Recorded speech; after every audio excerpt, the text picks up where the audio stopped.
Good morning to the staff of Parliament. Let me greet also the leadership, senior officials of government present. It's 9 o'clock and I think we should start with our meeting. Hajira, please may I ask that you put up the notice of the meeting?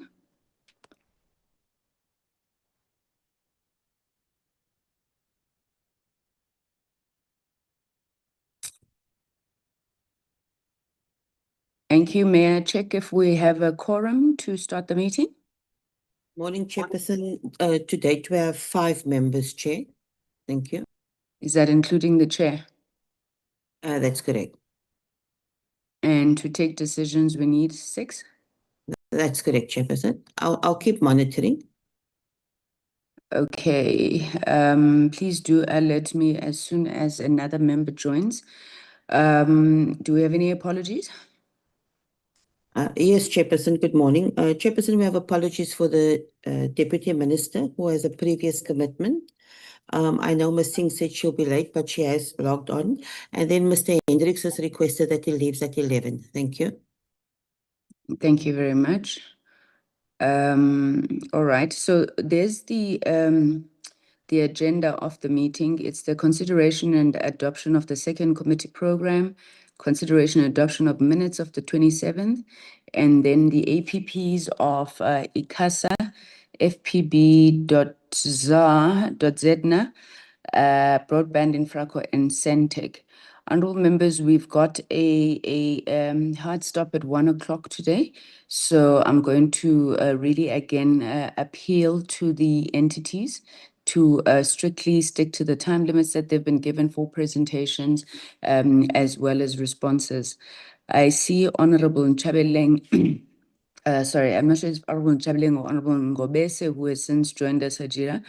Can you just confirm, because I'm unable to put the agenda for adoption? Yes, Ngobese, Honorable Chair. Thank you. Thank you, Honorable Ngobese. Hajira, can I take it we have 6 now? That's correct, Chairperson. You can go ahead. All right, thank you. Honorable members, that's the agenda for today. May I please have a mover for the adoption of the agenda? Thank you, Honorable Hendricks. May I have a seconder, please? I do second, Honorable Chair. Thank you so much, Honorable Ngobese. The agenda is thus adopted. Hajira, I'm going to give you a total of maximum 10 minutes to go through the second term program, as well as the minutes of the 27th of March, and then we'll put those to the members for adoption. You may proceed. Thank you, Chairperson. Good morning, members. Members, the term for the second term spans 21st April to 22nd of June. We have already commenced, and we started with our meetings already on the 21st of April, 23rd of April, and also today dealing with APPs. The reason we had to deal with it this week was because the following week we'll be adopting our report. We have an oversight visit to Limpopo on the 28th and 30th, and Mr. Ngoma will speak to that after this meeting. On the 5th of May, members, we have the presentation by the department on the outcomes of the annual performance reviews of ICASA councillors. And then we also have a presentation. This presentation deals with the Memorandum of Understanding, which we already dealt with in a previous meeting. I think it was 10th of March. So there we'll just be considering and adopting the Memorandum of Understanding. And then on that day, we will also deal with the department and the department as well as GCIS budget vote reports. That was the reason we were rushing these meetings during this week. And we also have an outstanding report on the first and second quarter performance that we still have to finalize, which we didn't have time to do. So that will all be on the 5th, members. On the 8th of May, there will be a presentation by CETA on the automated tracking tool. Dr. Madupi will be dealing with this in future with all members. And then there is a presentation by content advisors on Parliament TV in collaboration with SABC and Sentech. Further to that, we're also adopting another outstanding report on the roundtable of podcasters. The item in red on the 12th is the debate in the House, which will be dealt with at 2 o'clock till, 6 o'clock. 4 o'clock. And then, so there'll be no meeting on that day. This is the item indicating that this is the House sitting. Then on the 15th of May, members, we have a presentation by the Department and ICASA on the future overall agenda on the use of spectrum and market oversight enforcement of infrastructure sharing, universal service compliance and social obligations attached to spectrum auction and local government elections. That will be on the 15th of May at 2 o'clock. On the 19th of May, is a Tuesday, we'll be dealing with a presentation by GCIS on the finalization of the media buying policy and the establishment of community media panel. We'll also deal with a briefing by the department on the finalization of the SAPC funding model, as well as the introduction of the Electronic Communication Amendments Bill. The same day, on the 19th at 7 o'clock the evening, the content advisors felt that it's vital that there will be parliamentary training, and that training will deal with the understanding of Meta platforms, and Meta will be invited to do that training for members. Then on the 20th of May, another item that this indicates in red, that's the GCIS budget vote debate in the National Assembly, and it's not a committee meeting. On the Tuesday, 26th of May, we have a joint briefing with Basic Education on a follow-up engagement on school infrastructure backlogs, as well as maintenance and upkeep of strategies. It involves Equal Education Law Center, and it will include the Department of Basic Education, Public Works, Infrastructure, National Treasury, Auditor General, amongst others, will be invited. This was included here because we received a letter from the Portfolio Committee, Basic Education, to allow for us to meet on that day, and that's why the program was swapped around. Then on the Friday, May 29th May 2026, at 2 o'clock, because the morning there will probably be plenaries, that's why it's 2 o'clock. We have a presentation by the department and DTIC on institutional capacity on BBBEE Sector Council and the sector impact study and implementation processes of EEIP programs, and the intention of BBBEE to review the sector codes presentation on the monitoring framework. The presentation by the department would be another item on the agenda, where we will deal with the status of independent investigation at NAMISA and the disciplinary outcomes and government challenges at ZADNA, as well as an adoption of an oversight report visit to Limpopo, which we will be undergoing soon on that day. That will be the 29th of May. On the 2nd of June, members, we will deal with the briefing by the department, GCIS, MDDA, on their third and fourth quarter performance reports.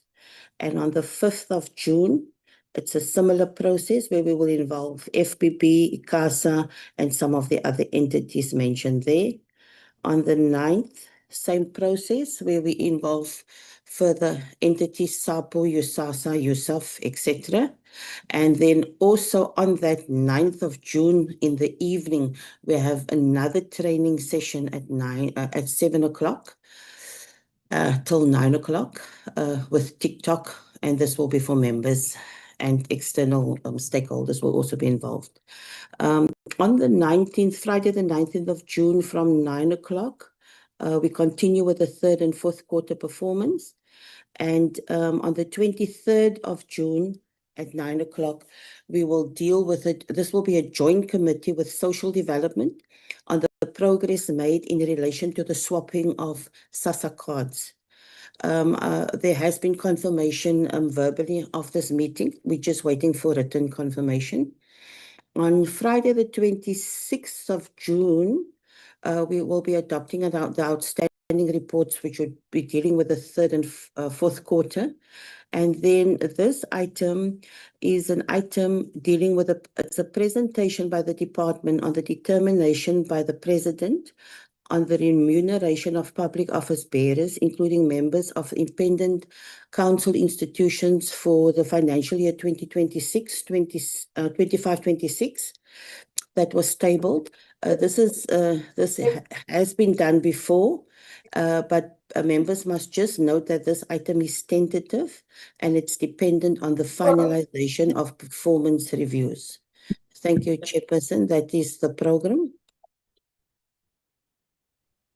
Thanks, Adira. Present the minutes as well, so we'll take one discussion. Thanks.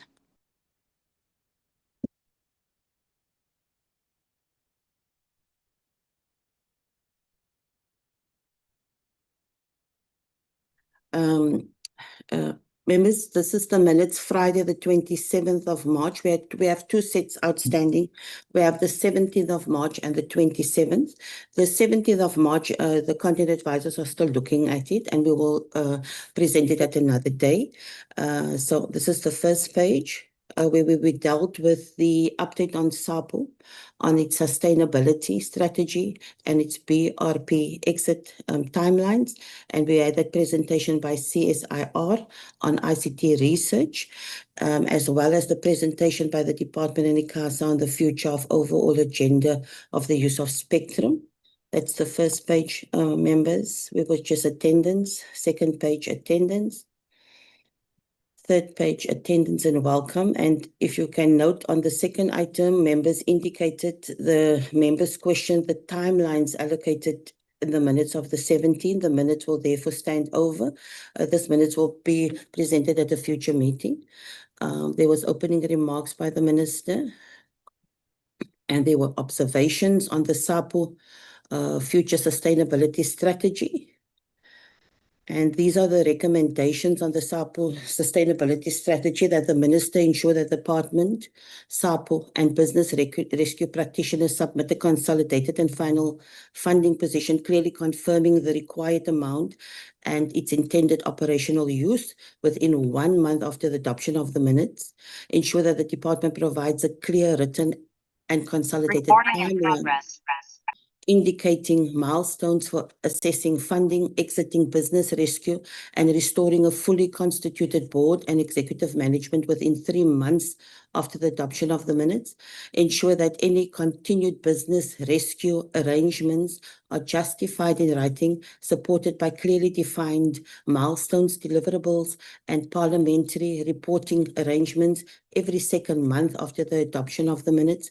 Ensure that SAPO and the business rescue practitioners present a detailed report on concrete operational and service delivery improvements achieved during the business rescue period within 2 months after the adoption of the minutes, and ensure that SAPO strengthens its internal communication with employees and submit a report outlining staff measures, employee well-being support, and progress in resolving outstanding staff-related obligations within 1 month after adoption of the minutes.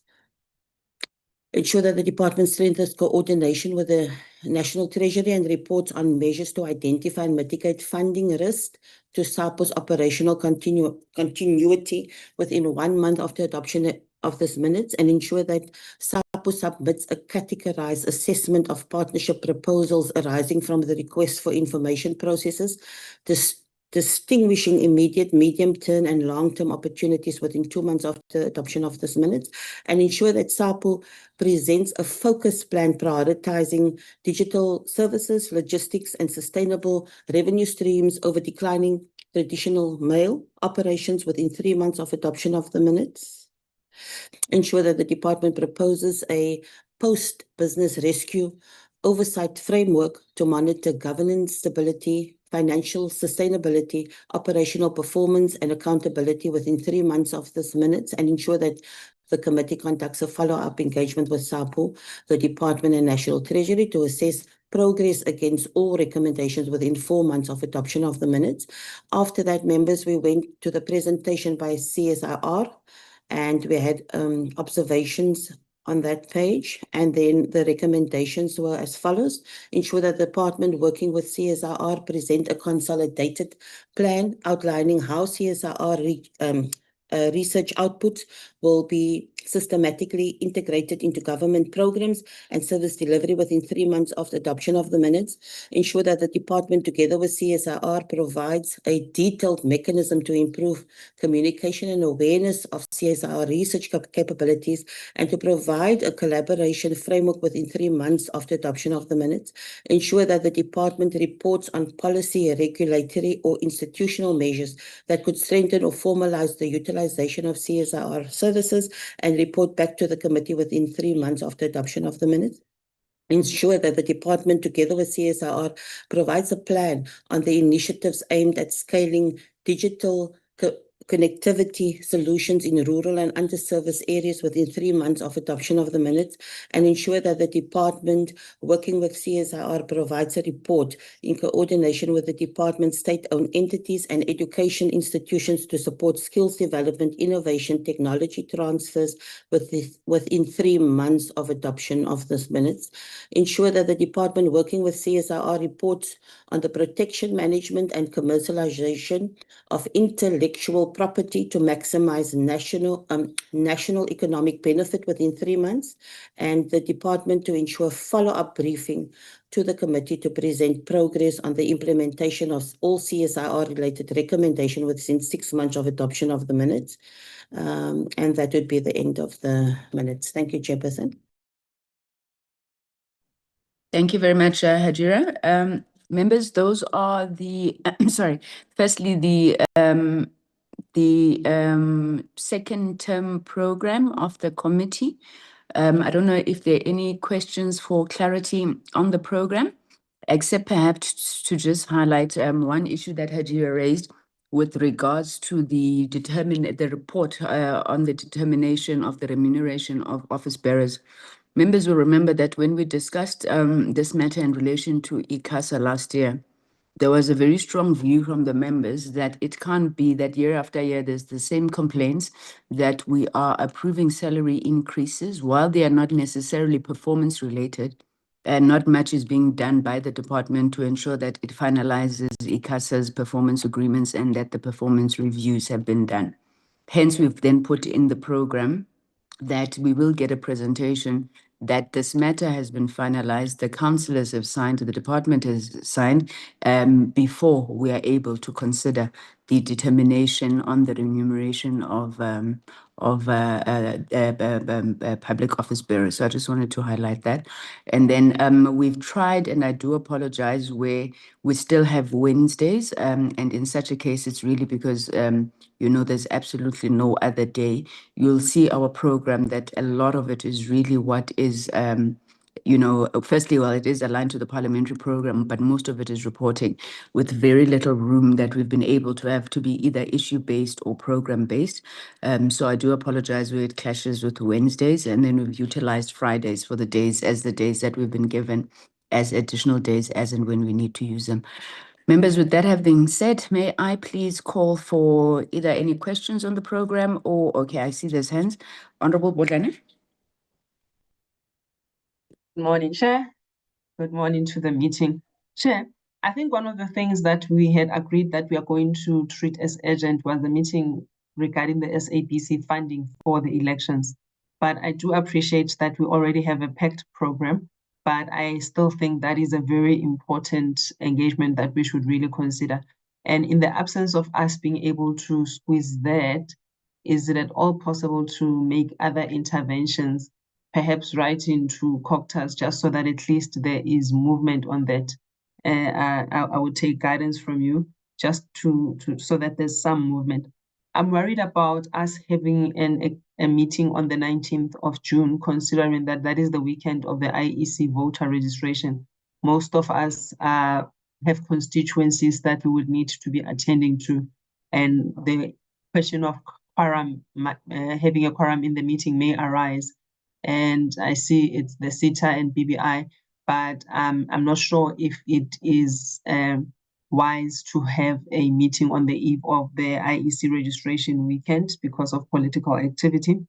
And Chair, on the SAPO timelines that we have in the meeting based on our engagements with the VRPs, with the developments that we saw yesterday where there has been some sort of handover of the running of SAPO to a management team, I do think we obviously it's part of the minutes and the discussions of that particular day, but maybe our focus will have to just be adjusted with the developments. I don't know how or when, but I think we just need to be cognizant of the fact that we might, as the pronouncement has been made, and until obviously we get proper confirmation that's on the process of the exit of the BRP.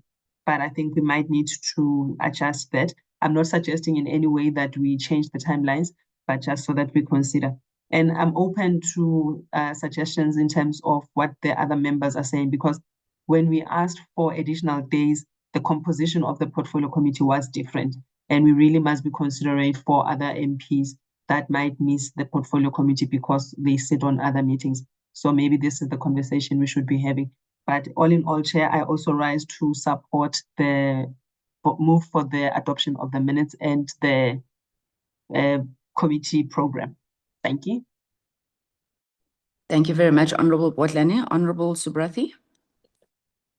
Good morning, Chairperson. Thank you so much. And good morning to all colleagues on the call. Chairperson, I also support Honorable Bolane's comments regarding the Friday before the IEC voter registration weekend.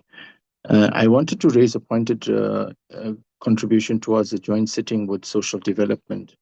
It is being programmed, I think, for the 23rd of June. And we've allocated an entire morning. And I think the agenda is just a single item to receive a report on the swapping of the cards. Chairperson, we are fully aware that there are challenges between the relationship between the Post Bank and SASA. And I do believe we should deal with a few of these issues. We should also receive a briefing on the state of the master service level agreement.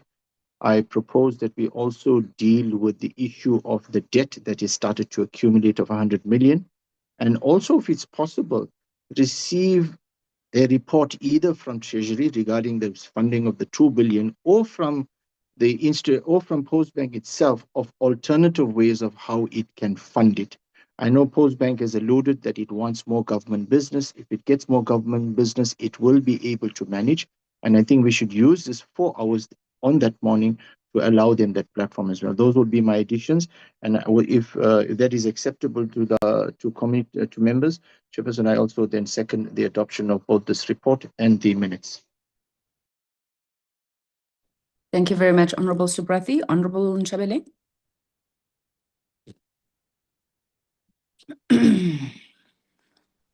Honorable Nchabeleng, you're recognized.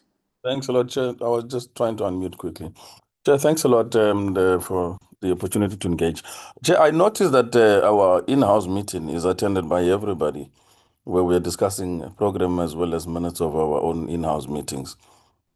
I think we should separate this in the future because this is already live now. And we should have maybe the first 30 minutes if we are going to do a meeting of the sort with regards to our in-house housekeeping. Separate from the ones where we will be having, entities as well as departments participating. I think it's an oversight on the programming side of it. But in the future, I think that should be the approach to it because it's not comfortable for us to be discussing a program with everybody online and on top of it with invited guests who are not even department, etc. So I think that should be taken into consideration as a point one. And the second follow-up point, Chair, I think, maybe after this meeting, because I'm not comfortable discussing this on this platform now, after the meeting when the presentations are over, let's have the finalization of this program after when everybody is off-boarded, and then we can continue our discussion of the program as well as finalization of the adoptions of minutes so that we are free to engage and contribute where we need to be critical without having to have everybody, on board. That's my suggestion. Thank you very much, Honorable Nchabeleng. I'm smiling because you remind me of the frustration that I first had when I arrived in Parliament. And I said, but when do we get to meet and talk about our own things? And I was directed to the rules of Parliament, according to which each and every single meeting of the Portfolio Committee is a meeting open to the public and anybody else who chooses to join. So while I respect what you are saying, and indeed some issues we would prefer to discuss them alone, the rules of Parliament do not allow that. So we would not be able to adjourn and have our own closed meetings. We must keep all our meetings open. In situations where we want any section of a meeting of Parliament closed, you know the procedure that there has to be motivation. We need to inform the Speaker the reasons why these issues cannot be discussed. And unfortunately, the program is one such that we would not be able to justify why it needs to be a closed meeting. So with that said, and you know, hopefully with an appreciation, I would want to go back to you if there's anything you want to be critical of. I mean, we're public reps, we should be criticized and criticize ourselves. I'd want you to make your inputs, but before I do that, perhaps let me give Mr. Ngoma from the Secretariat an opportunity just to respond to the issue as well that Honorable Ntshabeleng has raised.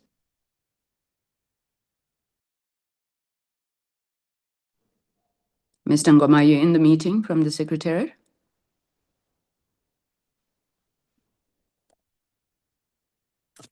Okay, with it looking like Mr. Ngoma is not in the meeting, I don't Hajira see him or any of the online. CAs?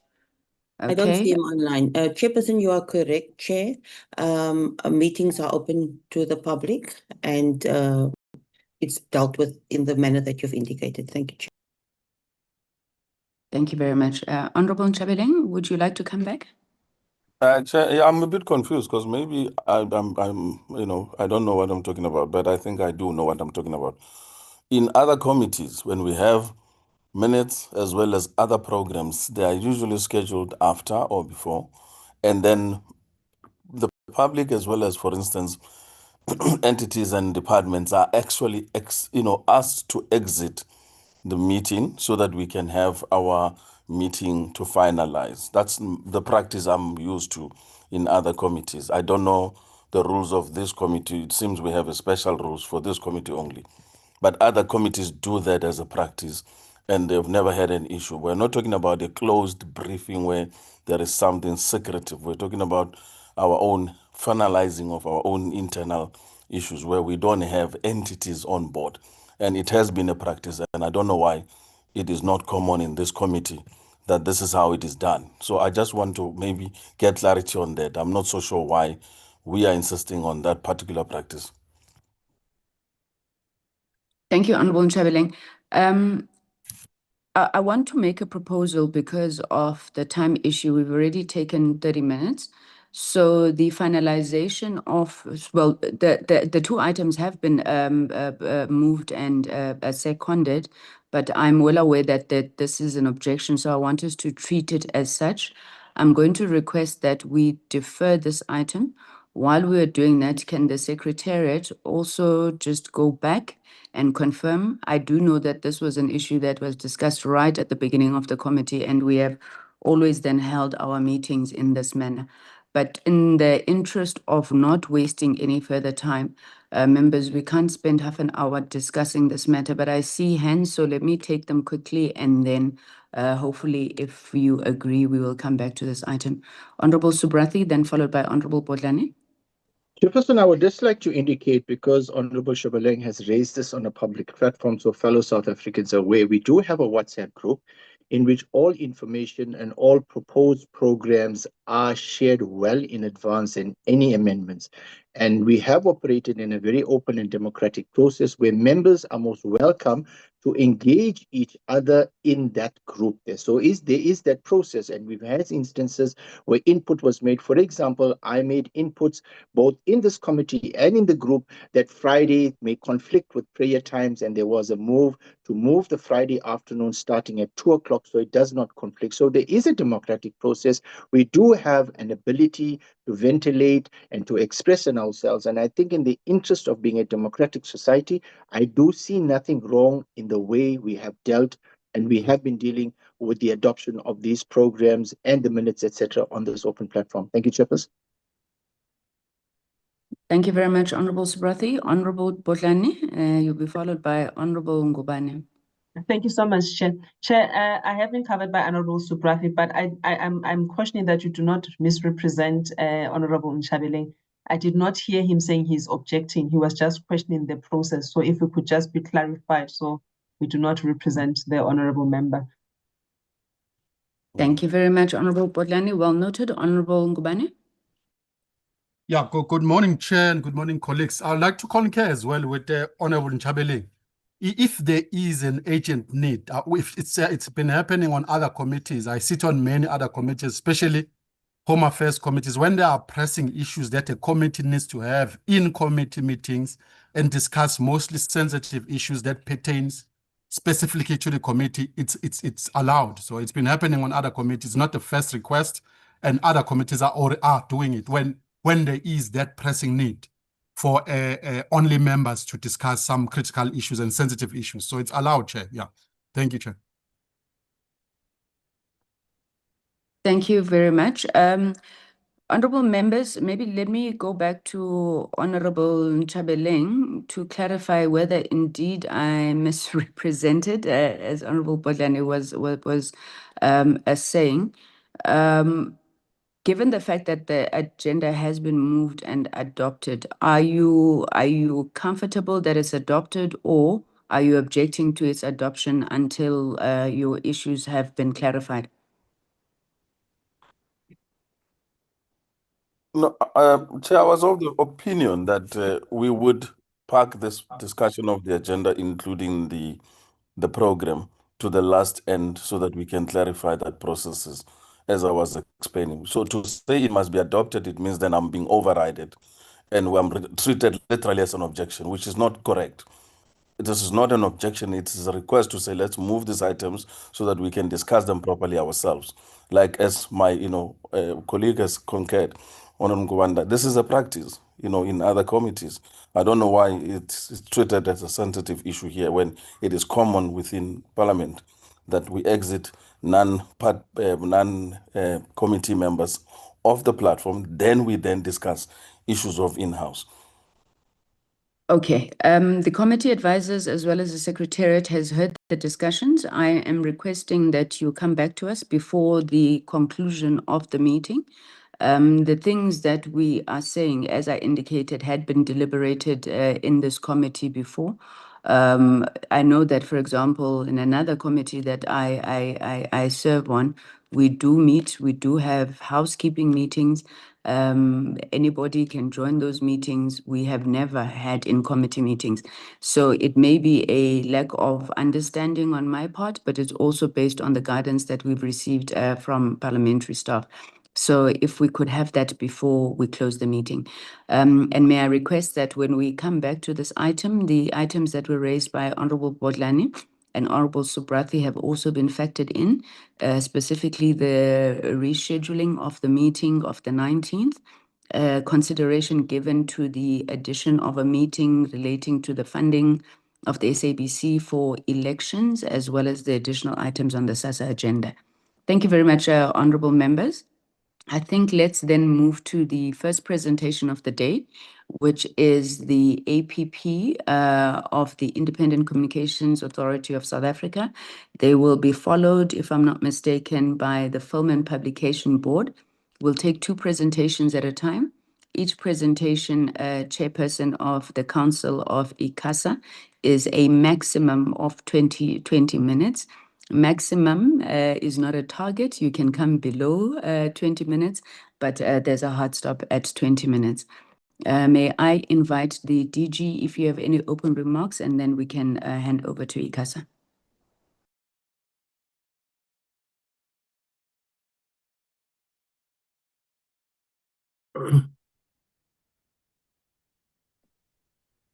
Thank you. Through your chair, a very good morning to the honorable members. I would like to invite the chairperson to then take you through.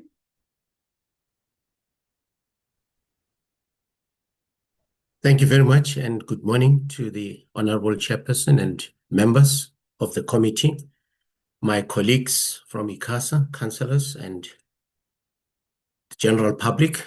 Thank you very much for the opportunity.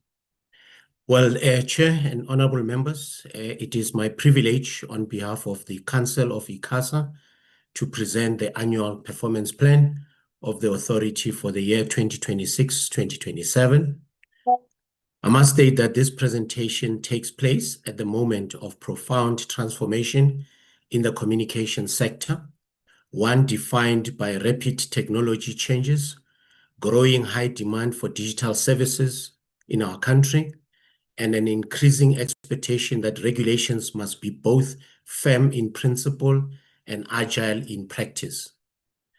It is against this backdrop, Chair and honorable members, that ICASA remains steadfast in fulfilling its constitutional and legislative mandate to regulate the electronic communications, broadcasting, and postal sectors in the public interest, while promoting competition, transformation, empowerment, innovation, and most importantly, to ensure that universal access and service is attained in this country.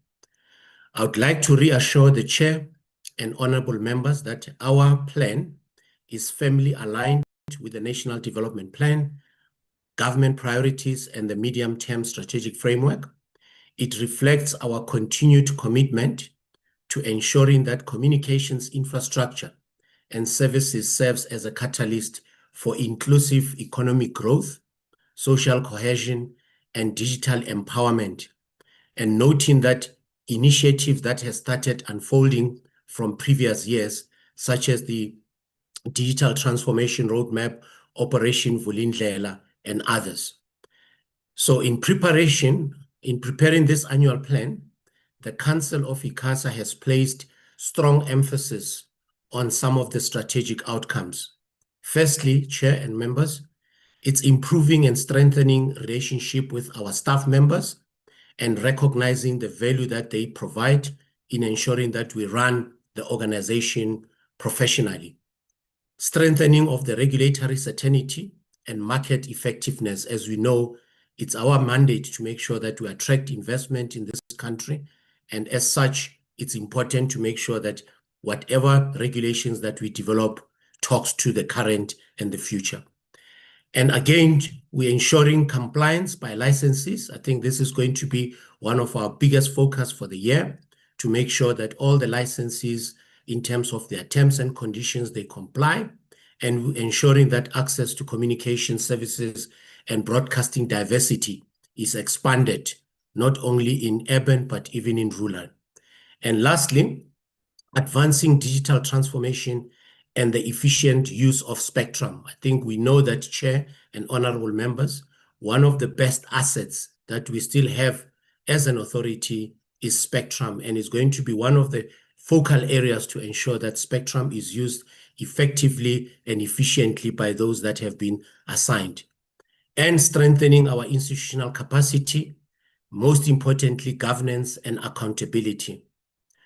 We are actively aware that regulations must balance multiple and sometimes competing interests, those of consumers, and it is going to be important that Council remains committed to an evidence-based decision-making process. So, Chair and honorable members, the annual plan reflects ICASA's determination to remain a credible, independent, and responsive regulator, committed to serving the people of South Africa and safeguarding the public interest in an increasingly digital future. We look forward to engaging with you on the contents of this plan and to your continued guidance and support. Allow me, Chair and honorable members, to invite our CEO, Ms. Tiamon, to take us through our annual plan. As I've said, it's been supported by our staff. And what I would like to say in my closing is to acknowledge the industry that participated in the development of what we'll be presenting to you, Chair. And this has been part of our stakeholder engagement to make sure that what we deliver to South Africans through your committee, it's a reflection of what South Africans want to see and contribute. And I would like to acknowledge all the stakeholders that contributed to the development of our annual plan. Allow me, therefore, then to hand over to our CEO, who will be supported by our CFO and our executives who are on the platform as well. And thank you very much. CEO, over to you. Thank you. Through you, Chair. Thank you.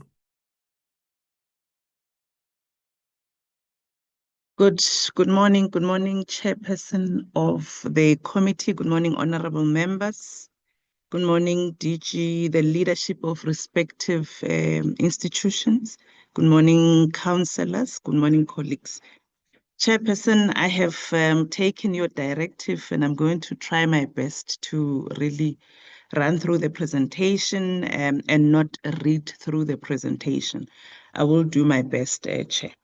Chair, I think as a point of departure, it's important that we give you assurance as the committee that we have heard you when you have given us advice throughout various engagements that we had around us making sure that we focus the resources that we're having to ensure that the bulk of those go towards the core business targets. And as a result, we have reduced our support or administration targets. You will see it is very evident in the document that we are presenting before yourselves. I also needed to, Chair, let you know that we had to do a prioritization and a congruence exercise in terms of the resources that we're having against the mandate that we ought to deliver on, Chair. And why am I saying this? Was it on Wednesday or Tuesday? We have heard from the DCDT CFO through the DG that informed the committee of the cuts that we are having. We're still coming back to yourselves, Chair, and we're saying that we're stretching ourselves very thin, considering that our budget has really reduced. But that being the case, Chair, we are not here to complain, but we just want to showcase to you that even if we continue to lose people, as you know, ICASA is a breeding ground, we are doing our best, Chair. So I thought it's important that we let you know of that. But you would also be interested in knowing that we have moved from having a 36 million rands deficit from last year. We are now, Chair, unfortunately hitting around over 100 million. This is not an ideal position, but I must give you comfort that Council is really making sure that we are doing our best, Chair, to reduce this further. Chair, I see a hand from Honorable Ntshabeleng. It's a legacy hand. Please proceed, CEO. Is it? Thank you so much. Thank you, Chair. Chair, so I'm going to move straight to the divisions, Nico, if we can just pass through. I'm going to start off by presenting on what we have in terms of the targets. We can also move from the slide because I know that I'm against time. Chair, from the administration, I did speak about us having reduced our targets or the outputs that we are having. You would see that in corporate services, we are having just only 2 targets, and those are really to make sure that we keep our stakeholders very informed and that we get feedback from them. But most importantly, those are then divided into international and the local engagements that we will be having. And these are aligned to the mandate of ICASA, Chair. So I'm going to run through it and then move over to ICT, or what we call information technology, Chair. On this division or sub-program, we are going to review our IT strategy that we're having realized that we operate in a very agile environment and that our strategy in its current nature was not commensurate with what's happening. So we are reviewing that. We want to be cyber attack ready. We also want to recognize that we are in an environment where there are emerging technologies which we have not taken into account in the past. But most importantly, we want to modernize the systems of ICASA, and this strategies would make sure that these come to pass, Chair. So this is the target from the IT. We can proceed. And then we have Finance Chair. Not much has changed, Chair, in the Finance sub-program, simply because most of what we are doing here are regulated by the PFMA. And if you don't mind, I'm just going to remind the committee that we are still striving to ensure financial prudence, which would be in the form of us getting an unqualified audit report.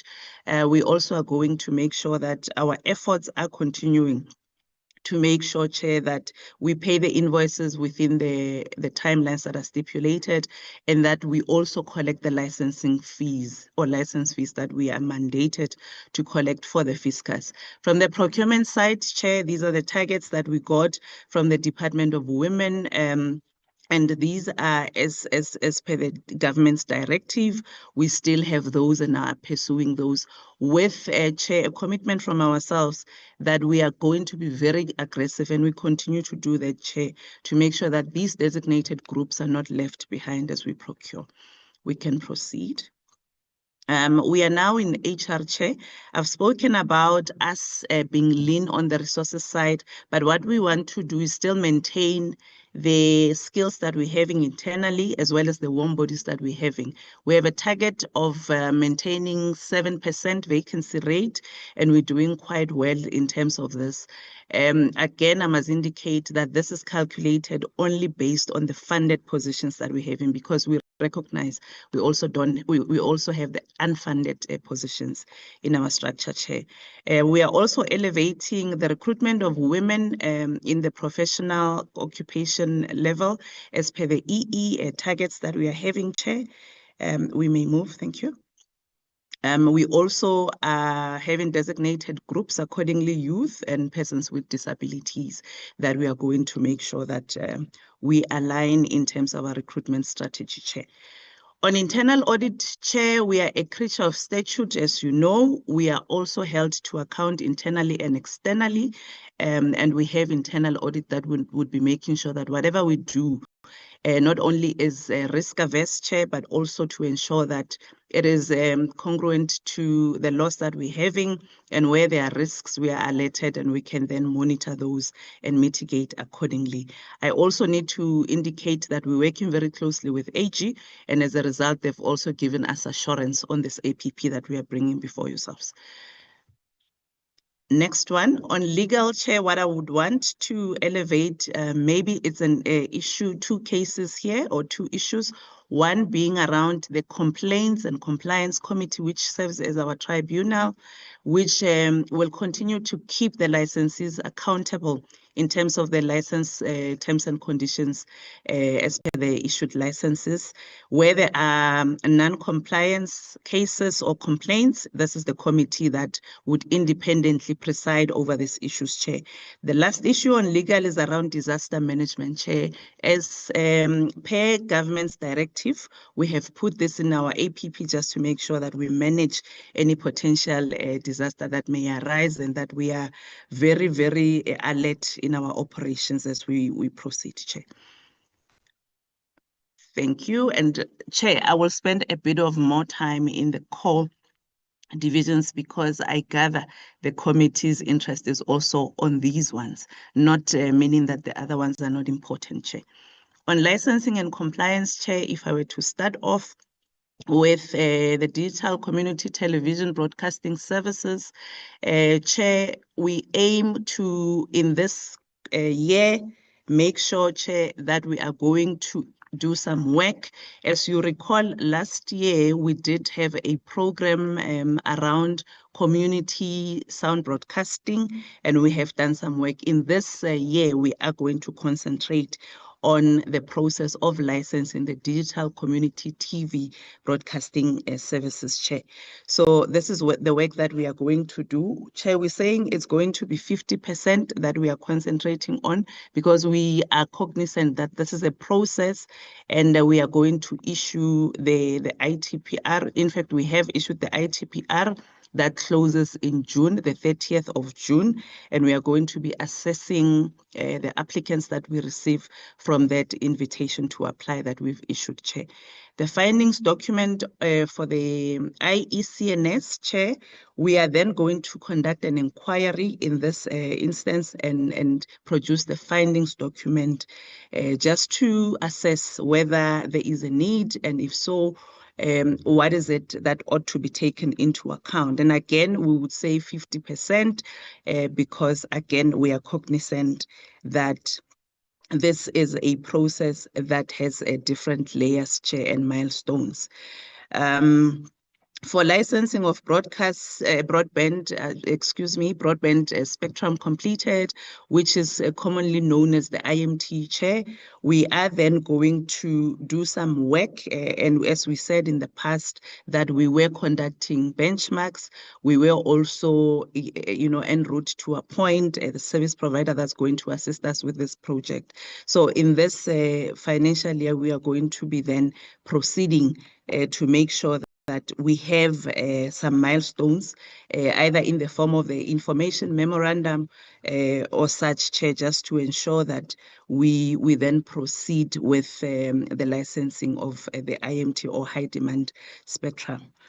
We can then proceed. Let me see what else I want to elevate, Chair. Maybe let me speak to the elections monitoring reports. Chair, you would recall this is an unfunded mandate, but we're doing our best to make sure that we ensure equitable coverage for the municipal elections in terms of us allocating the slots. So this is the work that we will be doing, Chair. For satellite, you are quite aware that we've issued a draft regs or framework. In the last year, we are then proceeding to then finalize the process in terms of the final regs. It's very difficult to skip this slide. For broadcasting compliance reports, after our engagements with AG, we then saw it fit that we elevate this so that you as the committee and the public and all stakeholders can see the work that we are doing to hold the licensees accountable for 3 sectors that we are regulating, Chair. So that is the work that we'll be doing in the licensing and compliance space. We can then proceed, Nico. I have spoken to the 3 sectors, Chair, meaning that it's broadcasting, it's telecoms, and postal services in terms of compliance monitoring reports. Thank you. Chair, I then move over to policy, research, and analysis. In this environment, we are then going to do some work and produce a discussion document or discussion documents on the affordability study on the cost the consumers are paying for the telecom services that are being provided. And this is something that is quite new, or a target that is new. We are also going to proceed and do a reference of a framework for signal distribution. So just to remind you that in the last financial year, we have published our regulations, and we are going to still proceed to make sure that there is regulatory parity and that there is transparency in the prices that are being charged to the broadcasters by signal distributors. So this is the work that we'll be doing, and we can then proceed, Nico. Furthermore, Chair, we note that we don't currently regulate the OTTs. In the current year, we're going to have efforts on findings, documents, production, on the impact that the OTT services are having on the licensees, and we are going to then give you those results in terms of the findings document. We then are going to further proceed and look at the network reliability through a discussion document and information security of these systems, just to give you a sense of what is it that we are finding as we are then having a discussion document in this area, Chairperson. I'm rushing through. There's 2 other more, Chair, that are quite important before the CFO comes through.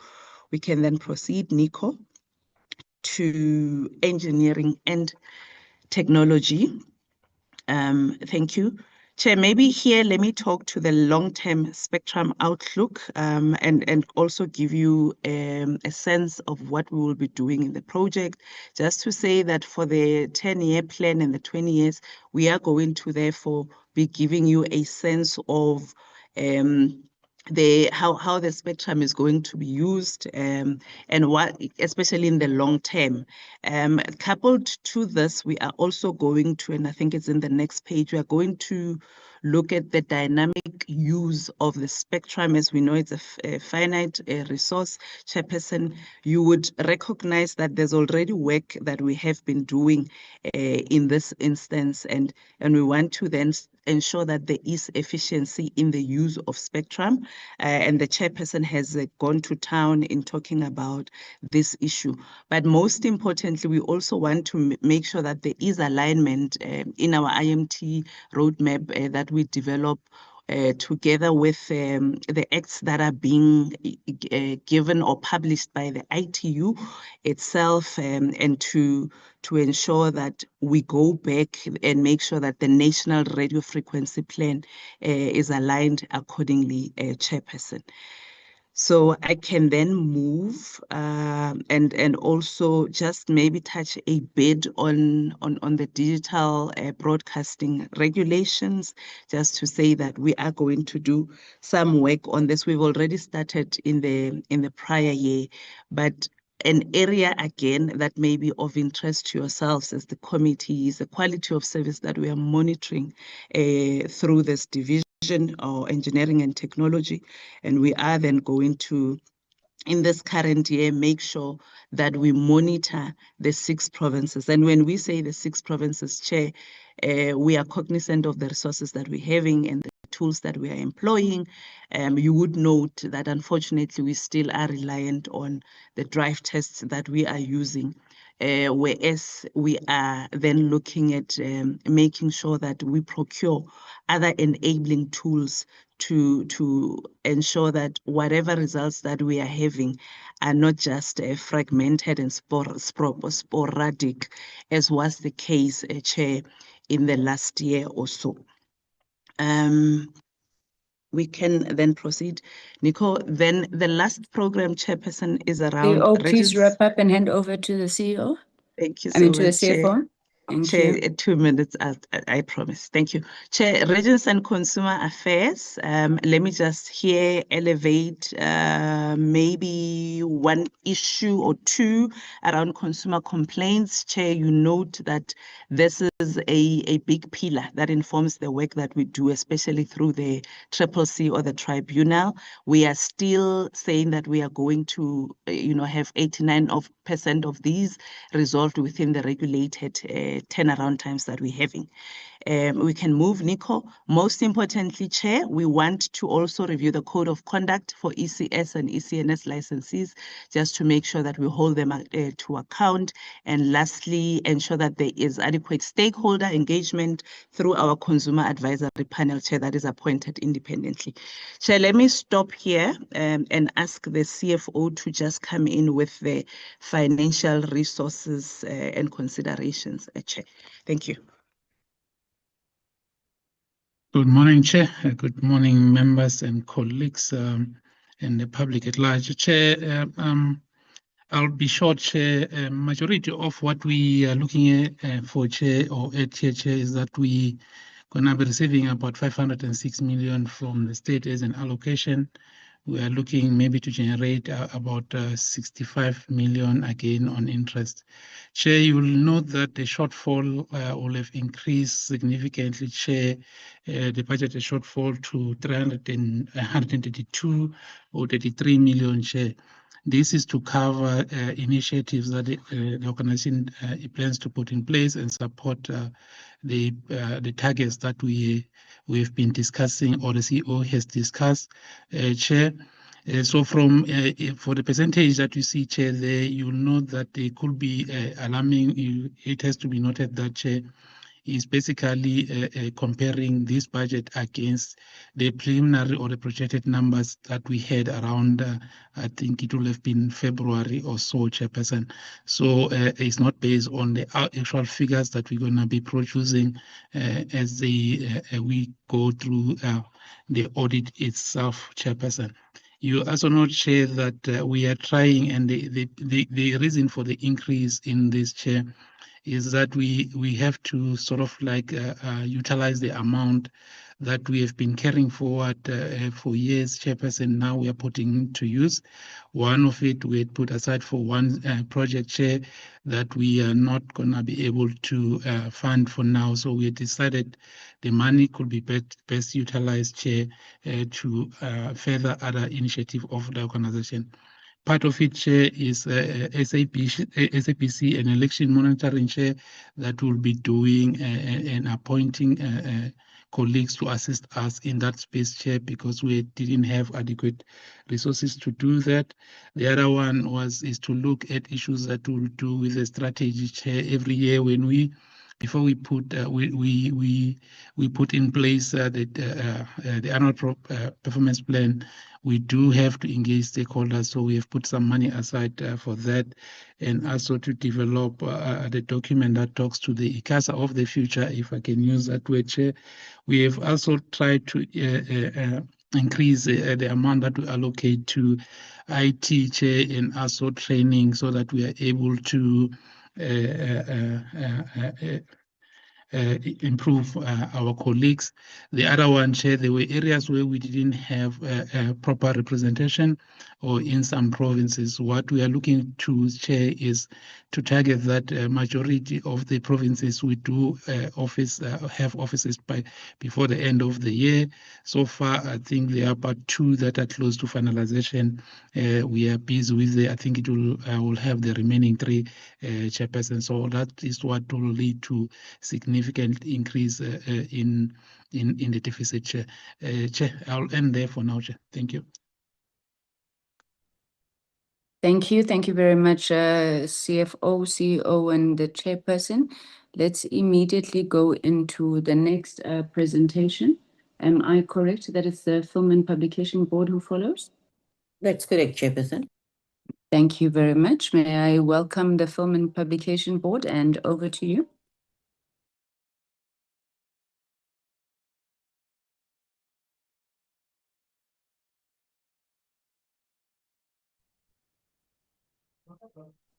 I'm willing to Sorry, who's leading from the Film and Publication Board? Hello. good morning, Chairperson.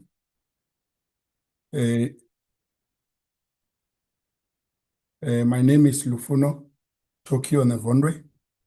I'm representing the chairperson of the Films and Publication Board. I'm heading the delegation for today. I'm also with my colleagues from the ESCO also. So I'm the one who is leading the delegation. Chair, I'm the one who is leading the delegation. So I'm just do the introductory remarks. Honorable Chairperson, it is my honor for the FPB to present the annual performance plan, EPP, of the entity for the financial year 2026-2027. And this APP is aligned with the 2025-2030 strategic plan. And it also has been developed in accordance with the National Treasury Framework for strategic plans and annual performance plans. It provides a clear and measurable roadmap for how the FPB will continue to fulfill its statutory mandate within a rapidly evolving digital environment. The FPB remains committed to supporting the government vision of building a capable, ethical, and developmental state. This commitment informs our work as we seek to be an effective and trusted regulator of content that empowers and safeguards the public particularly our children and vulnerable groups.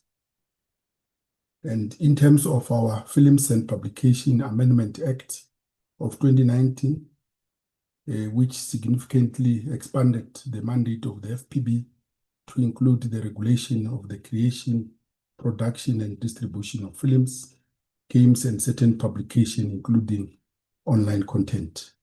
The Act empowers the FPB to take corrective and punitive measures where harmful and prohibited materials are also regulated. And these amendments recognize the rapid digitalization of content and the accompanying regulatory challenges. And the full implementation of the Amendment Act remains a central priority for the FPB.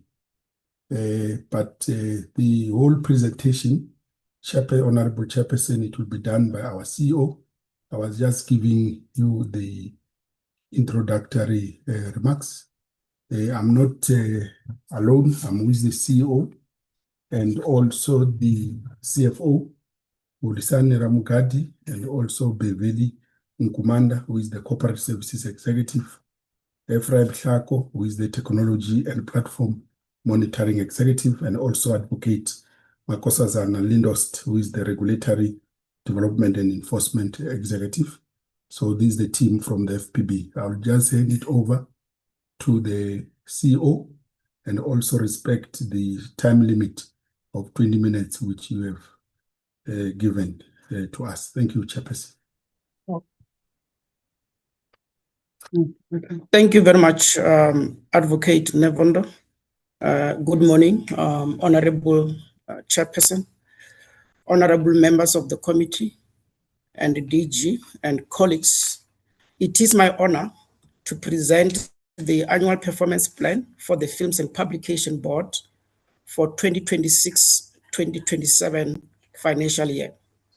This APP is aligned to the strategic plan for the FPB for the period 2025 to 2030. I won't go through the governance structure. I will request that we go to the next slide that talks through the government priorities. The FPB remains committed in supporting the government priorities. We have priority 1 with respect to driving inclusive growth and job creation, and our outcomes relate to effective compliance, monitoring and enforcement, and improved online content classification and regulation. With respect to priority 2, regarding the reduction of poverty and tackling high cost of living, our outcome relate to improve awareness and education of the public on online safety. With respect to priority 3, regarding building a capable, ethical, and a developmental stage, our outcomes relate to digitally driven organization, financial sustainable organization, as well as improved capacity of prosecution and law enforcement agency to effectively protect children against sexual abuse exploitation. We can then move to the next slide. We have about 10 APP targets. The first one relates to the online safety education and awareness. The continued growth of user-generated content across social media platforms increases the risk of prohibited and harmful content being circulated in contravention of regulatory requirements. The online distribution of child sexual abuse material, CSAM, remains a serious concern. Strengthening public knowledge and skills relating to online safety, therefore, remains one of our priorities. We will expand our public education campaigns to address online harms across the broader digital ecosystem. An online safety education and awareness plan is a comprehensive plan that aims to educate, collaborate, and safeguard individuals, especially children, vulnerable groups, from online risks such as exploitation, abuse, cyberbullying, and exposure to harmful and prohibited content. With respect to the next target, which is the increase in self-generated revenue against the total revenue, it is important to indicate that given the growing physical pressures and the diminishing number of domestic content distributors contributing to the FPB's revenue, the organization is prioritizing financial sustainability over the 5-year strategic cycle from 2025 to 2030. We are reviewing our revenue enhancement strategy to ensure FPB's long-term financial sustainability. The Government Technical Advisory Center, GTEC, which is the technical research advisory component of the National Treasury, was commissioned to assist FPB to review the FPB financial model aimed at driving revenue enhancement and cost optimization. We have developed an implementation plan to implement the GTEC recommendation.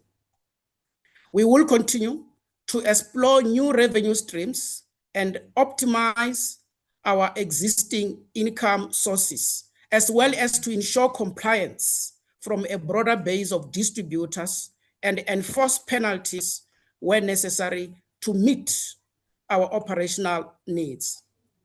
On the next slide, with respect to the implementation of digitization and artificial intelligence strategy, it is important to indicate that artificial intelligence is increasingly reshaping how content is created, distributed, and consumed.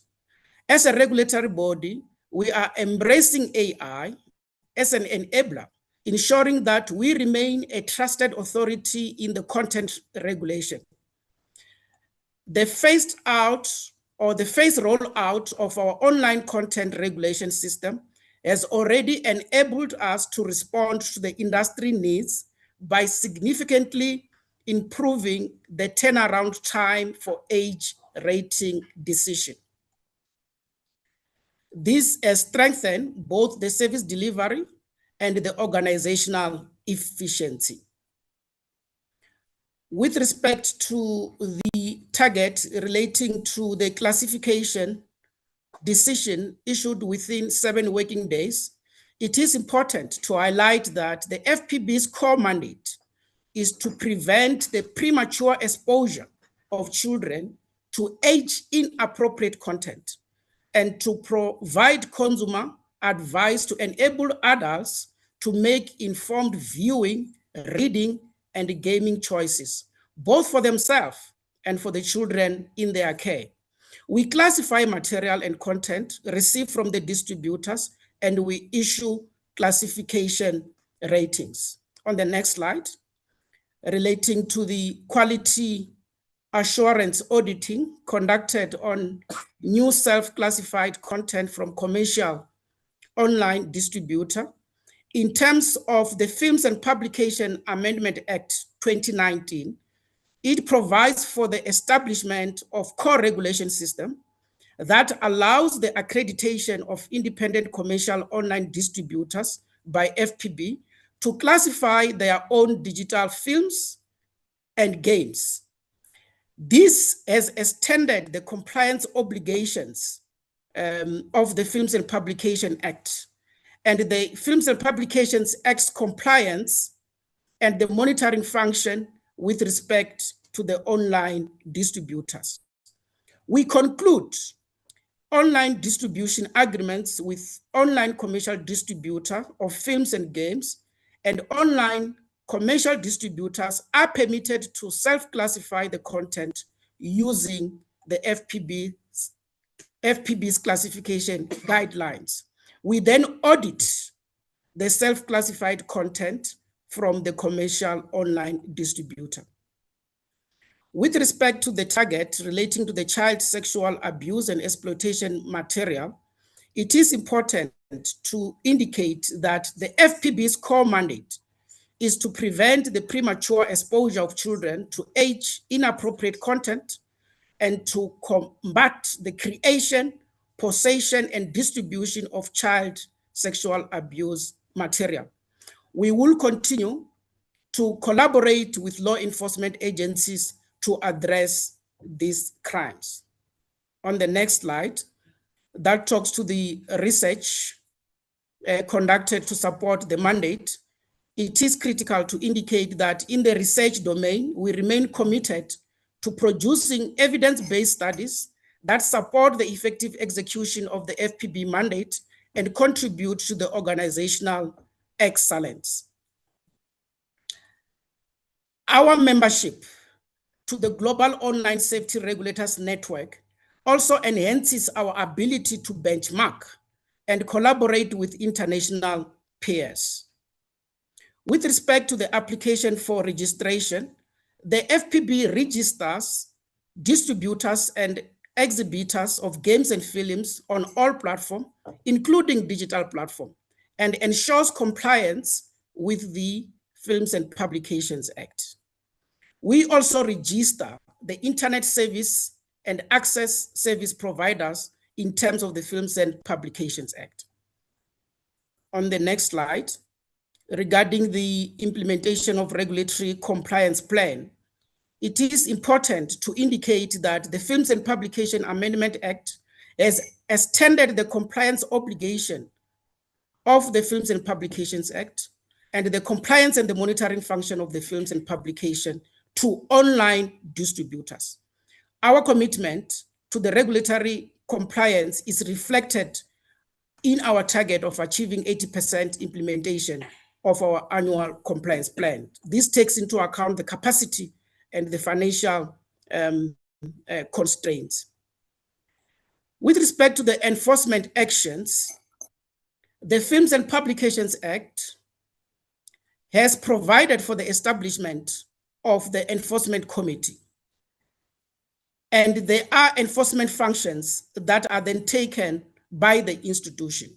Those functions include issuance of compliance notices, takedown notices, confiscation of material, as well as the referral to the Enforcement Committee. On the next slide, we then highlight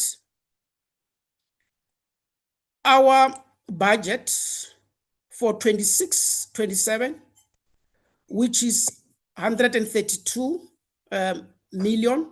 And we are also highlighting the grant that we receive from the department and the need for us to have self-generated revenue and the implementation of the revenue strategy to increase our sustainability. The next slide then just talks about the key stakeholders and the dependencies. And the next slide highlights our risk and the mitigation. And that will be our presentation, Chairperson. Thank you. Thank you. Thank you very much, CEO and the advocate for that presentation. Colleagues, I do want to just appeal. We're not being unfair to you when you give you time. I know you'll know that Parliament operates on that principle of set minutes, and it's really to allow us to do our work effectively. But we do appreciate those presentations, and I'm hoping we'll get the time issue handled much better moving on. I'm going to open to the members to engage with the two presentations, ICASA and FPB, but I just have a question. I don't know whether it's ICASA or the DG that's best placed to answer. Is there no standard template for the APPs? Because there's a marked difference between the ICASA presentation as well as the FPB presentation. For example, the ICASA presentation speaks about estimated performance 25-26. Then it speaks about MTEF 2026. It's got no key performance indicators. I'm really not sure how we're supposed to read that. Could we just have a response on that one, and then we will go into the questions? DG? Thank you, Chair. I'm going to ask the DDG oversight to respond to process, but in summary, we don't have a standard template, Chair. Thank you. DDG oversight?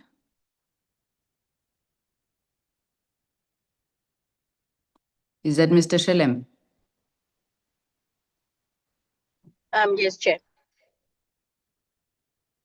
Mr. Shelembe, can you come in? We're not able to fully engage the ICASA presentation because it speaks about estimated performance 2025-2026. It speaks about MTF 2026-2027. There's no indicators, there's no quarterly performance. Can you just give us guidance there, please?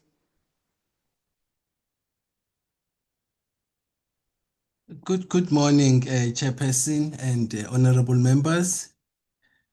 I doubt, Chair, if I'm the right person to actually advise on this aspect. I would expect that the DDG responsible for the oversight of ICASA from a performance point of view would perhaps be in the best position to do so, as they would have interacted with ICASA in preparing their APP. If I may request Chair DDG Ngobeni to assist.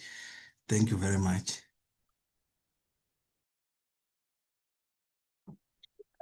Chair, maybe through you to explain, as because I think your general comment is about standard presentation across the portfolio.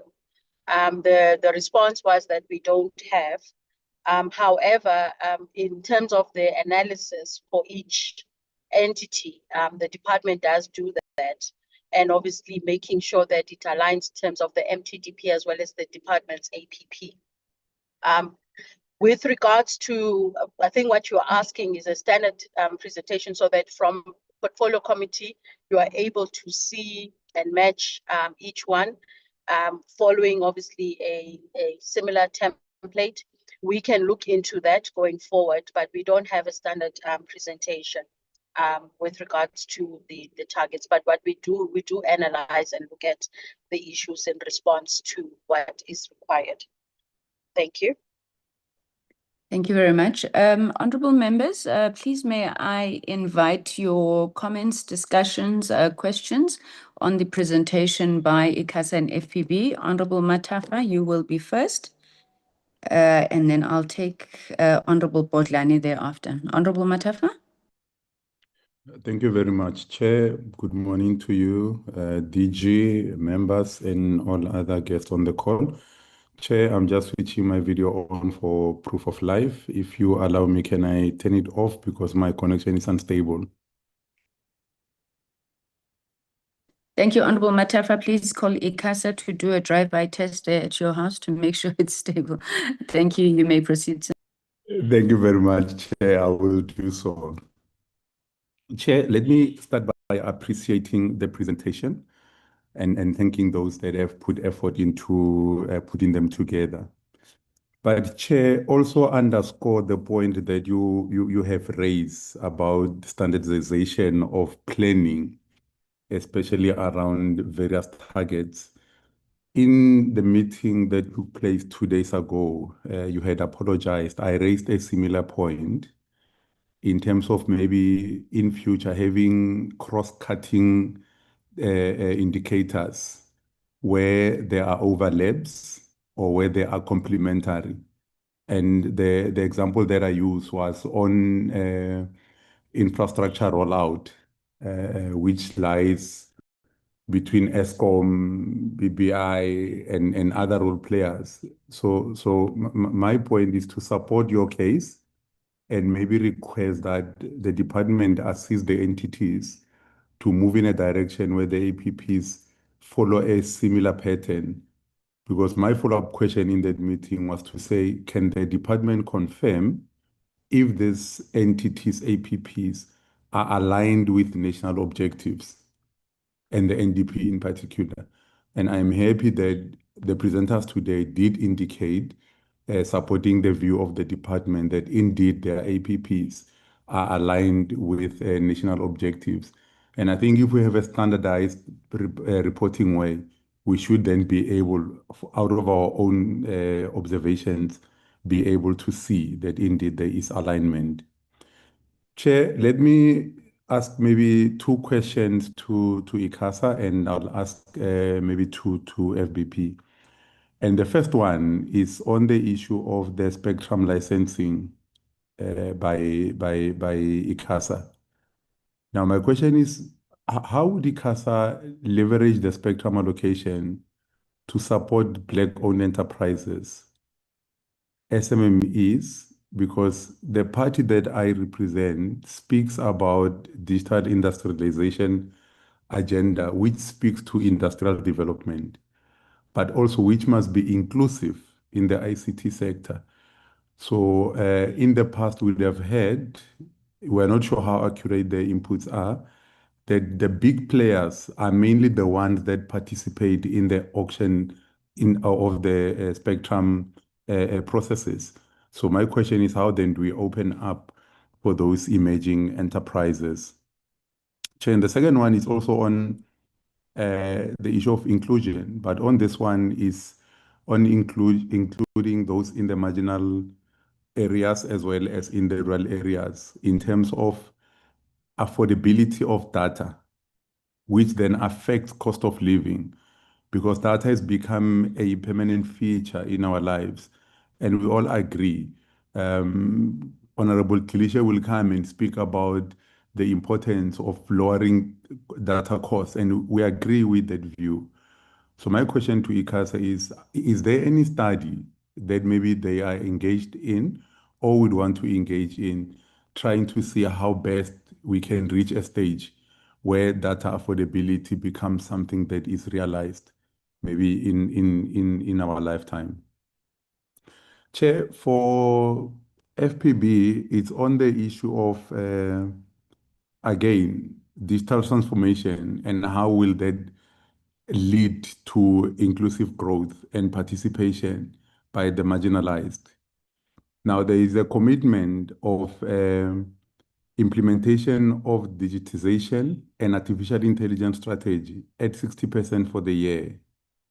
But my question is, how would this, or how would FPB ensure that this agenda then contributes and strengthens regulatory efficiency, but then also contributes to economic inclusion and support local digital content creators? And obviously, how then do we ensure that SMMEs and the most vulnerable sectors of society play a major role, as is one of the agenda of our organization, to have meaningful participation by everyone? Chair, the biggest challenge that we're faced with is child sexual abuse material that also is flighted on our screens, and there's a target that has been set of 90% that will be investigated within 60 days. We welcome that commitment, and we welcome the commitment that maybe there is an agenda to implement 100% of the safety awareness plan in a set period. But my question is, are there any deliberate partnerships that are being pursued where child or children are predominantly located? I'm speaking about schools. I'm speaking about entities and facilities where they encourage children participation or where they care for these minors that we're trying to protect. And maybe with law enforcement agencies, is there any collaboration that FPB is pursuing to ensure that this strategy and the plan that is being implemented is supported by the whole of government and society? Chair, those are my questions and my inputs. Thank you very much for the opportunity to participate. Thank you so much, Honorable Matafa. Honorable Bodlani?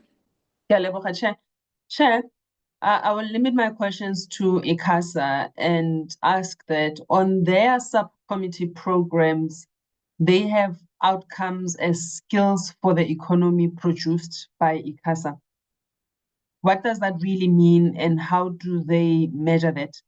And perhaps to help us understand, they could also explain to us what is the current baseline of that particular outcome.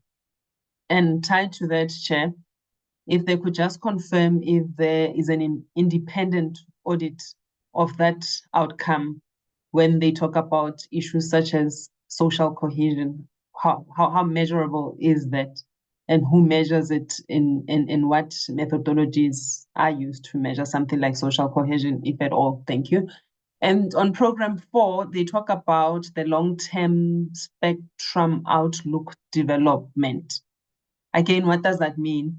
And if tied to that, if ICASA can confirm whether we will see the release of spectrum in 2026-27, and if so, how advanced are the plans? I welcome the fact that there has been an establishment of the funding model committee, but the question would then be who is included in that particular committee? Does it include the shareholder DCDT? And who are the other key stakeholders that would have been included in the funding model committee? AI is mentioned as an updated risk in slide 37. How proactive is this APP to the developments that we have seen around AI, considering that the adverse outcomes that are also mentioned in the presentations and those adverse outcomes that ICASA speaks about in the presentation, which ones have they identified?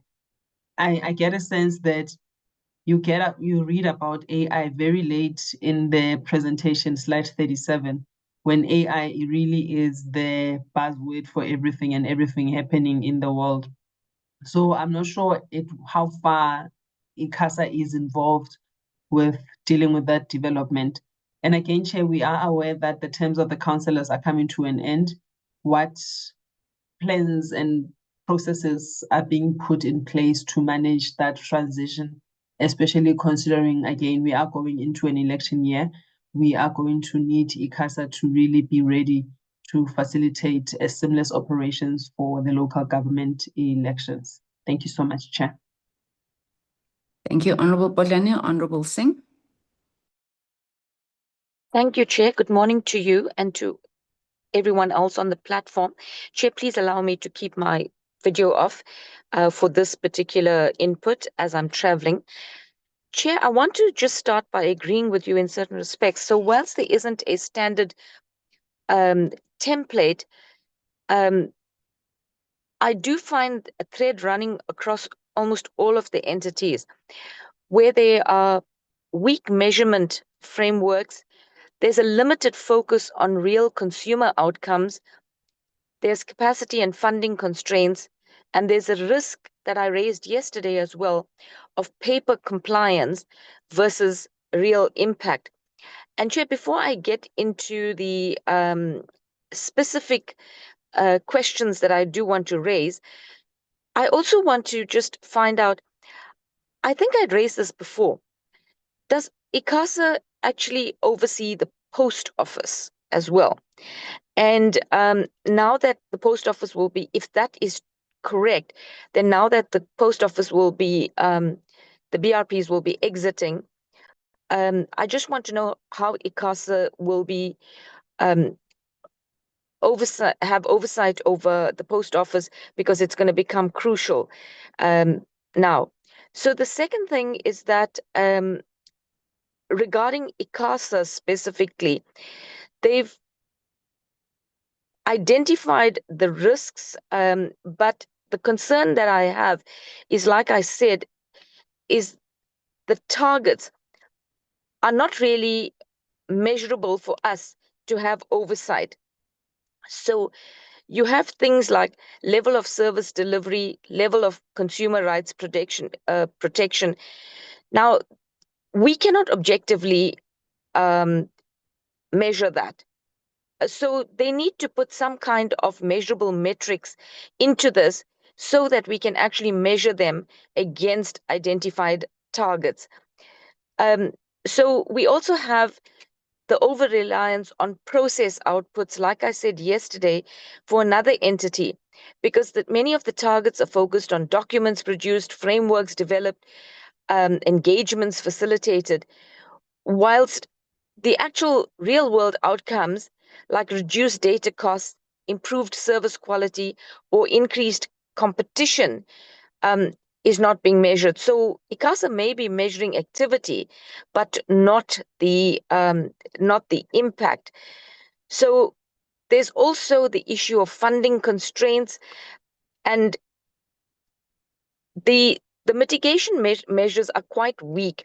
There's a committee established, there's a reprioritization of posts, and this may suggest a structural mismatch between the mandate and the resources. And the compliance targets, there's no clarity on the enforcement outcomes or the penalties imposed or the improvement in compliance levels. We also see that transformation targets are declining, procurement from women from 50% to 40%, youth from 35% to 30%. So this now contradicts the transformation and empowerment priorities. There's also no clear regulatory roadmap or timelines regarding the AI and misinformation risks.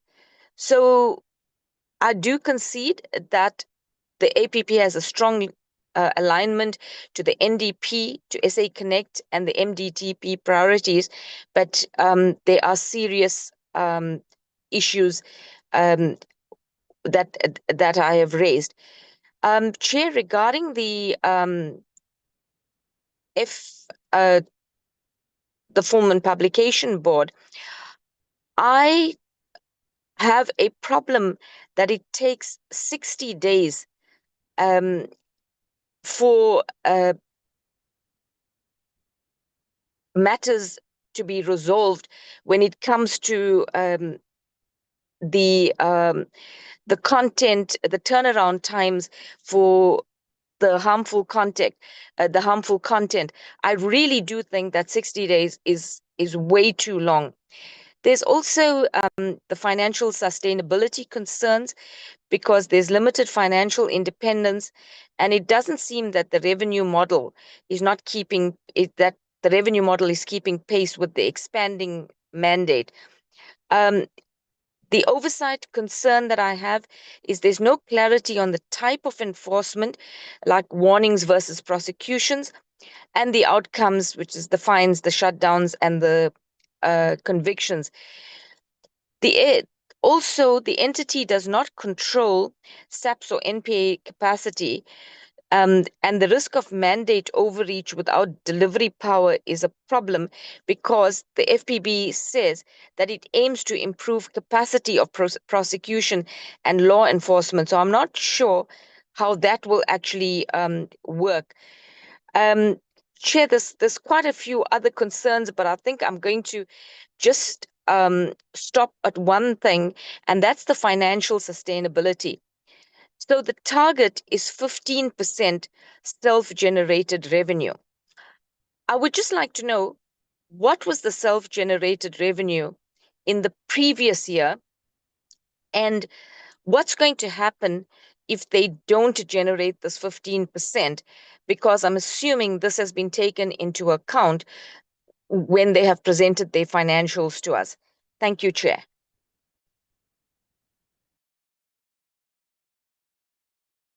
Thank you, Honorable Singh. Honorable Subrathi.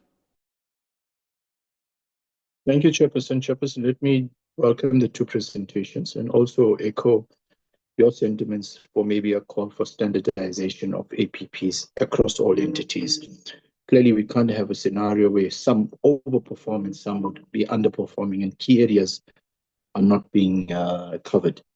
Chairperson, with regards to ICASA, you've set a target to increase the average download speed from a baseline of 45 megabytes per second to 95, which is more than doubling. In fact, it's more than 100% increase, doubling of the broadband performance in a single financial year. Can ICASA explain to us the methodology that they have used to measure this both baseline and this projected target? My second question to ICASA is that your outcome indicator for competition commits to 30 pro-competitive regulatory interventions in the financial year 26-27, up from a baseline of 15. Now, can you define for us precisely what constitutes pro-competitive regulatory intervention for purposes of this indicator? Is it a published regulation? Is it a licensing condition? Is it an enforcement action or a findings document? And maybe linked to that, what prevented the baseline of 15 from producing measurable improvements in market concentration, in data pricing, and in consumer affordability that would be visible to ordinary South Africans?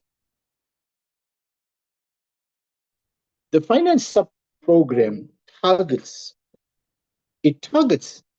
an unqualified audit opinion with limited findings, specifically 2 findings for the FY 26-27. Now, this is a very notable formulation.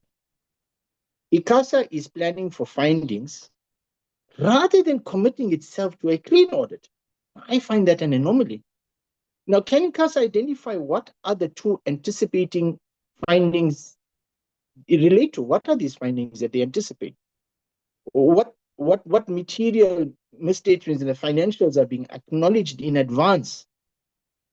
And why does this APP not set a target for a clean audit with 0 findings as the minimum acceptable standard for any Schedule 3A public entity of ICASA's regulatory standing? Chairperson, the next topic is exceptionally important. That is surrounds the broadband licensing. Now, ICASA, you're targeting a 60% completion of broadband spectrum licensing in FY 26-27. This means that after 2 financial years, spectrum licensing would not be complete. Now, can you provide us a timeline for the remaining licensing? Explain to us what specific procedural, legal, or funding constraints are preventing full completion, and confirm whether this ongoing spectrum licensing delays are a factor in South Africa, our failure to achieve broadband pricing and universal access. And maybe linked to that, we are aware that there are those who were granted this license have not been compliant. What actions has ICASA began taking against them ahead of the next round of licensing to address those gaps where they have not fulfilled their obligations or their commitments? And maybe related to that, there may be in the market those that want to enter the market for licensing. Have you started getting such indications from the market? Are you assisting and guiding them in terms of what needs to be done, particularly if these entities are entities that are emerging from the historically disadvantaged individual sector? Maybe my last question, Chairperson, is around the OTT. They've committed, ICASA has committed to producing 1 findings document on the OTT services on licenses. Now, I want to underscore, Chairperson, findings document. Now, this is a discussion stage output, Chair. It's not a regulatory outcome. But given that OTT platforms have been disrupting traditional licenses for over a decade, can ICASA please explain why regulatory analysis of OTT impact is still at a finding stage for the FY 26? And what is the projected regulatory intervention will be following in findings? And whether ICASA's pace of work in this area is really proportionate to the scale of market disruption being experienced. I must apologize for those calls coming in, Chairperson. Chairperson, moving on to FPP, the Files and Publication Board, you've set a target of 15% for self-generated revenue for 26-27 against the department's grant of 112 million, it is, yes. Now, what new revenue streams are being pursued? And is this target realistic? Now, colleagues have spoken about the digitization. Now, your digitization and AI strategy targets only 60% implementation by year. Now, what AI tools and is causing the implementation ceiling at 60%? I want to then also strongly support Honorable Singh's reflection around the 60% target, 60 working days, where FB is targeting 90% actioning of child sexual abuse and exploitation, but within 60 working days. Now, maybe we should ask the question, how many reports have you received and resolved in FY 25-26? And is 60 days, working days, unacceptable? These are working days. It could run into normal weeks, maybe, I don't know what it equates to, maybe more than that, maybe 90 days if you take full weeks. Is 60 working days an acceptable time frame for resolving, for resolution, taking into account the sensitivity of cases that FPP mostly grapples with? And they've emphasized to us that this is our core mandate, to save our children. I'm paraphrasing my words, so they don't have early exposure to abusive content. And maybe the last question that related to that, your enforcement action target is 90% against non-compliant distributors. Now, how many enforcement actions, please update us, that you have action taken in 25-26, and maybe what percentage of that has really resulted in substantive compliance after you had intervened? Thank you, Chairperson, for this opportunity, as always, to engage our entity. Thank you very much, Honorable Subrathi. And the last will be Honorable Nchabeleng. Sorry, I saw your hand up. It seems to have gone down now. Yeah, sorry, Chair, I think it's because I got disconnected. Okay, you are recognized. That's right. Thank you so much, Chair. Thank you so much, Chair, for the opportunity. Chair, the first question, I think, towards ICASA and is to ask about the analog signal switch off progress. You know, this matter has not yet been finalized, and you know, we don't have this clear strategy between analog and digital, you know, handover, and the switch off, you know, date finalization has not yet been. And in terms of the progress of that particular matter, that's the most critical issue I wanted to raise in respect to ICASA. My apologies. The other element I wanted to inquire about is I'm concerned about the funding mechanism on ICASA, because ICASA is supposed to be an enforcer on regulatory basis. It's like expecting our courts to be self-generating income, the watchman and the watchdog. So the funding model, I think, needs to be reviewed. You know, it can't be based on licensing as well as deposit to treasury, and they are underfunded, because if you look at their budget, it's actually not adequately, you know, suitable for an entity of its nature that is regulating big multinational companies, as well as huge telcos, as well as the entire environment of spectrum, radio, television, technology, you know, I mean, the whole spectrum, the whole plethora of the digital communications. And then you have in that regulatory space an underfunded entity in the form of ICASA. So I think ICASA has to come out honest and open and tell us the pain points, to say we require support on this so that we can achieve this.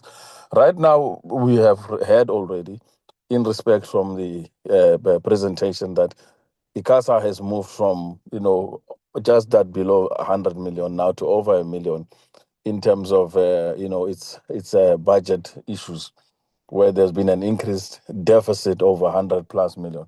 So that tells you that there is an underfunding. And if there is an underfunding scenario, it means that ICASA is underperforming. And you can see on the APPs that there is a lot of loopholes on the funding mechanism that is now pushing ICASA to be an underfunded entity. So I think we need to bring in that question starkly on and understand what can be done. The other issue of it is our rural programs, as well as issues of rural connectivity and the licensing of radio spectrum. You know, we said that in the committees before, to say it's a big concern to see what is happening to rural radio stations that are meant for community being shut down, as well as, I mean, I'm not even going to go to the TV channels, because there we have a big problem with, for instance, the only provider on those TV channels hosted by MultiChoice, whereas you don't have currently a digital, you know, migration process finalized, where rural TV stations, rural community stations, rural community content can be accessible via the digital process, digital platform. So there's a big issue, and I think one, we can say ICASA is underfunded, and that is the issues of underperformance. But at the same time, is the strategy should be followed by the resources that must support it, so that when we measure on the basis of their inability to perform, on the basis that they've been funded, and there is no professional professional capability. But right now it's very difficult to understand really how do they even survive when it's so underfunded. And I'm emphasizing this point because I can see the challenges. You have this huge telcos companies, you have this huge broadband companies, you have this massive value-added service providers. On the other side, internet providers, you have television, you have spectrum, you have everything. And yet you have a regulatory that does not have teeth and capacity to enforce much, and even to participate in the, key decision-making process. So I think that must be brought back into consideration. On the film and administration aspect of it is, in terms of the Auditor General has flagged unqualified audit opinion with material findings. And the committee should really look at what remedial action needs to be taken based on the Auditor General's flagged unqualified opinion on the findings of 2024 and 2025. And then again, looking at, the stakeholders' engagement. You could remember last year we had challenges meeting up with the Film and Publications Board due to the inavailability. If you can correct me because I might be misquoting, if the chairperson was available or not, and there were challenges with regards to the chair, including the committee, etc. So I think those are the issues that really we need to bring into stark, concentration on improvement on the Film and Publications Board and its work in relation to what it's supposed to be delivering on the APPs. The FPBs, the finance in terms of the increase from 24% to that 33 million. We need clarity on what additional capacity in terms of activities that is needed to justify this increase. Why the increase and how come there's been an environment of that. The other thing is the billable, FPB mentions that there is billable training, ISP registration fees, distributor's license, as well as revenue stream, and we request projected revenue figures from each stream for 2026 to 2027 on that side of it. Content in terms of online content, the improvement in terms of capacity and as well as law enforcement, etc.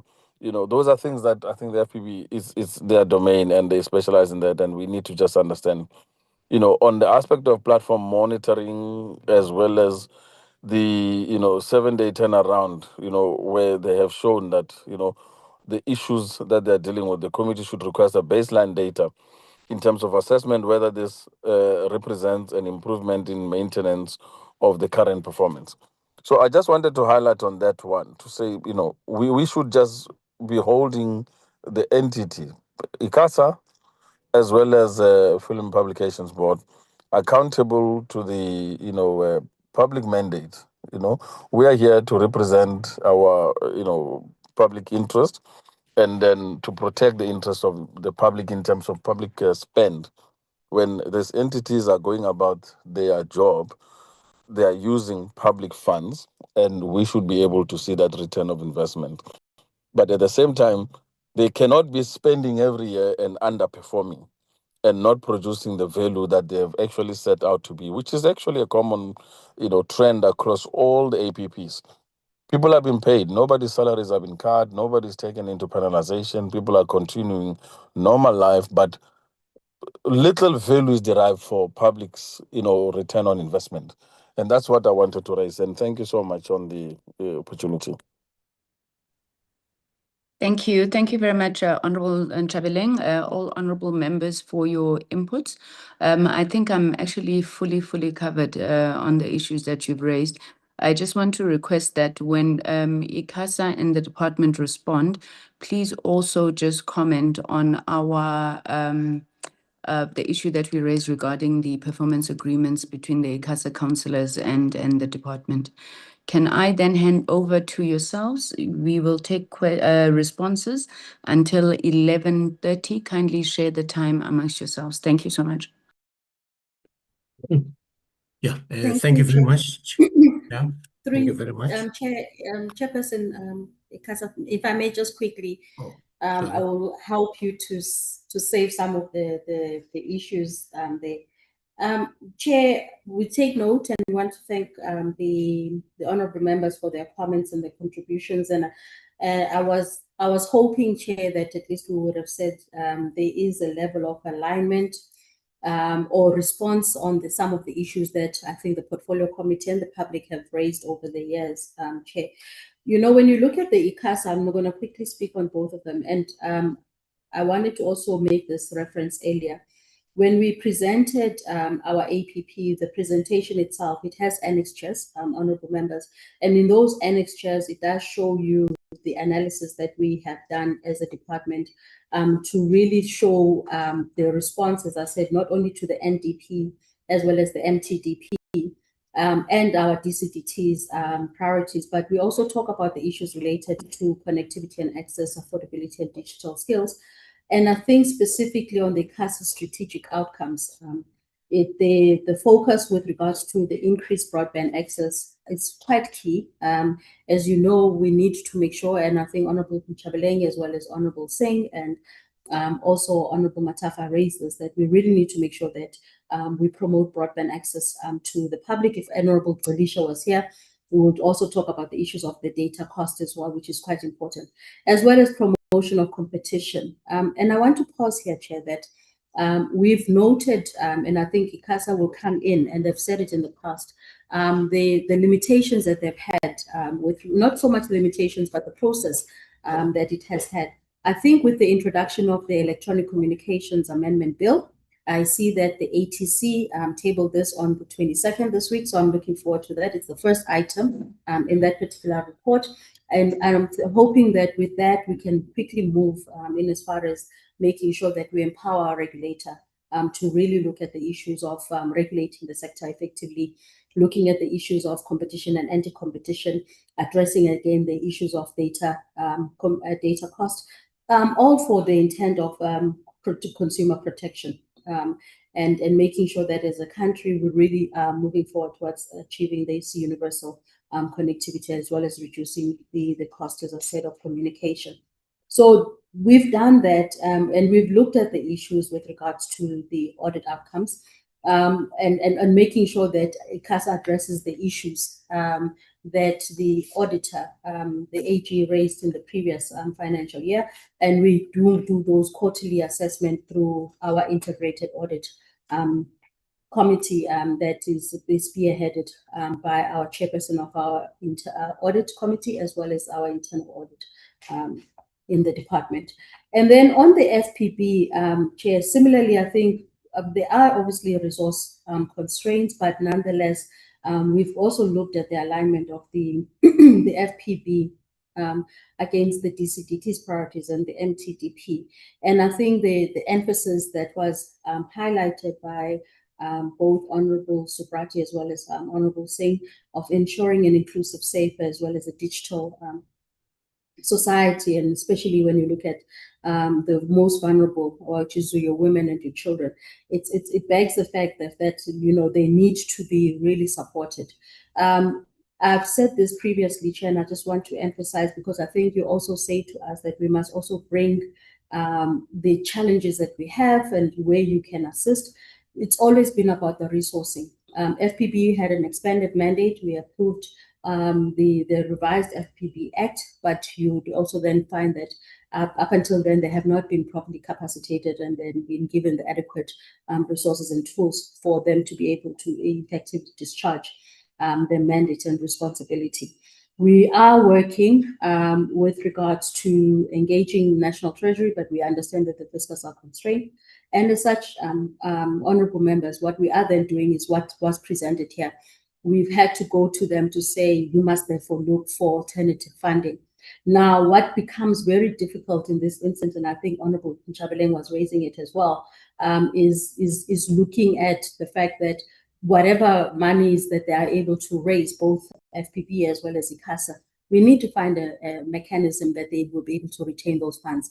At the moment, ICASA has to surrender those funds back to the fiscals. So it becomes very difficult and challenged for them to continue with their work within, as I said, those limited constraints that they do have. So we are working with regards to the alternative funding model, and we have been engaged, both ICASA as well as National Treasury, in this regard, and we will be able to appraise on the portfolio committee on the developments in that regard.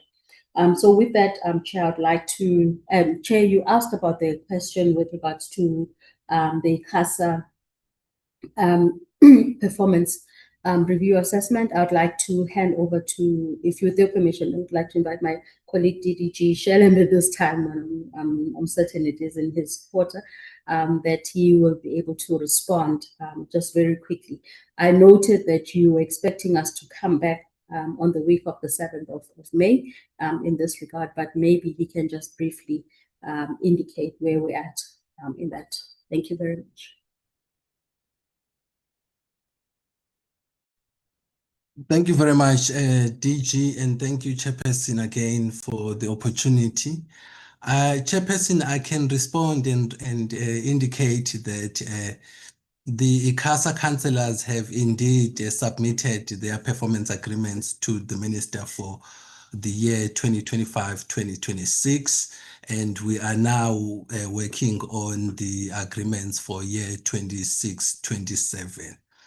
What is outstanding, though, Chairperson, is that then we need to have in place the evaluation panel that needs to evaluate performance against these performance agreements.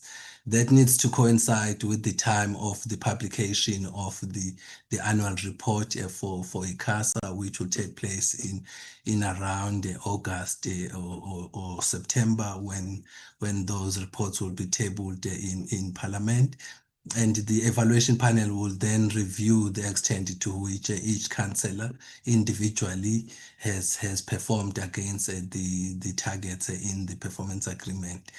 The council will also be evaluated collectively to the extent to which it has met its performance targets, Chairperson. So we are, Chairperson, preparing, maybe if I were to just start intimating on what we will be bringing to the committee when we appear on the 5th of May. We are preparing to bring to the committee a revised performance management system, which tries to articulate in a better fashion the performance indicators that ICASA is supposed to perform on. And in that, again, performance management system, we are proposing then the expansion of the evaluation panel from 3 proposed members to 5 members, as has been indicated by the committee, that we need to include the technical expertise in the proposed evaluation panel. So that is the status, Chair. We're hoping by end of May, we would have finalized the performance agreements for year 2026-2027 financial year, Chairperson. Thank you very much. Thank you very much. Can we go into then the responses by the entities? Thank you very much, Honourable Chairperson and Honourable Members, DG. And let me again thank members for the questions that have been posed to ICASA. And before I can then respond directly, Chair and members, perhaps what is going to be important for members to note, if you check our APP, Chair and members, you may have noticed that the institution that we are leading, we have always had challenges in terms of addressing what members would have liked to see and prefer to see in our performance plan. We have always been focusing primarily on administrative cleanup within the institution, to an extent that through the leadership that we have within ICASA, Council has actually identified a number of areas that requires escalation to our annual plan. And Chair, from what members have asked, it's quite clear and it's evident that in terms of our plan, the DPME approach on how we as a regulator is expected to communicate our plans, there's definitely a mismatch in what is expected as a regulator to report. I'm raising this because in terms of our performance plan, what needs to be dominating in our plan is regulatory interventions as opposed to administration.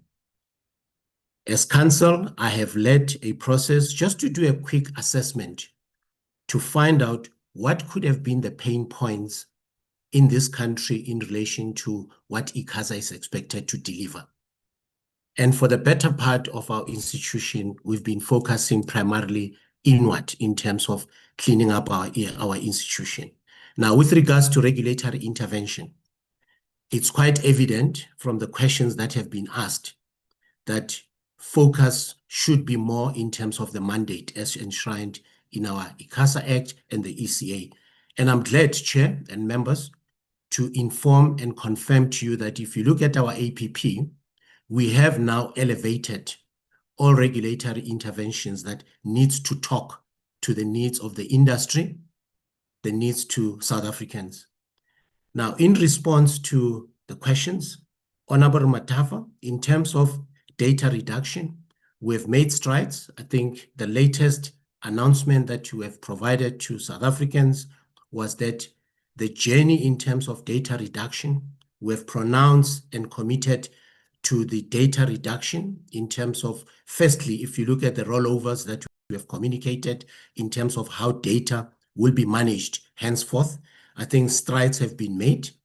And what might not be visible even in our plan, there are a number of other areas that as an authority, we still have to interrogate in terms of how the industry has evolved in the past 25 years, because what we licensed in 1994 and 2009, it's no longer the same in what we are regulating today. So we need then to be alert and ensure that as we talk about cost, about review, we need to look at the market on how it has evolved so that the reduction goes with what we see in the sectors that we regulate. The issue of SMMEs, I can assure members through you, the chair, that we have started a process where we'll be availing spectrum. I think there was a question in terms of our outlook in terms of spectrum. There will be a short-term program which will announce in terms of availing spectrum in the short term, that SMMEs or any other potential licensees, even those that are licensed to access that spectrum. So SMME in terms of even accelerating connectivity in rural areas, there is spectrum that has already been identified, which will be made available, obviously, for those that will be applying. We will as well, as part of our outreach, make sure that we communicate what is available, a process that people need to follow in accessing the spectrum, especially for those underserved areas and marginalized communities, so that everybody can be inclusive in our plans. I'm saying this, Chair and members, that it might not be visible in the APP as we have it, but it's some of the programs that are embedded within our licensing program and our spectrum allocation program. I've indicated that the elevation of regulatory intervention has always been our challenge, and under my leadership with Council, we have, I think if you look even into the plan, managed to bring that to forth.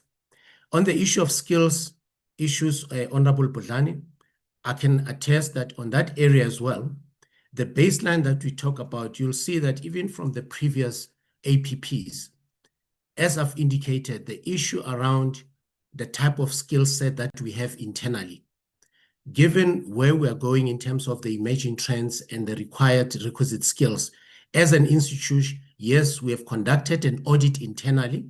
The outcomes still has to be confirmed in terms of how to realign our structure to an extent that it led to Council, obviously through our governance process, requesting the CEO to urgently develop a business case for the institution, because you may have realized that a number of issues that we're talking about, requires a strategic approach, which is focused. And one of our weaknesses as well, which we have now identified to make sure that we close the gaps, is to have a clearly defined business case for the authority. And so those are some of the administrative things that would have made us not to elevate what one would want to see in an annual performance plan, because in the mean, you might have seen just activities. And I think I'm encouraged, and I want to encourage even to give confidence to the committee that we are now responding to the plights of the requirements of our citizens.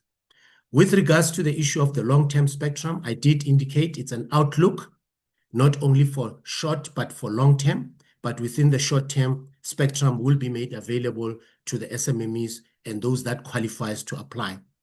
With regards to the funding model, this is still an inward team, but obviously we have already engaged the DCDT and the National Treasury. So whilst we know that we need to identify our short and medium and long-term challenges, those that are closer to our program needs to know. But for now, it's an internal team, but obviously working hand in hand with DCDT and getting advice from the National Treasury.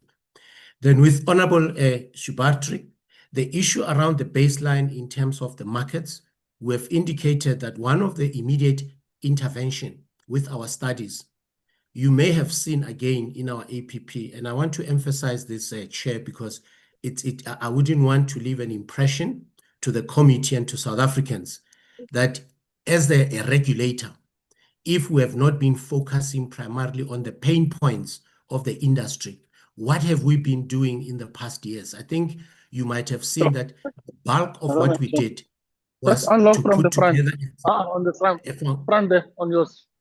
Honorable Nchabeleng, please mute. Honorable Nchabeleng, please mute yourself.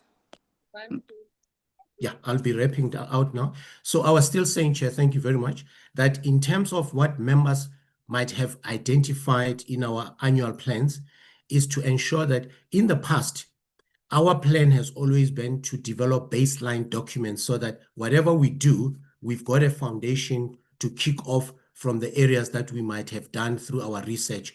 So I'm aware that for South Africans, we need actions. We need to see that networks are rolled out in rural areas. We need to make sure that costs are reduced immediately. But in the past, it has been just a preparation. And as Honorable Shing, you did mention that in what you have seen in our report, it appears as if we're more of a document-driven regulator. You know, we're working towards developing a document. The bulk of that, it has always been just to have baseline. But I can assure that having escalated, impactful, evidence-based type outcomes, you will observe now going forward, Chair and members, that the regulator will be then reporting on evidence that is required by the committee. Then on the issue around licensing, I did mention that it will obviously a process that will proceed. The 60% that you might have seen in our APP, it actually taking into consideration the program that is required. Remember that in terms of class licenses, anyone that comes and apply, there's a process that we follow. So there will be an opportunity for those that have already communicated an interest to come and apply to do that. Then finally, the issue of public mandate in terms of social platforms. Honorable Nchabeleng, as you may have noted, a forum has been established between ourselves with other sister regulators. So that's an area that we'll continuously be monitoring as a collective, as and when, obviously, if citizens have identified issues that requires immediate intervention. So through that collaborative partnership, we are actually responding to issues as and reported. Around the issue of analog switch off, I can confirm that currently the minister is leading a DTT committee, as you might know, right, post the the e-media matter. The matter is still in court, and currently as an authority, proactively we have gone out, we have issued DTT regulations.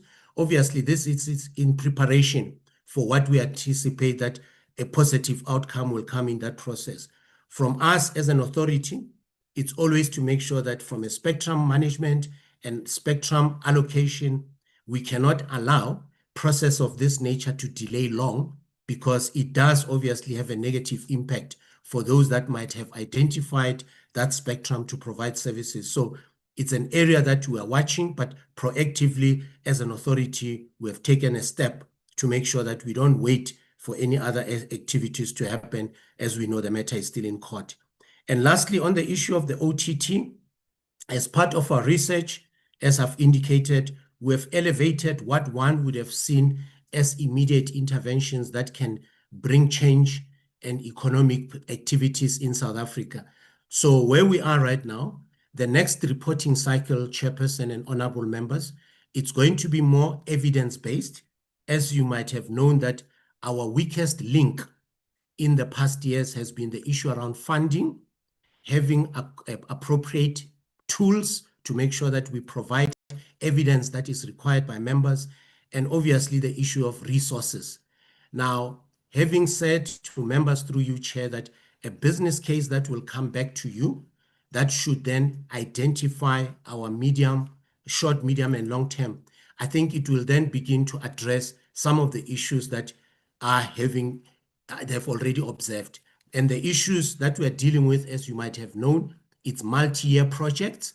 So to a large extent, when you see a staggered type of deliverables, it's not that we are not dealing with many of the issues, but it's because of the type of projects that we are supporting. Others, yes, if it's short term, it will be 1 year based, but the majority of the regulatory work, it's multi-year based. So in a nutshell, Chair and members, that's how I would respond to all members' questions in that order. But thank you very much.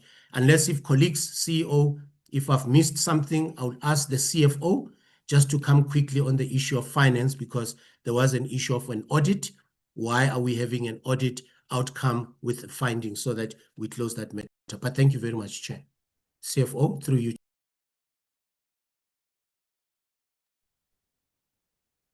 Thank you, Chair. Thank you, members. So let me maybe touch a little bit on that one, Chair. And the challenge with this particular one, Chair, is that it will be based on the outcome of the current audit. That measurement is based on the outcome for the year ended 31st March, and we already know what has transpired from our end. So we could not sort out the capacity issues that we had, Chairperson, on time due to funding. So we still didn't have the funding to make sure that we are capacitated properly, to ensure that we've got skilled personnel that can assist us in, apologies, Chair, I forgot to switch on the camera, that can assist us to ensure that we can eliminate some of the challenges that we have. We have made strides, Chair, just to give comfort to the committee in terms of so far, because I'll say so far, because AG is still auditing, in reducing irregular expenditure. I think in Fruitless, last year we were sitting at about 14-point-something million. Currently, we are sitting at roughly about 1.3 million, Chairperson, just to say we did try to work around the issues and try to limit them. However, on issues such as 30 days, Chair, and as I said, we did make strides. And as we come back to report for the Q4 or the annual performance, it will be discussed with the committee. The first quarter, especially the first quarter, Chair, was a bad quarter, Chair. We didn't perform well. So from second and third quarter up until fourth quarter, there was an improvement. But you'll never know how AG is going to pick up what AG is going to pick up and what they're going to report. So we're trying to be as realistic as we can, Chair, because one of the issues that you have to consider when you are putting together these indicators, Chair, is that they have to be smart, which is inclusive in that, is that they have to be realistic and also be achievable. So looking at that, and also that we had issues of consequence management that for the past 3 quarters we were not meeting, but for the last quarter we did meet. We thought, Chair, it may not necessarily be that realistic to say we're not going to have a finding, Chairperson. And I do acknowledge that is Okay. ideally. Thank you. Thank you, CFO. Sorry. Thank you. I think we got the point. I do want to get FPB to respond before the time runs out. Advocate, please to come in. Yeah, thank you, Honorable Chairperson. From the FPB, because of time, we have agreed that the CEO, Advocate Norman Gidi, will respond to all the questions. Thank you. Norman? Okay, thank you very much, Chairperson, and thanks to the members for the questions that have been posed.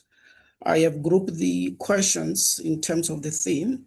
The first theme that I will deal with is with respect to the partnership, with respect to online safety and awareness campaign.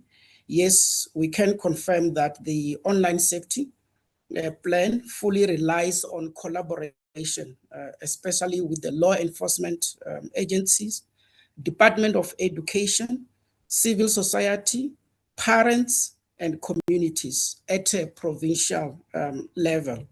So this is aimed at ensuring that parents, caregivers, children, and other vulnerable groups are aware of the FPB issued age rating and safety measures online so that they can then protect themselves against harmful and prohibited content.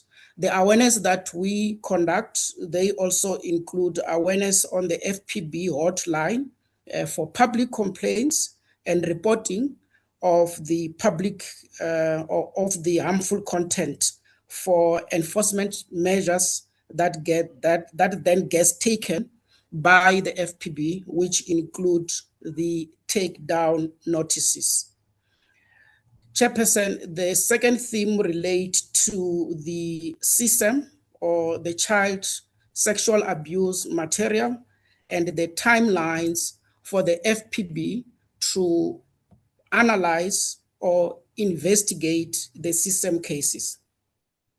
It is important to indicate that the analysis of the CSAM content is a collaborative work with law enforcement agencies. FPB provides expert evidence in court after assessing and confirming that indeed the distributed content include CSAM or child pornography. The timeline that have been indicated is as a result of the work that needs to be done. In 2025 and 2026 financial year, we have worked on 15 CSAM cases that were referred to FPB by SAPS. These cases, honorable members, they range from hundreds to thousands to million images. These are images of child pornography that the FPB staff members have to verify each and every image and confirm that that image constitutes child pornography, because that then forms part of the evidence that needs to be presented to court. So that takes time, and that then explains the 60 days, because the employees that work on this matter, they also need time or break so that they are not subjected to emotional effects. However, what we have done in the current financial year, we have now prioritized the implementation of an electronic system. That electronic system is going to assist us in terms of automating the content analysis, which will then also assist in terms of the capacity constraints that we have. The DG has already indicated the capacity constraints and the budgetary constraints that we are facing as an institution. The third theme relate to self-generated revenue.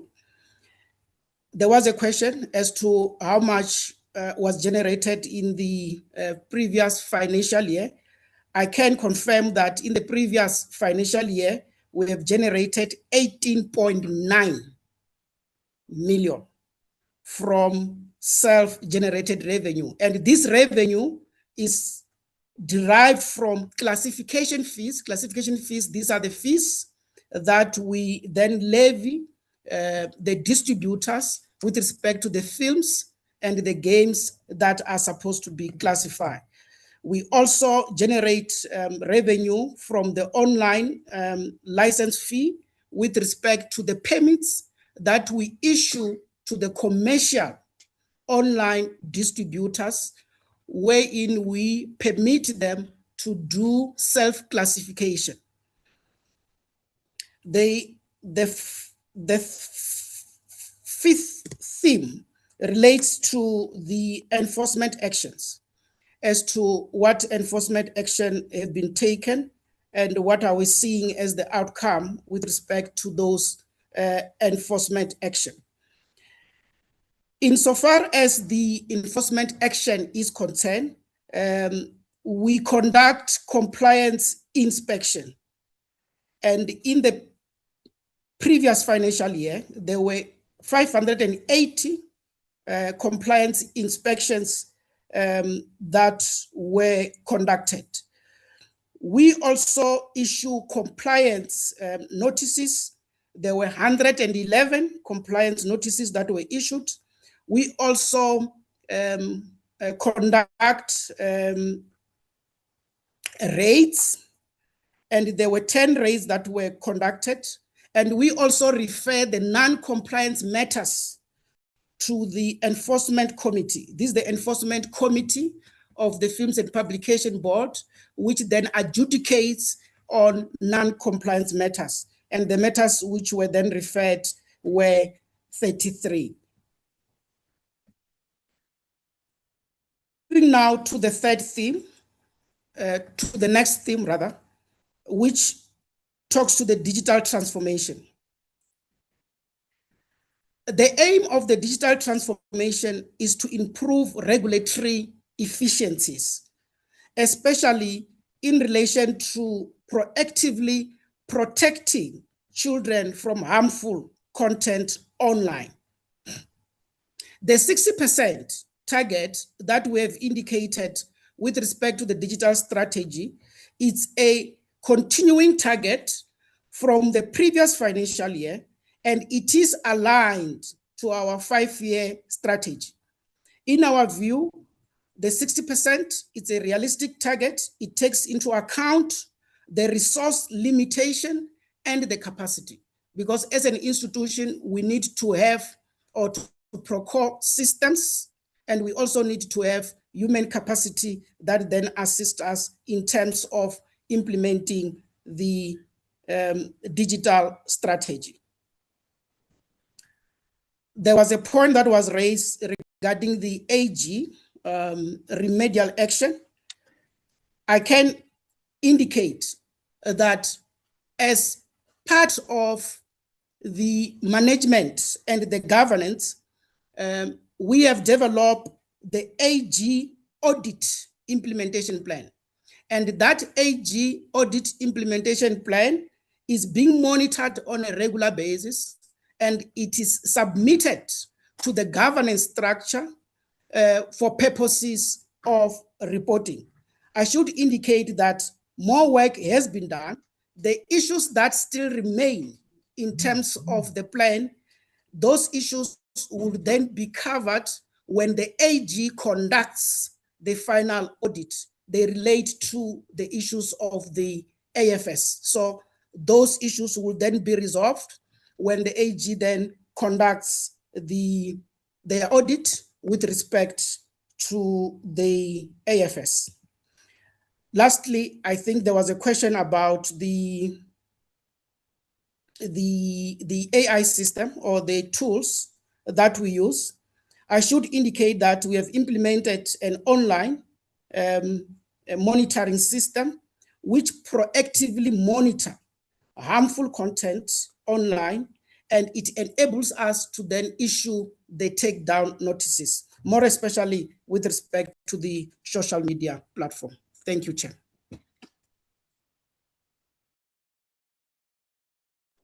Thank you. Thank you very much, CEO.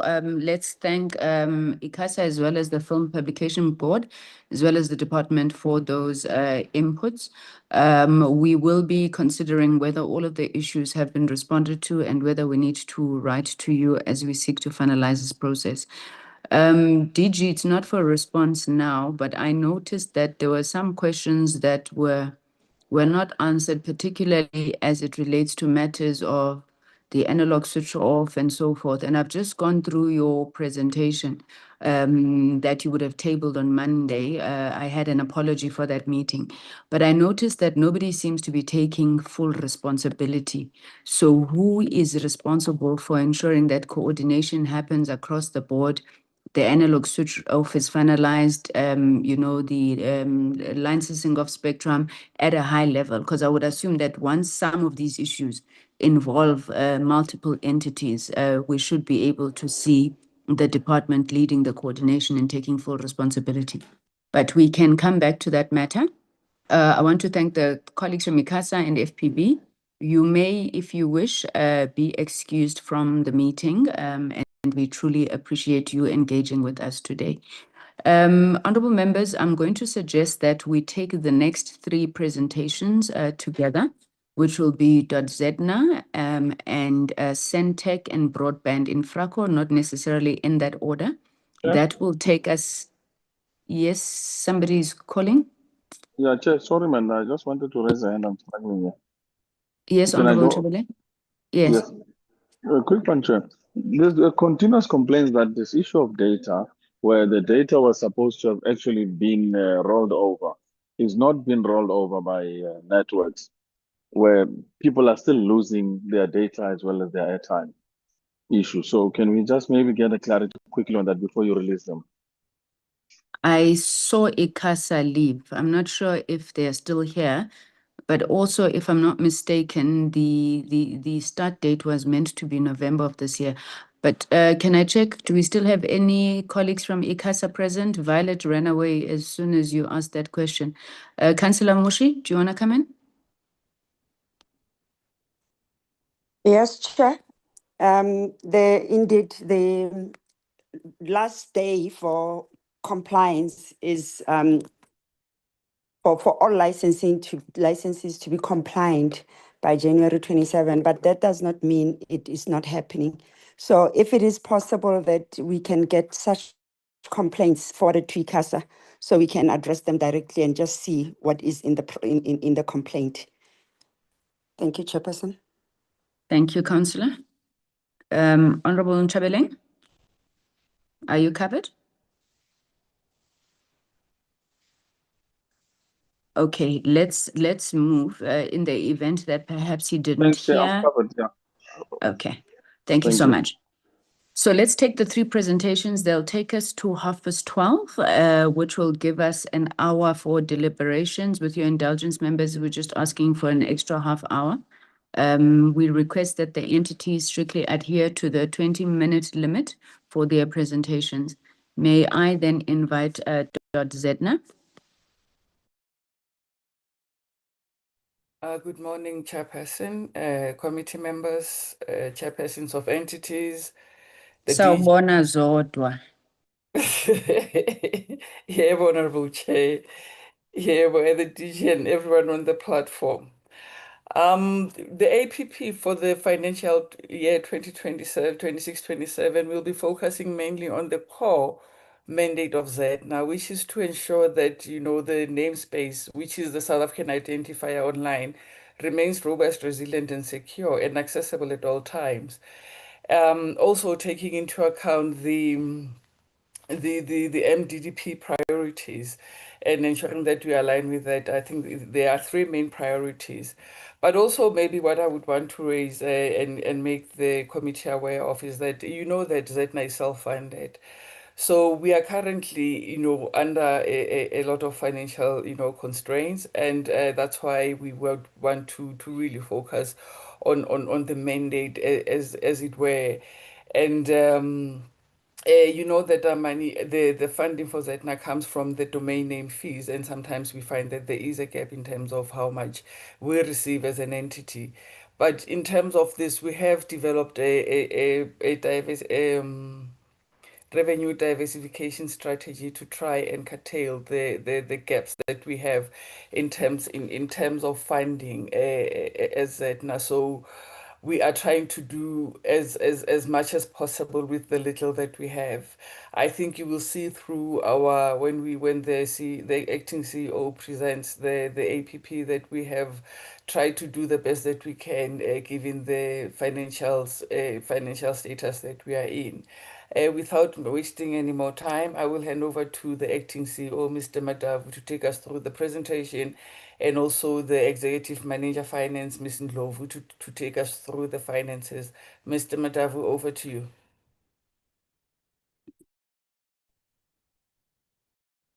Good morning, Chair, and good morning, members, and good morning, DG and the colleagues.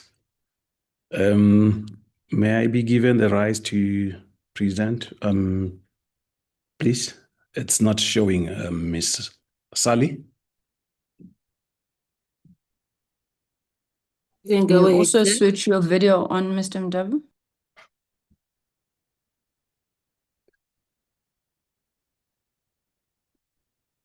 Apologies, Chair. Thank you.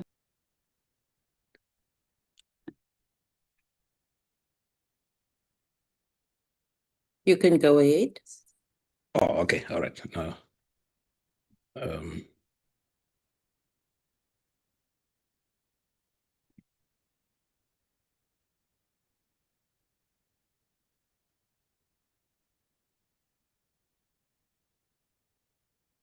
Good morning again. I'm not sure if it's showing from your side. Can I get a confirmation, please, Ms. Yes, Sally? we can see it. All right. Okay. No, thank you, Chair. I'll try to be as short as possible, considering the time that we have already wasted on the previous engagements, not really wasted. Chair, this is just some of the things that this covers our impact statement. I'm not going to dwell much on that. These are our vision and mission, rushing to our values, which includes collaboration, innovation, integrity, inclusivity, people first, excellence, and agility. Chair, this is the part that I think I'll spend more time on them in terms of the strategic plans that we want to do for the year 26-27. The first one is the strategic outcome that covers the digital inclusion, equitable access to the ZA domain namespace. Strategic outcome number 2, secure and resilient ZA namespace. The third one is the global competitive and innovative ZA namespace. And then the last one, which is the fourth one, is the one that touches about the operational excellence.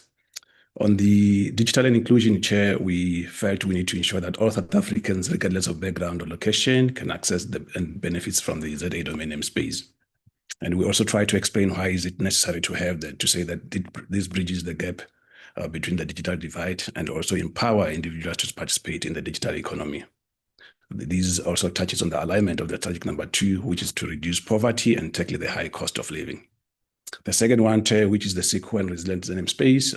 The goal there is to make sure that we safeguard the ZA domain namespace and the cyber threats and ensure a security environment stability, which also assists us in terms of building trust in the ZA domain namespace and also support the growth for the local businesses. The alignment there, Chair, will be the issue of inclusive growth and job creation, as well as the priority number 3, which is a capable and ethical development state. In terms of the third outcome that we have there, which is globally competitive and innovative namespace, the goal there is to foster innovation and make ZA a leader in the global digital economy. We also try to explain why is it necessary to have that, which is to drive the tech advancement and the internet connectivity, and also opens the global opportunities for the South African business. The alignment there will be the issue of the strategic priority number 1, which is inclusive growth and job creation. Chair, the last one there becomes the operational excellence, which touches on the streamline operations and deliver efficient and effective public service. We're trying to make sure that it enhances the public trust and improve internal capacity and responsiveness. The alignment there is to is strategic priority number 3, which is a capable, ethical, and development state. Chair, let me just rush to the performance information, which includes the targets there. On the first one, Chair, the issue there is to make sure that we promote digital inclusion and equitable access to the ZA domain space for all South African. We have listed a number of activities that we're intending to do there, which would make to make sure that we have 4,500 non-commercial domain names registered, to have 100 school digital presence platform deployed, and as well as the awareness campaigns conducted. We also touched on the township and recognized Royal House and educational resources, as well as the agreement with other institutions to make sure that we don't do things alone. There's collaborations. Chair, and also make sure that we have internet engagements for the year, listed as 20 there. And the next one, which is to secure and resilient the ZA namespace. Chair, we felt that it's important for us to make sure that there's compliance in whatever that we do. Hence, we put a percentage of 60 compliance of commercial registry and registrants are achieved, as well as the one for the non-SLD operators and SLDs administrators. We spent so much time talking about the compliance because we felt it's necessary for us to make sure that the namespace is secure and resilient. Chair, we also talked about the issue of the 40% of reported incidents resolved within 90 days, as well as the 98% availability rate of the namespace generally as a ZA. We felt that it's important also to include technical trainings, especially in the DNS ecosystem, and as well as the socio-economic impact assessment system report to be conducted for the financial year. Chair, the third one will be the global competitive and innovative ZA namespace. On this one, Chair, we just felt that we need to make sure that there's growth within the ZA domain name space, to an extent that we said we, at least if we could have 275, 166 new commercial domain name space created for the year, and also have a research study that is published, as well as to make sure that we have a number of 200 trained resellers for the financial year 26-27. The last one on that will be to also have the 2 member and stakeholder engagement activity for the year. Chair, the last one will be the operational excellence, which we felt we need to increase our employee satisfaction to 75%, as well as the compliance within the key legislation for the year 26-27 needs to be achieved. The third one is the one that we've been trying to make sure that continuously we have clean audit. And the second last will be the one that the chair was talking about in terms of the revenue stream that we need to have developed for the financial year. And then the last one, Chair, will be to have the audit findings resolved within no overdue findings. For us to be able to have this completed, Chair, we felt that there are some enablers, which would then be the policy and regulatory framework, sustainable funding and revenue justification, as well as the technology and infrastructure development, the public-private and multi-stakeholder partnership, as well as the human capital and organizational capacity. Chair, I will then hand over to our EM Finance to continue with the budget part. Thank you, Chair and members. Thank you, Acting CEO. Good morning, members. I will be presenting the 2026-2027 budget. In terms of our total income, we anticipate to receive income of 29,656,542. The income is made up of revenue from the renewal of domains as well as the creation of domains. We anticipate to receive 25,327,841, which is a 4% increase from our previous budget. We then anticipate to receive interest of 4,329,700, which is a 67% increase from the previous budget. In terms of expenditure, we anticipate to incur 29,056,742 rands. In terms of the categories that I will be touching on, I will be touching on the material ones or the significant ones.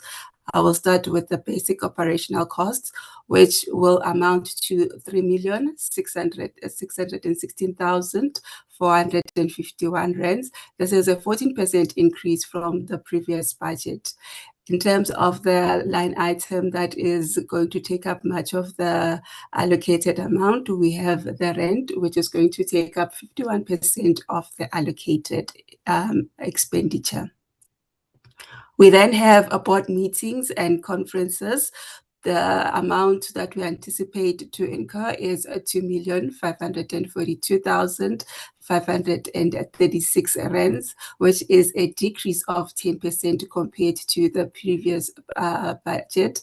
In terms of the line item that will take up most of the expense, we have board fees, which will take up 70% of the budget of the allocated amount. Then we have namespace development, which will take up 2,887,750. This is a 45% decrease from the previous budget.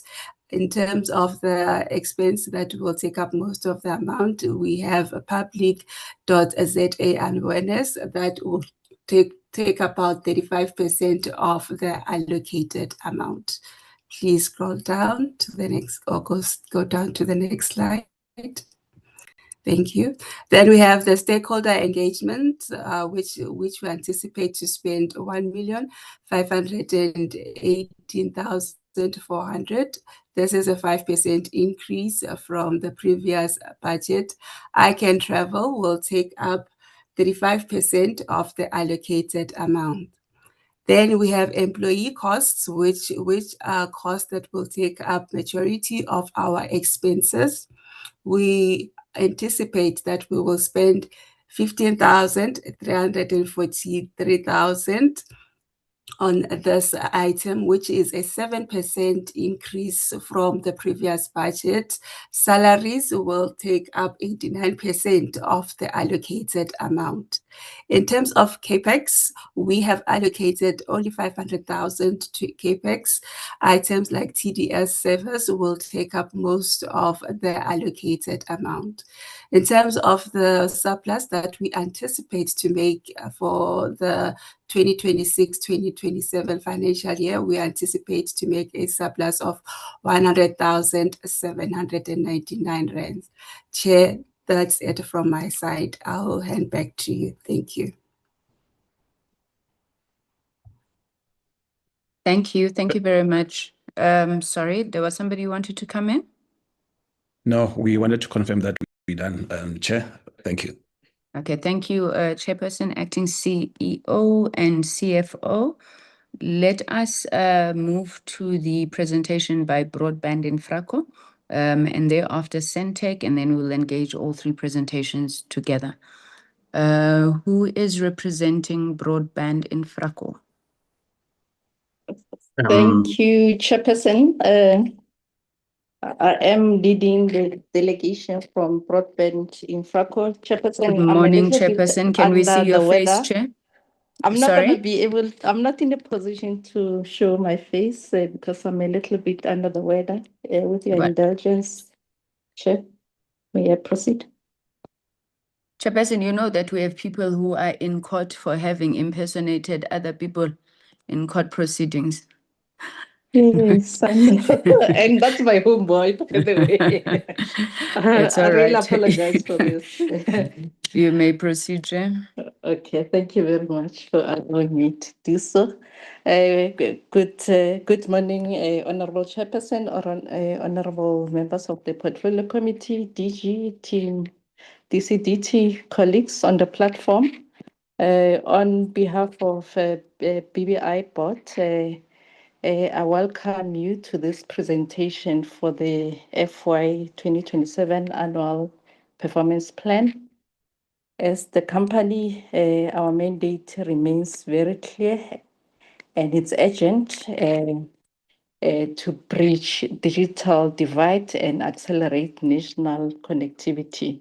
So this FY 2027 APP before you will reflect a transition that will maintain existing contracts at lower rates, while as BBI, we are positioning for a step change due to our financial constraints. We are doing that through the SETA upfront payment as well as the ICASA upgrades as the implementing agency. Chairperson, we're not hiding from the pressure on our cash flows. However, we are confronting that through a funding strategy and plan, of which from a shareholder point of view, we are looking at working capital as well as an application for BBI to be recapitalized, as well as seeking infrastructure from the market, infrastructure funding from the market. We are still pursuing our ambition to acquire an ECS license. So at this point in time, let me hand over to my CEO to walk you through the pillars as well as the financial plan and the performance plan for the FY 2027. Thank you. Thank you, Chair. Honorable Chairperson, honorable members, the DG chairpersons and the colleagues online. Yes, I'll take you through some of the details that we have put in place. In terms of us putting together the APP, we have worked with the department, like the DG alluded to earlier on. We have also aligned with the National Development Plan goals, and so we'll just quickly go through our strategies and so on. I think just halfway through, I'll request my senior manager in finance to just take you through 2 slides on the financials. We don't have a CFO at the moment. We are out looking for a CFO, and we'll update you once we get one. So I'll go straight into it, Chair, and I won't dwell too much on what is known. Our dual mandate, social mandate, is what you will see as you do your oversight visit next week. We shall be together in Limpopo, and you'll see the services that have been rolled out in the underserviced areas. The commercial mandate is what our chairperson spoke about, that we need to be sustainable. We have got cash flow crunch at this stage for various reasons, which at this stage we are being assisted dramatically so by the department because it spans various other entities other than the ones that are in the DCDT. Our focus areas would be the digital transformation, last mile connectivity, and making sure that we are sustainable and enable the organization. The outputs thereof are what is now encompassed in our KPIs, which we will go through blow by blow. On our strategy roadmap, also already alluded to by the chairperson, we are going to extend our fiber backhaul, make sure that it reaches the furthest corners of South Africa. We would like to be the lead agency in terms of preferred connectivity for government services and also for the private sector. I think later on, maybe in the quarter or when we show the annual reports, you will see that we are more than capable in terms of that, including the implementation of the various projects like SA Connect and so on. Part of what we want to do is to capture market share. We will be competing with the private sector and make sure that we are able to spar with them in terms of providing the services that are required. We also want to have and work with, in accordance with the legislation, with the fiber that is available on your ESCOM, on your Transnet, on which BBI is founded anyway, from a legislative perspective. And once we have resolved some of the key problems that we have in terms of that, you'll see that we will be in a position to resolve the key financial matters that beleaguer our organization to a large degree that is premised on that relationship. And again, from that perspective, the DG, together with the department, are spearheading that we should be collaborating much better than we have up to now. Meaningful connectivity is what has been asked by the honorable members, including in yesterday's session. For us, we are looking at economic growth. We're looking at connecting the underserviced. We're looking at increased availability of digital connectivity in the unserved areas, including also in the areas which might be served but are not connected by virtue of the high costs, some of which have been alluded to in terms of the carryover of data and so on. So BBI intends to make an impact and has already made a huge impact in terms of that. Meaningful connectivity also means there is employment creation within those areas, and the employment makes it sustainable for the services to be consumed in those particular areas, and for the people to be able to look after the infrastructure that has been deployed in those areas. And in that, we will be working with the SMMEs and the small ISPs, empowering them, making sure that there is employment growth, as well as pervasive broadband connectivity at cost-effective rates. Having said that, I will ask Napo, our Senior Manager in Finance, to just take us through a couple of slides from a finance perspective, and then I'll proceed to go through into the KPIs. Napo, are you on board? Yes, I'm on board, CE. Thank you. Good morning, honorable members, the DG, DDG, and fellow colleagues. I'm going to quickly take us through the budget for the from March 2027 to 2031. The revenue side of the budget assumes that all current contracts will be maintained at a lower rate, and there will be an upfront payment for CETA contract, which will be received in the 2029 financial year. The SA Connect contract has been approved also until 2028. The year-on-year increase is mainly due to our planned new customers, as well as the ICASA upgrade and the CETA contract.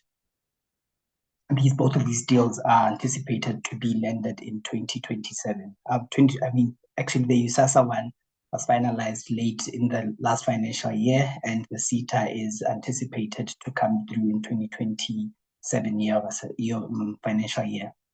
With the cost of sales, there's an increase, and this is just based on the planned new contracts for leases, maintenance, co-location, and managed services, all of which enable us to provide the services that are revenue generating. There's also the ICASA and SA Connect. These are the cost components associated with the revenue that we'll be generating from those two contracts. On the OPEX side, majority is made up of computer and license fees, our employee expenses, as well as co-sourcing. This was based on the current staff complement, factoring a 6% increase year on year. And there's also operating leases, repairs and maintenance, and security for our POP sites. There's also interest, and this is based on anticipated loans in 2027, 28, and 29, just so that we can continue with our network expansion. You may proceed to the next slide, CE. And then the statement of financial position, the decrease in the PPE is just mainly due to when capitalization of projects takes place, and then we start depreciating them as they with use. The trade receivables, the growth is due to the increase in revenue that we anticipate. There's also a line for interest. This is based on the assumption that we'll take a long-term loan in 2027, 28, and 29 for CAPEX investment. The trade and other payables is also based on the collection period of 30 days, the payment period of 30 days, which is in line with our APP target. That's all on our financial plan. You may proceed, CE. Thank you. Thank you, Napo. I will proceed, Chair, from here to go through to the funding plans as part of the strategic turnaround. We are looking at shareholder funding, short-term to medium-term. We're looking at invoice financing, the revenue projects, ECS license, the key matters that will allow us to be able to turn the organization around in the short term, and then the infrastructure funding for the big projects. We have gone to the Development Bank of South Africa, to Infrastructure Fund, South Africa, and various other institutions that could be able to lend us money for us to be able to do the key projects that we need to do that. We are busy presenting to them at various levels, and we'll update you as soon as we are successful. But we believe one of the key interventions that government can do is to provide equity funding especially considering that the key service providers, Eskom and Transnet, they charge quite a lot for us to have access to the fiber, and that sometimes makes it uncompetitive for us to be able to provide the services to the market. So, but we are busy engaging them in the structure that the DCDT is leading via the DG, and the work that is taking place at the stage that we get a breakthrough, we will then be able to update the committee. But that by far will be the biggest thing that makes a difference in terms of the sustainability of the organization, as well as the capability to provide the services that are required by the citizens. So on the performance plan, we've got various outcomes, different categories of outcomes. The first one is we need a strengthened financial position for growth and sustainability, of which the outputs include sales contracts, increased revenue, increased investment and funding, and improved operating profit before depreciation after interest, and the support of SMMEs. This is the first category that we have put targets for, and you will see in the fourth column under 2026-27 target, we've got the specific numbers that we are looking at. And all these numbers are baselined on the previous numbers, numbers that we would have achieved, and then we stretch the target a little bit in terms of that. And then that is then broken down into the quarterly targets, as you can see. I won't go into the exact numbers, but the categories are quite important because for us, it shows that we are focusing on making sure that the organization is sustainable by looking at the key things from a revenue perspective. Then on the next slide, we have an outcome of an organization that is enabled to deliver upon its mandate. In other words, we're strengthening the organization, whether from an HR perspective, job creation, or even corporate governance. We have specific targets that make sure that we are still a good citizen and we are able to deliver based on that. And then the third outcome is an increased base achieved through customer fulfillment and state-of-the-art infrastructure services. In this one, we are looking at the performance of the network so that we are able to attract the best clients and we are able to measure the performance of our network according to international standards, whether it is the mean time to restore on the core network faults or the penalties that is paid in case the company does not meet its obligations. Those are the key standard measurements that we have under number 3. And then from a project's perspective on number 4, we have worked hard to both provide services that can be trusted upon by government as well as by the private sector. In this particular case, we're looking at an increased SA Connect sites which are delivered whether from the DCDT perspective or from ICASA perspective or from any other, like the previous projects that we implemented, a broadband access fund, of which at some other stage we will be able to showcase the statistics and the impact of the connectivity. So from that perspective, we are measuring the number of SA Connect sites connected to the networks for this coming financial year, the number of actual hotspots connected to broadband networks, and the number of ICASA sites for the project that would have been given by ICASA that we connect by the end of the financial year, as well as the increase in expanse and reach on the kilometers that we build on our network. Building as in digging and putting up the fiber, as well as utilizing existing fiber, whether from the municipal or from other entities that do have fiber. Number 4 there on top is repeated, so I'll go to number 5. Apologies for that. The last part of the KPI would be the facilitated socio-economic transformation, showing that we are not just playing from a technology perspective in terms of running a network and providing connectivity, but we need to be looking at how it affects the society at large, thus feeding to meaningful connectivity. So we're looking in that case at the number of SMMEs that we must support, that we must provide business with, and that we must nurture and make sure that we protect. We're looking at also targeted procurement as we execute these projects, whether from Black women, youth, and people with disabilities. And we've got a specific target of 40% of total procurement budget to be spent in the financial year, as well as maintaining the BEE level. And the honorable members would remember that maintaining a BEE level means you have to do quite a lot of work, whether it is from training or hiring, and making sure you've got the right demographics, making sure you have the right spend, and so on. So that even though it's a one KPI, it's a very loaded KPI with a lot of work required to do that. And then over and above that, to also target connection to schools as part of the corporate social investment that we do, especially the underprivileged schools or schools with disability and so on. That is part of what we intend to do as facilitating socioeconomic transformation. Those are the KPIs. On the strategic risks, I won't go into detail. We do have mitigating plans for each of the risks that we have mentioned. We are looking, for example, at cyber attacks. We're looking at capital investment. Like I said before, we are reaching out to the market. And then the rapid changes that are taking place in the business-to-business sector.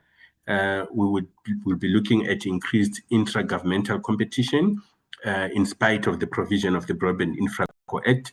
What this means is that there are companies that are providing services and competing with the mandated companies. And that is work that is taking place, like I mentioned before. And then because of the cash flow constraint that we have, the low morale staff, and then the compliance to ICASA license obligations, we need to move much faster to be able to do that. And the people that we owe, there is always a risk that they might deactivate our goods and services.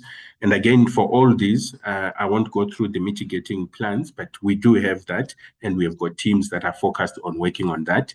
We're also looking at the risk of limited market reach and revenue potential loss due to the absence of the ECS license, which is quite crucial because it allows us to put together new products and services that allows us to remain relevant in the market and not rely on the fiscus. And then from a finance perspective, we're looking at the risk of the going concern. I think that is almost it. The last slide, Chair, is on the key focus: secure the funding, deal with the competition from non-ICT SOCs, and apply for access to spectrum, which is going to be so useful, and the ECS license. Those are the key focus matters that we will be dealing with, which, if resolved, will solve quite a lot of our matters. And that is the end. Thank you, Chair. Thank you. Thank you very much, CEO, CFO, and Chairperson. Let's move then to the final presentation, which is the Sentech presentation. I've been informed that the CEO of Sentech has submitted his apology. I think he's on leave. I would assume that Mr. Piri, Chairperson of the board, is present, the interim chair. Otherwise, Sentech can direct who's leading the presentation. Thank you. Good morning, Chairperson. Still morning, I guess. Yes, CEO has a personal family commitment, so I have in the team the COO and the CFO who will be assisting me run through this. We also have our company secretary in attendance. Chairperson, greetings to you and the honorable committee members. Chair, our APP and strategy is anchored on achieving a balanced financial revenue for Sentech. We are also positioning this entity, Chairperson, to address what has now become a buzzword of digital infrastructure. Obviously, Sentech is one of the first movers in deploying a terrestrial digital network. Sentech is also looking at broadband deployment and also data centers as a financial provider, as a infrastructure provider, Chairperson. And these remarks helps to shape the way in which the APP itself is put together and its pillars. I'll ask Mr. Itumeleng Sokwale to provide the presentation, Chair, on behalf of Sentech. Thank you.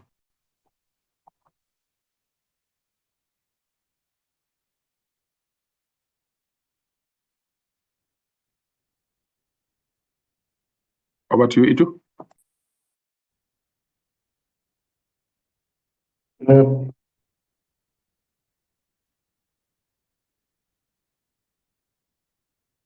Good morning, Chairperson of the Portfolio Committee, honorable members, and colleagues in the screen. I'm trying to share. I don't know if it's allowing me.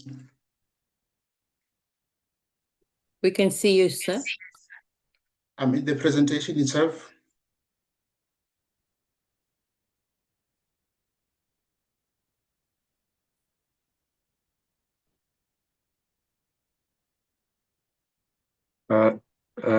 Yes, you can put it in slide mode.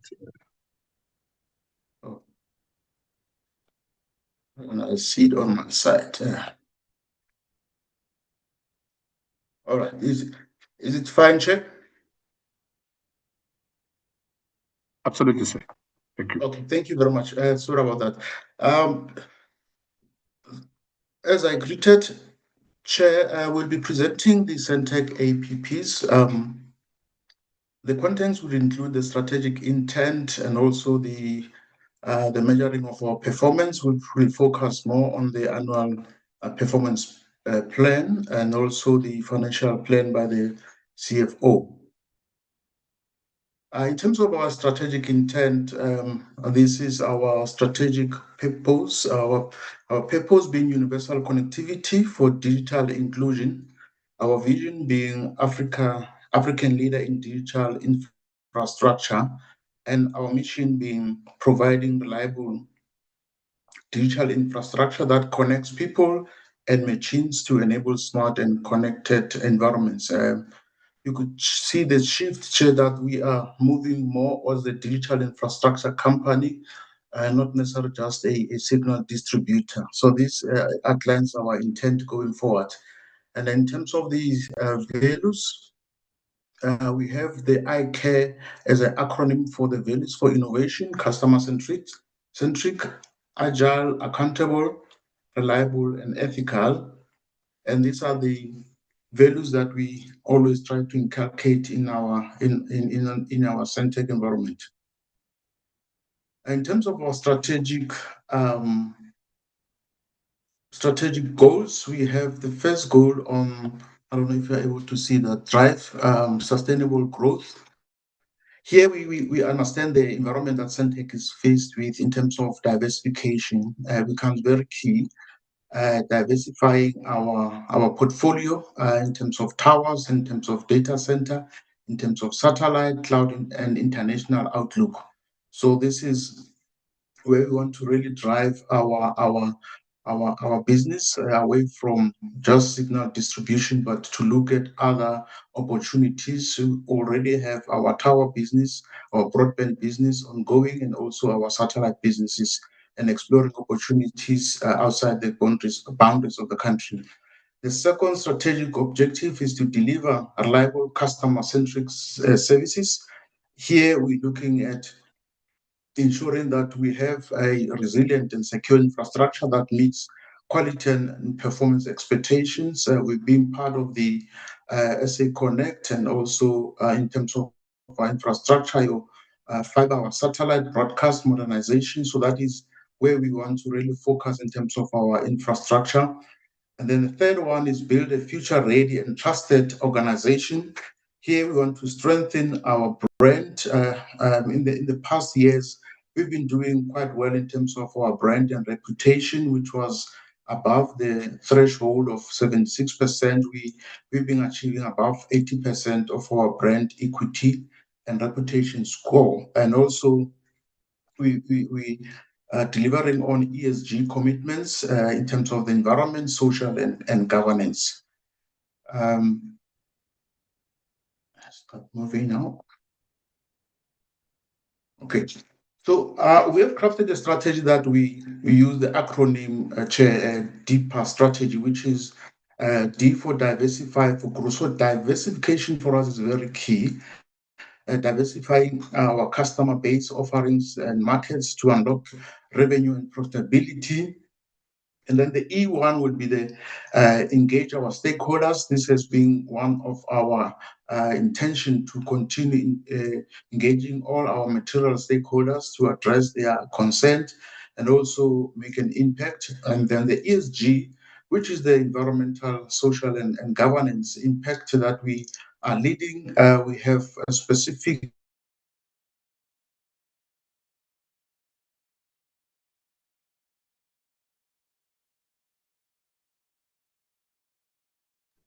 Is it just me or have we lost the presenter in the presentation?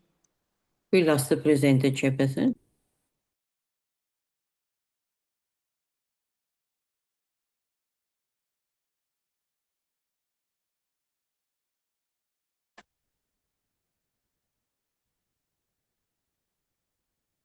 Mr. Piri, can you guide us?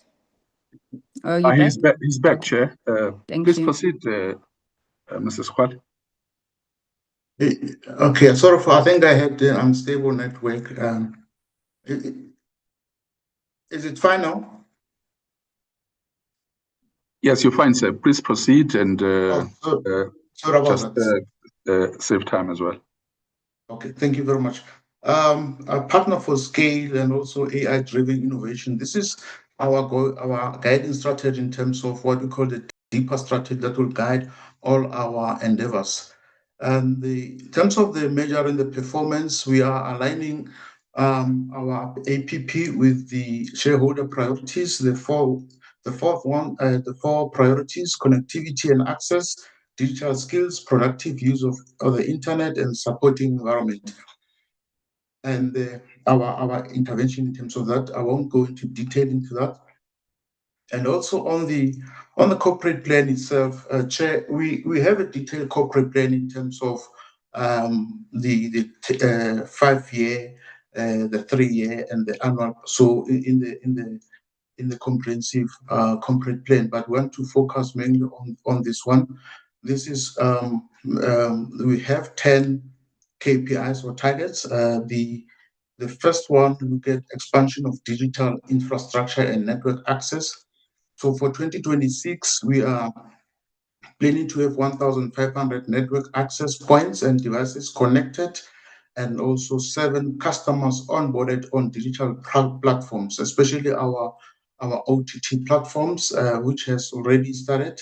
And also we, under financial sustainability, revenue diversification becomes key for us. Hence, we've set an objective of a diversified revenue of 30%. And also on the profitability, EBITDA margin of 15%, and then the net cash flow from operations reduced by 10% because we're coming from a negative cash flow, so we want to reduce it by that 10%. And then the other element for financial sustainability was partnership valued at 150 million secured. So this will go to the outer years that I won't go into details, Chair.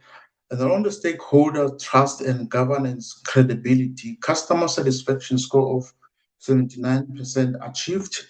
Our latest report ensures that we are really on par with that one. And also on the ESG is loaded with about 10 targets, so 70% of ESG targets achieved. That also include BEE level and also clean audit, environmental reduction of carbon footprint, fully compliant. So those will fall under they will monitor that as a part of our ESG targets. And also the 80% of digital skills intervention plan implemented. So our digital skills is both internal and external, where we're looking at emerging technologies, your AI skills, cybersecurity, and so on, that will be rolling out, Chair. I think I've already gone into the annual performance in that way, so I won't repeat myself on this one, just to give the CFO to come in terms of the financial plan. Thank you.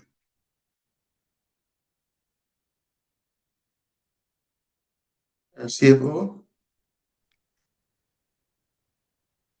Thank you, Itu. Greetings to you, Chairperson, honorable members, DG, and the colleagues in the portfolio. If we can just move to the financial slides, please.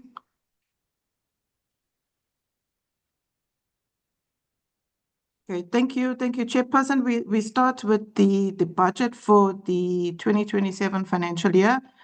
We're starting off with the statement of profit or loss. What we've included is financial year 2025, which is our actuals, and then we've got an estimate for 2026. The numbers are provisional, not final, not audited as yet, and we use 2026 as a basis to determine the budget for 2027 and the outer years. Looking at our revenue line item, Chairperson, it's the top line item. We've got an increase in revenue of 14%, total revenue. The main contributor towards that increase is the new revenue growth. It's increasing by 38%, sorry. With continuing revenue, we've got a small increase of 5%. Continuing revenue is revenue generated from our current customers, the SABCs, the ETVs, the likes, community broadcasters, and it's based on current contracts, so it's more of an inflationary increase.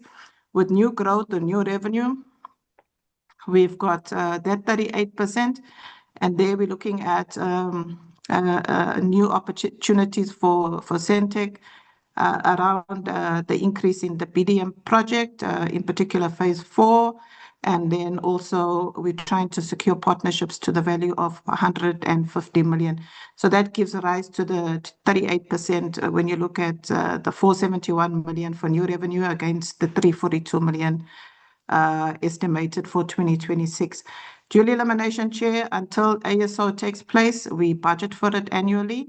So we've received an allocation in 2026. In 2027, we're targeting 196 million. It's a 27% increase, and that is driven by the increase in costs related to energy, satellite services that we get from the US, and the impact of the exchange rate there. The other income, we're not budgeting for any this year. It's not expected, so we're taking a more of a conservative approach. When we look at expenditure, Chairperson, there's a 13% overall increase from the prior year, and the contributors are employee costs, 6% increase this year. We're increasing from 480 million last year to 511 million this year, mostly an annual increase. We're trying to cut costs when it comes to recruitment because we're still trying to manage our expenditures in light of uncertainty around collections when it comes to revenues that we recognize. So to be prudent, we're just including an annual increase cost there, annual increment.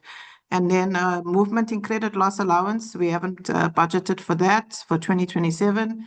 It's something that we determine at the end of the financial year. We're hoping that the issues with the SABC are resolved at the end of the 2027 year so that we do not budget for any provision for debt losses. So we're not budgeting for that in 2027.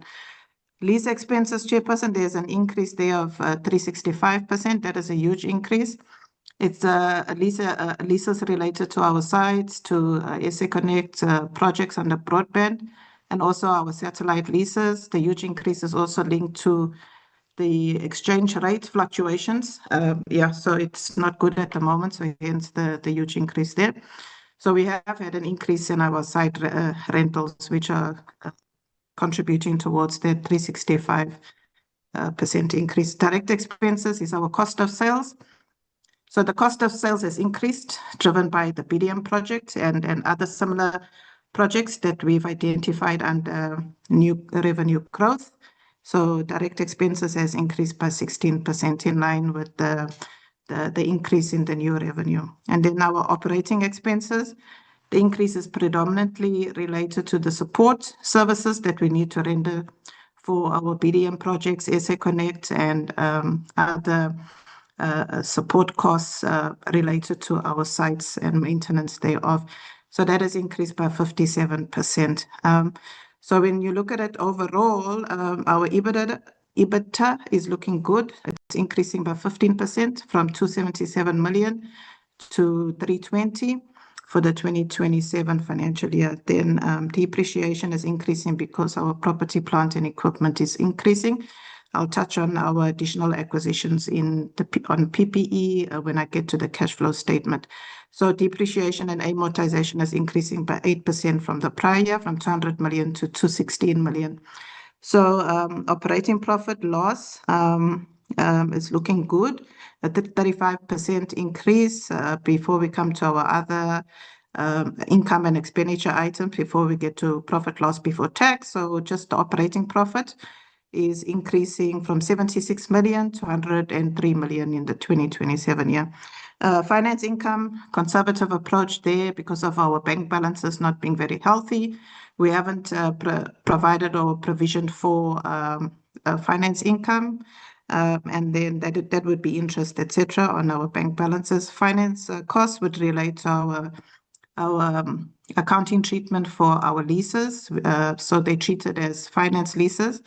So it's not a cash expense per se, it's more of an accounting adjustment. So it decreases from 99 million in 2026 to 91 million in 2027 because of the fact that some of the satellite lease agreements are coming to an end.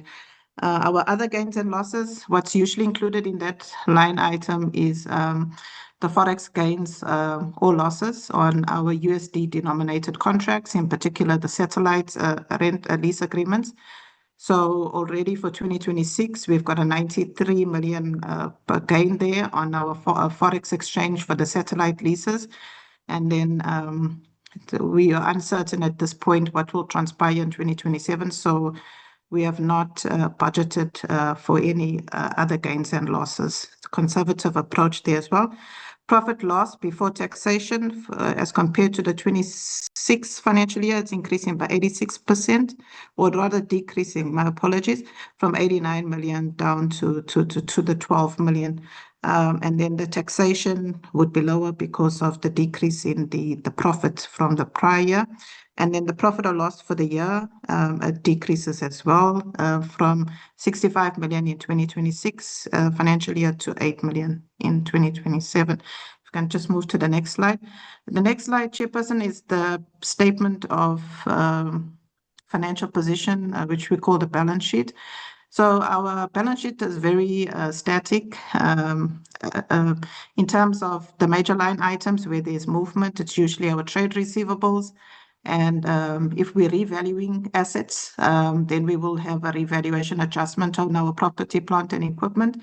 And then, of course, the cash and cash equivalents. So those are the areas that one really needs to pay attention to. So just on a high level, just touch on the balance sheet. Property, plant and equipment, no revaluation of assets in 2027.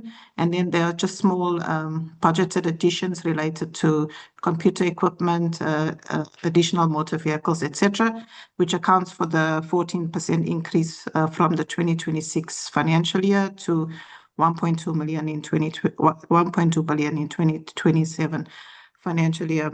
Intangible assets, there it's more of an amortization adjustment. There's no software that we are developing or capitalizing, so it's just decreasing with amortization. Deferred tax is more consistent. Right of use assets, that's our once again our operating leases that we recognize as finance leases. As I mentioned, satellite leases are nearing or coming to an end. And then the slight decrease there of 1% in terms of the asset that's capitalized. Then our total non-current assets has increased from 1.6 billion to 1.8 billion by 9% because of the increase in our property, plant and equipment. Current assets in inventories static, 9% decrease. Trade receivables, so we can ignore that line item. That's other trade receivables. It hasn't happened in the 2026 year. and we're not envisaging it happening in the 2027 year. Trade and other receivables, that's where our customers are accounted for in terms of our debtors, our key customers, the SABCs, etc., community broadcasters, etc. So yeah, we've actually sort of budgeted for a decrease in trade and other receivables as compared to the 2026 financial year. We are anticipating recovery from our key customer there to the extent of a couple of 100 million rands, hence the decrease, which is positive. It's decreasing by 11% from 2026 financial year.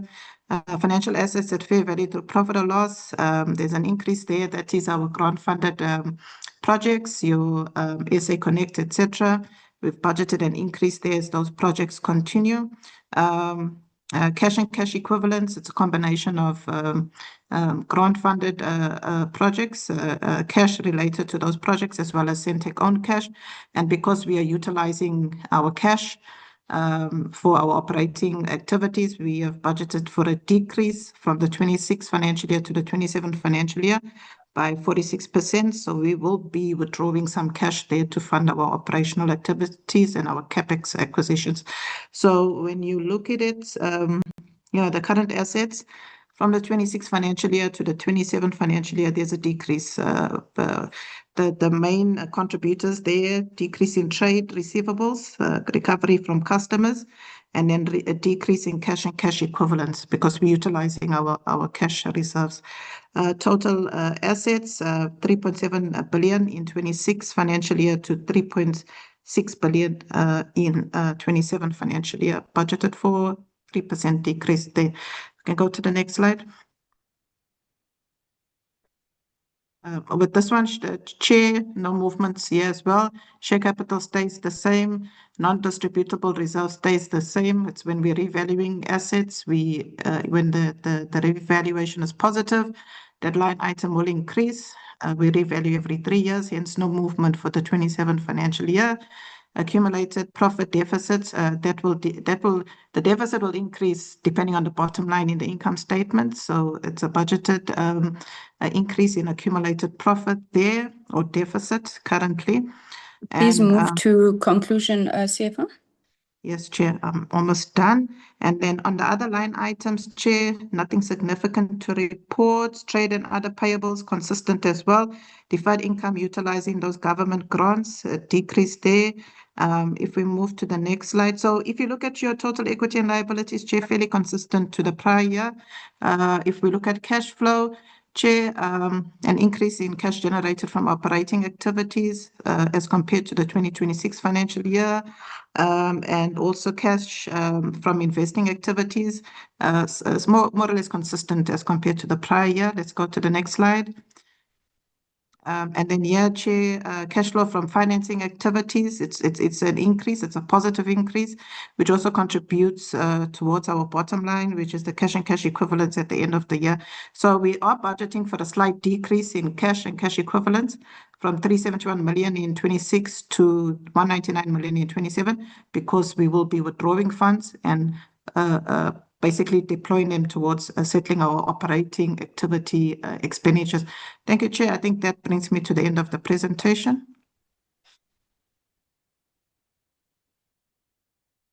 Thank you. Thank you very much, Sentech team, for that presentation. Apologies that you were a bit rushed towards the end there. Honorable members, those are the presentations from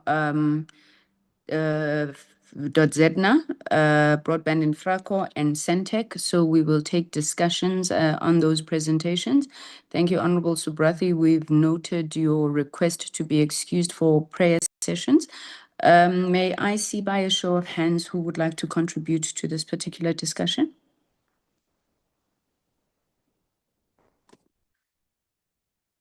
Chairperson, I've asked to go first because of prayer. Thank you. You may proceed, Honorable Subrathi. No, thank you, Chairperson. Chairperson, my questions will be very brief. Sorry, before this, Honorable Subrathi, I'm asking for the same privilege because I'm going to pray with him. Okay, we're going to pray that both of you finish quite quickly in your input. So, Honorable Subrathi, you'll be followed by Honorable Ntshabeleng. Thank you, Chair. Chair, ZADNA is targeting 60% commercial registry and registration compliant, registrant compliance. Now, question around that is, what enforcement tools does ZADNA have against non-compliant registrars? And why is 60% set as the ceiling rather than the minimum? My next question to ZADNA is, you're targeting one township business and one royal house to receive domain names and digital skills. Now, given the scale of digital divide in our country, why are these targets so limited in their scope? And what prevents us from a more ambitious program? Chairperson, moving on to BBI. BBI, you're projecting a net loss of 644.8 million in 26-27. Now, given that BBI Chairperson is explicitly flags a possible failure as a going concern, the question we must ask is, what alternative revenue streams exist to recapitalize this entity? And my second question to BBI, again, you targeting 5,000 Wi-Fi spots connected to broadband networks in 2027. Now, what is the cost per hotspot? Who funds this infrastructure? And most importantly is, how are low-income communities being targeted? Lastly, Chairperson, going to Sentech. Sentech, the SA Communication Satellite Program target for 26-27 is limited to developing an implementation model. Now, is this where the role of Sentech ends? Or maybe let's phrase it differently. What additional role can Sentech continue to play to drive the implementation of this program, which we certainly wish we will be able to see during the period of this portfolio committee?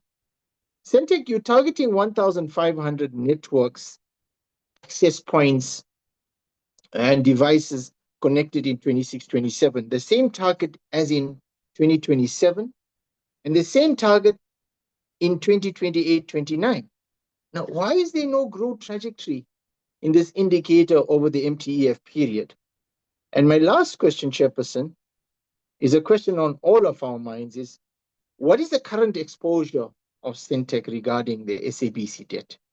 Has there been any developments that Sentech can share with the portfolio committee? What interventions have been made since the last time you appeared before Parliament? And maybe lastly, what have been some of the steps that have been taken by the Minister to manage this concern? Thank you so much, Chairperson. I will be moving to the mosque, but I will listen in while driving. Thank you so much for this opportunity to engage. Thank you very much, Honorable Subrati. Make sure you remember us as well as you pray there. Honorable Nshabeleng, thank you. Honorable Chair, thank you so much for the opportunity. And the presentations, we welcome them. Chair, I think the key question on BBI, which is Broadband Infraco, is to maybe ask clarity as to what is literally the turnaround strategy that BBI is proposing with regards to its current focus. Because I don't really understand where you have a huge booming broadband market currently and companies coming up in the broadband sector who are extremely profitable.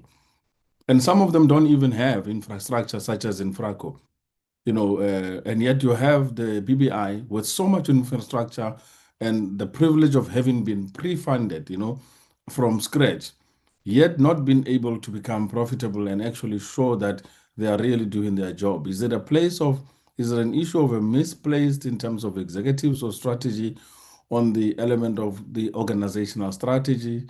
What are the issues? Because I don't think the issues are related to money.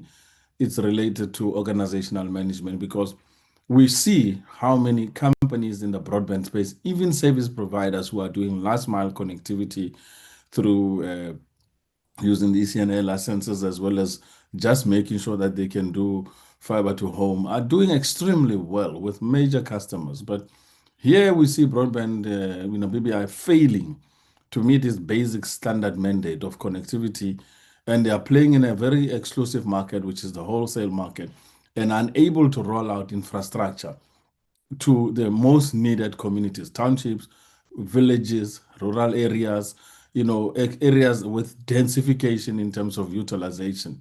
So I'm trying to understand, how do we then encourage a situation where state entities should fail, not on the basis that they are underfunded, but on the basis that there's just a performance lackluster. I don't see the horizon and really vision for why there is such a huge infrastructure. The company has been around but has not been able to perform. Even the companies that are not even providing, for instance, retail as well as retail offerings, are doing very well in this environment, in the broadband space. But yet we have this BBI struggling and really been financially constrained. What are the issues there? And maybe, the board, including the executives, should come out open and really tell us what is it that they can do. If not, maybe there needs to be a change. You need, executives that would understand the business and would be strongly placed in a space where they can actually drive this company to profitability. There is no way we can accept more failing public sector institutions. Whenever we get complaints is people must not be interested in public sector companies. SOEs must constantly be failing. No, we want the SOEs that will follow the same example that happened when the turnaround in Eskom happened, when there was a failure in Eskom, and then when it took off and became now one of the most successful SOEs in the country, providing proper services with a proper 365 days turnaround in terms of provision of electricity. That's the kind of stuff we want. We don't see it in the BBI space, and I'm quite worried on that one. The challenges around Sentech. One is, I don't know whether Sentech will be able to have capacity to turn around because of this, environment where it has, one, the debtors with SIBC, the aspect of the other debtors with the other licensees that are unable to use the spectrum. Similar problems in BBI almost exist within Sentech. And if we're not careful, Sentech is going to die a very slow death, and eventually it will be almost or replaced by other key competing private sector players.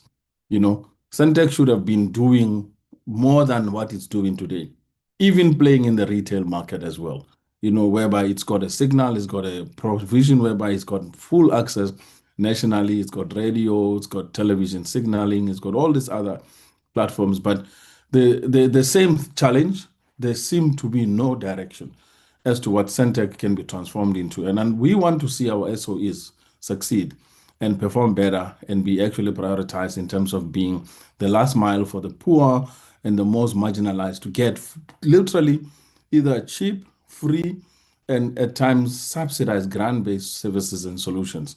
And Sentech is supposed to be playing in that space and ensuring that we literally serve the underserved. SITA is there, and Sentech works closely with the SITAs and stuff, but we don't really see the movement. So I don't want to get into the nitty-gritties of the financials, etc., because that doesn't take us anywhere. It's the same old complaints about underfunding and etc. like that. I understand that. The underfunded part of it makes sense, but at the same time, the element of performance, what is the corporate strategy? Where is Sentech going in terms of being, as it wants to be the African leader in digital infrastructure, but we can't even kill the South African market and be a big leader in the South African market. Take one province, for instance. Why is Sentech not dominating and literally being the chief leader in the space of one province and being able to be one of the most respected and player? The days whereby state companies should be used as loss-making entities has to end. State companies must be the best performing against the private sector market so that we can access cheaper services to the market, because there's no profit sharing unnecessarily. There's no profit in state entities. So instead of dividends and declaring of dividends, those dividends can be then passed on as savings to consumers. So you create your products in respect to ensuring that you are able to subsidize the consumers to access cheap, affordable solutions and technology. So I just wanted to hold it at that, and then rush off to my prayers as well. Thank you so much. Thank you very much, Honorable Ntshabeleng. Thank you, and we accept that early recusal. Honorable Singh, Honorable Bodlani, in that order, please. You're recognized, Honorable Singh. Thank you, Chair.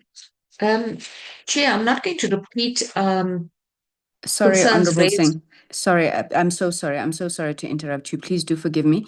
Honorable Ntshabeleng is dropping off the platform, and before he goes, I wanted to check.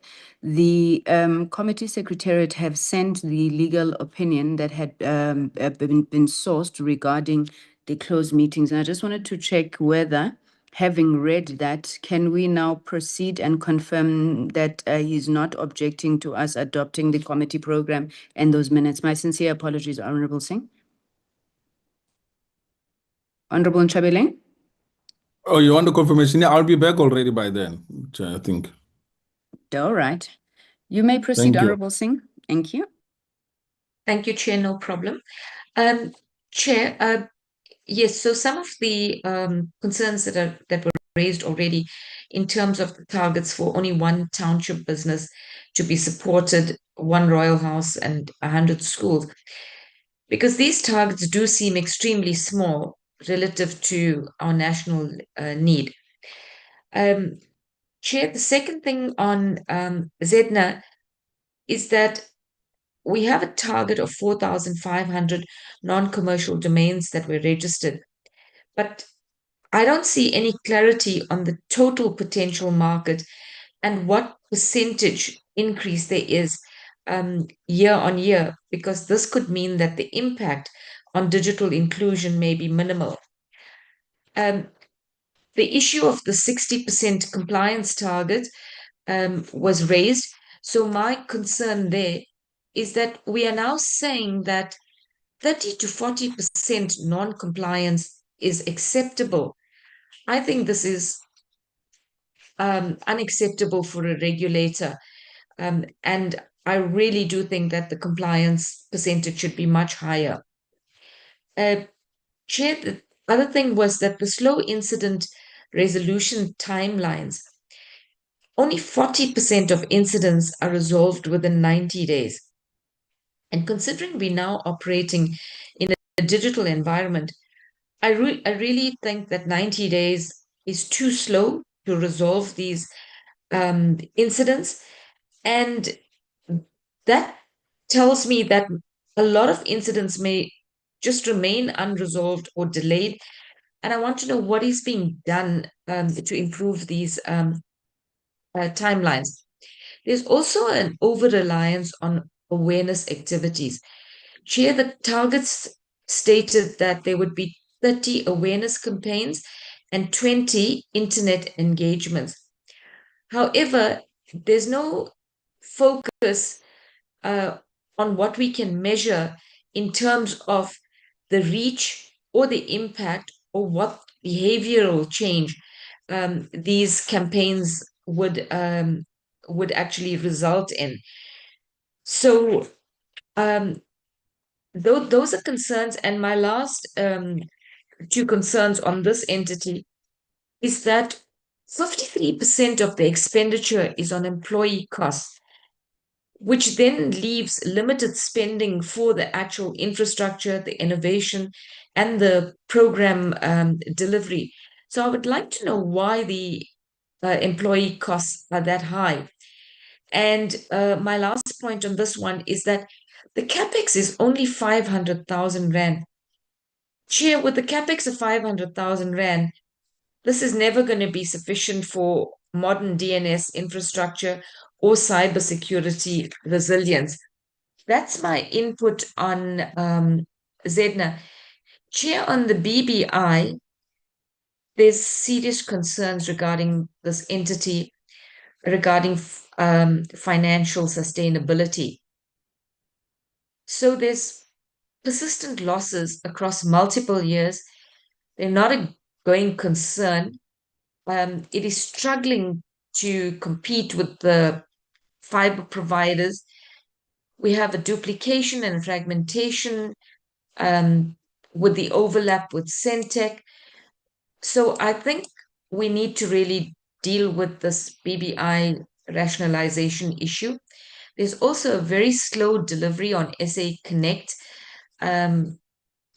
Regarding the ECS license, I would like to know, are there any timelines regarding that license? And Chair, I think to wrap up the issue, because I think the members who spoke before me actually raised the individual concerns, but to me, this business is structurally loss-making. It actually can't sustain itself without loans, shareholder funding. So, the concern is raised, for how long can the government with taxpayer money continue supporting an entity that is loss-making? So those are concerns that I'd like them to comment. And then regarding Sentech, Chair, sorry if I can find my notes. Yes. So Chair, it is good to see that Sentech, they want to go from the legacy broadcaster to a digital platform and be an infrastructure player.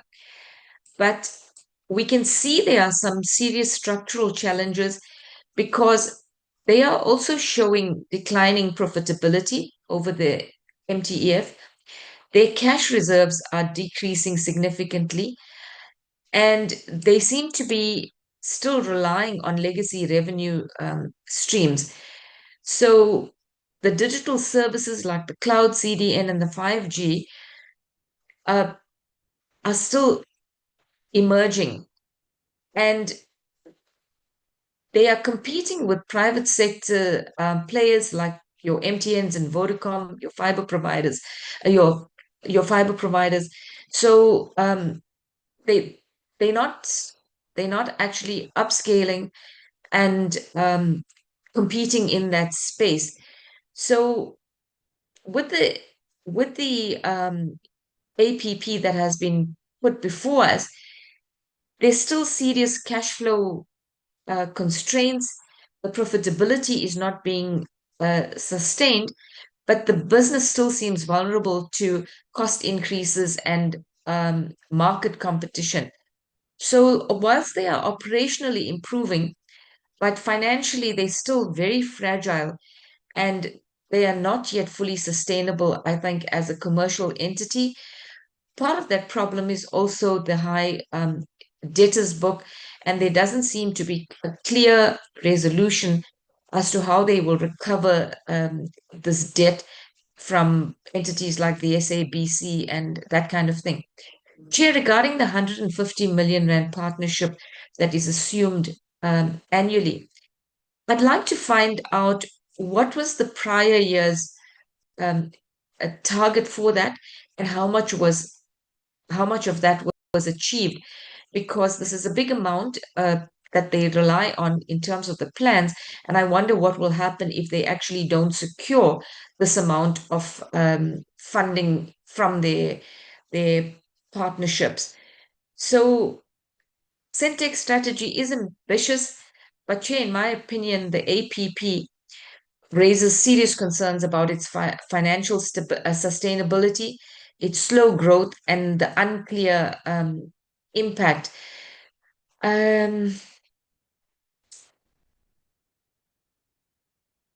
Chair, I'll leave it there for now. Thank you. Thank you very much, Honorable Singh. Honorable Bodlani, you'll be the last. Thank you, Chair Galeboha.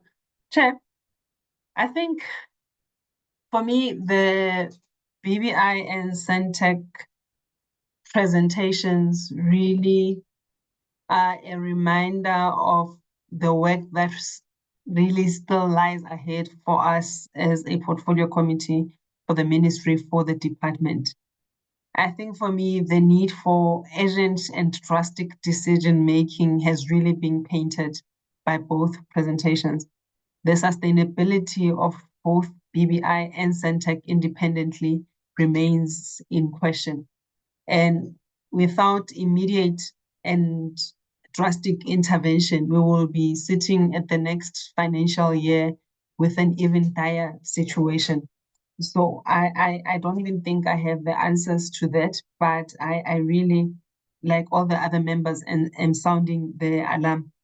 I think we remain worried about the issue of the analog switch off, and Sentech is one of the entities that is directly affected for that. The issue of the dual illumination remains a risk to the country and a burden, as a matter of fact. So it would be great to really get an official update. I know we've asked for this before and the issue is before the courts, but sitting where we are sitting since the last engagements we had with the department, is there any movement on that we can take today as a takeaway? And for Sentech to have SAPC as its key client, owing them the amount that they owe them, and to be talking about recovery. We had the SAPC in the portfolio committee yesterday, and my sense was that there is no agency from their part in servicing this debt. So I do appreciate that as an accounting principle, Sentech must account for the SAPC debt somewhere. But for them to then say it will improve their finances, I think is really ambitious and really somewhat borders on being a bit reckless, especially because we've got the historical context and the finances of the SAPC are open for everyone to see. And while the issue could be the issue of the commitment of the SAPC to pay the debt, but the reality is that the finances of the SAPC, it's really something that is open for all to see. So the question is it really prudent for Sentech to capture the SAPC debt as it has been captured in their books? And if there are any other alternatives, so that at least they operate with some sort of buffer, with an expectation that the money might not come through. On ZADNA chairperson, like Honorable Subrathi, I also got a bit worried when they talk about a single royal household, and as in like single one, or are we misreading this? What are we missing? Why would that be something that we should be clapping for if we are talking about just one house? And with the township and royal house project, considering that we are talking about one of each, the question would have been, if it's not one, and this is the assumption that it's really maybe a typo, how far is the reach? Are we happy with the reach in terms of this having a provincial footprint, that we do not go back to servicing the same provinces with the same locations where we are really missing out on others? And they talk about strategic outcome number 2 as to safeguard the .z domain space from cyber threats. Are they winning in that regard? And when we talk about threats, what threats have been identified and what has been done by ZADNA to mitigate those threats, if there have been any? On job creation, they've got, again, job creation as part of the outcomes.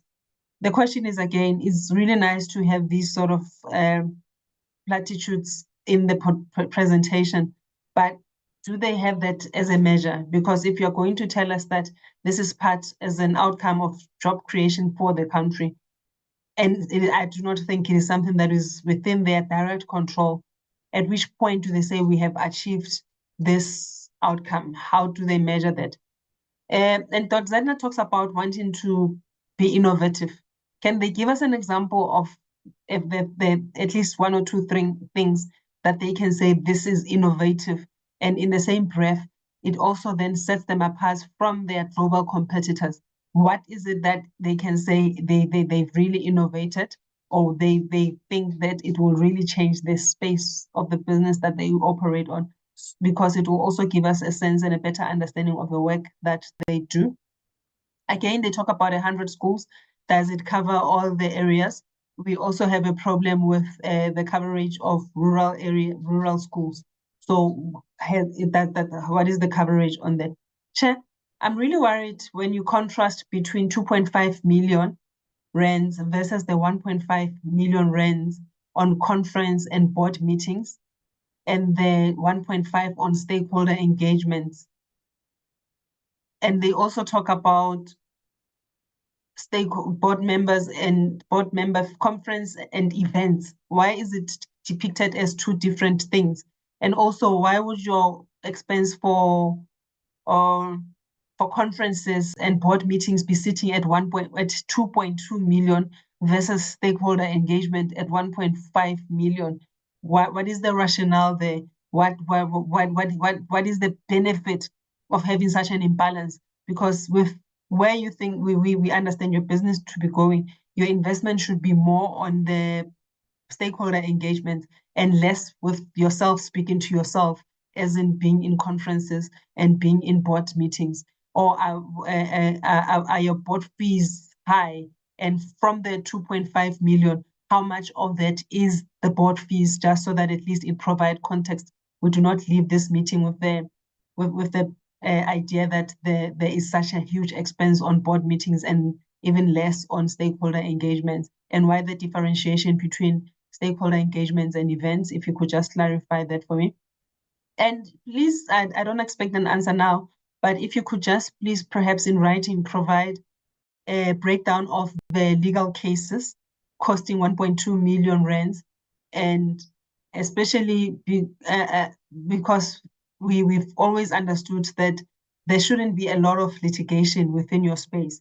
So if we are talking about legal cases at 1.2 million rands, if you could just maybe provide the portfolio committee with a breakdown of why this is justifiable and what sort of cases you are having to present yourselves for in terms of legally, just to also give us an understanding of how you operate. And thank you so much, Chair.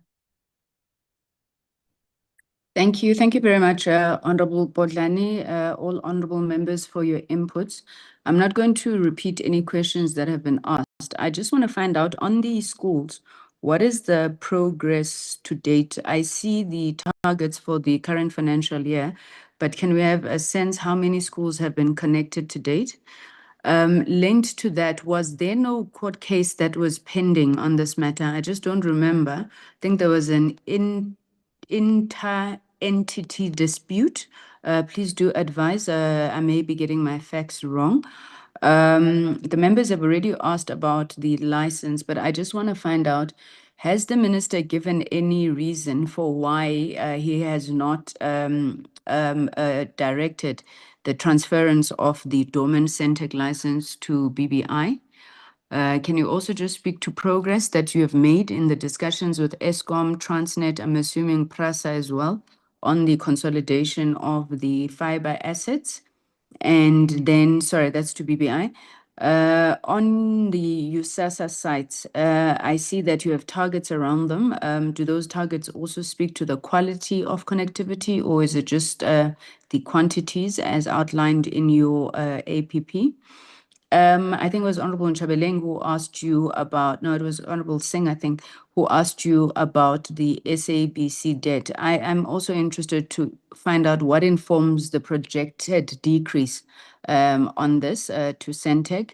And then finally, over the last couple of months or years now that we've been working with Sentech in this portfolio committee, we've been told about revenue diversification, we've been told about new growth areas, and there's a target there, I think it's 30%. So my question is, what is the current percentage contribution of the new growth areas to the revenue of Sentech? May I then hand over to you, colleagues, for a response? For the consolidated responses, you have until 1:30. Thank you, Chairperson and members, for the questions that you've asked. I will answer some of the questions and then I'll leave the rest to the colleagues to respond to. I wanted to start with the first one of township businesses and the royal houses. And I think, as I indicated when I started, is that ZADNA is cash strapped. So we're doing as much as we can with the little that we have. considering that the budget for this financial year is about 29 million. And in terms of the royal houses and the schools and the township businesses, it's not just about giving an entity or the royal household an online identity, but there are other elements that goes with that to say that there should be training, digital skills training, so that the sustainability and also that there's a website that goes with this. So all of that we'll consider it is costly, and we are looking at that to say that also we have this in our business plan. It's just that we've just elevated the one to the annual performance plan. So because we don't want to come back next year saying that we would do, because there are about 14 royal houses in South Africa, and I think we have now giving 2 online identities to 2 royal houses. The CEO, the acting CEO will just remind me of the names of the 2 royal households that we have already put online. And in terms of the number of the schools, the acting CEO will also give us the numbers. And the focus, Honorable Botlan, is that it is in the rural and peri-urban areas where we are focusing on in terms of these online identities, because I believe is that it shouldn't matter where a child is, but a child should be able to access, to have access to information and knowledge, irrespective of where they are. With regards to the cyber threats and what type of cyber threats have we responded to as ZADNA, I think there was a DDoS attack last year that was intended to cripple the ZA namespace, but we were able to respond to that. So these attacks happen on a daily. And that's why we talk about having a resilient and robust namespace, that it is not easy to penetrate, and that we cannot be crippled by some of this. This in essence just shows that we do take seriously the issue of cybersecurity, and we'll make every effort to make sure that there's no disturbance in terms of the namespace. With regards to innovation and how what is it that ZADNA has done, I think what we utilize in terms of registering domain names is not a manual system, but it's called an EPP, an extendable protocol, a system that we are utilizing, which was a first when we developed that, a South African a technology that we developed, which is, when we talk about innovation, is looking at what else can be done in the space. And now looking at the fact that we have AI in the play, how does DNS, because some of these things we have to research first, DNS and AI come into play, how do they AI complement what is it that we're doing already?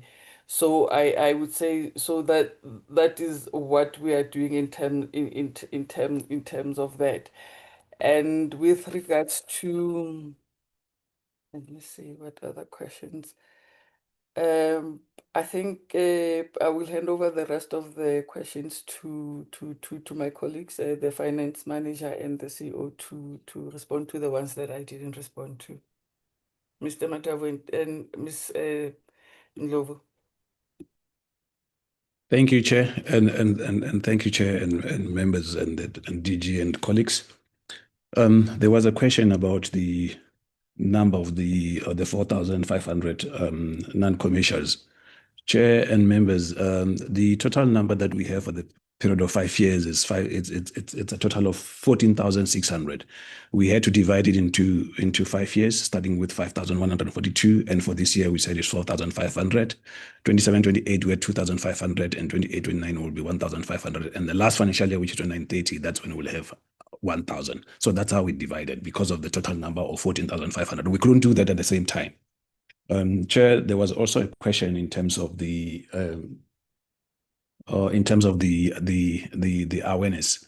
So when we put targets on our APP on awareness, we are aware that it talks about the issues of impression, the issues of website traffic, the branded search, as well as the social engagement and listening. So we look into that to measure that, to say what will be the overall aspect of the total review during the end of the financial year. So it's just not a number only. Chair, there was also a question in terms of the royal house. I think the chair have touched on the royal houses part, or maybe just to add to say that we also had the Wakwena Royal House done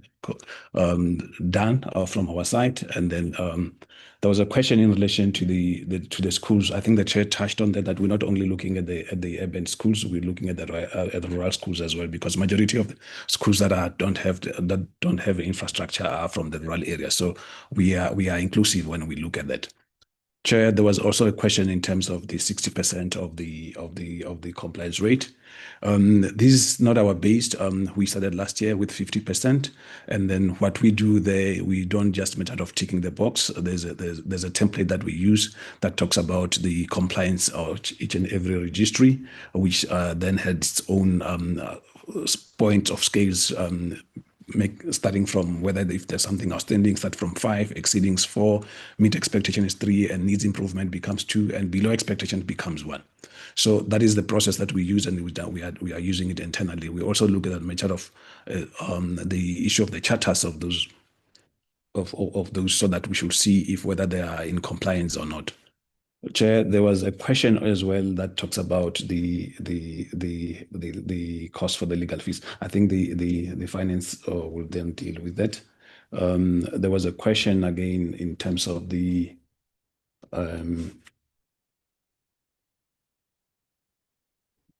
the 90 days. Chair, we didn't want to tick the box because of just saying the finalization of the cases will be done with whatever date. Or there are some processes that are done internally. We start by engaging directly from the service provider. From there, we then do it internally. So the process is not a matter of ticking the box. It's lengthy. So we felt, because this is our second year on that process, we shouldn't just start with the high numbers where it would be impossible to do that. So I think on the third year, the days get to be reduced because of the exposure that we would have seen and the experience that we would have gained from the previous engagements. Chair, I think that it's unless if there's something that I might miss, then we can come back after finance responses. Thank you, Chair.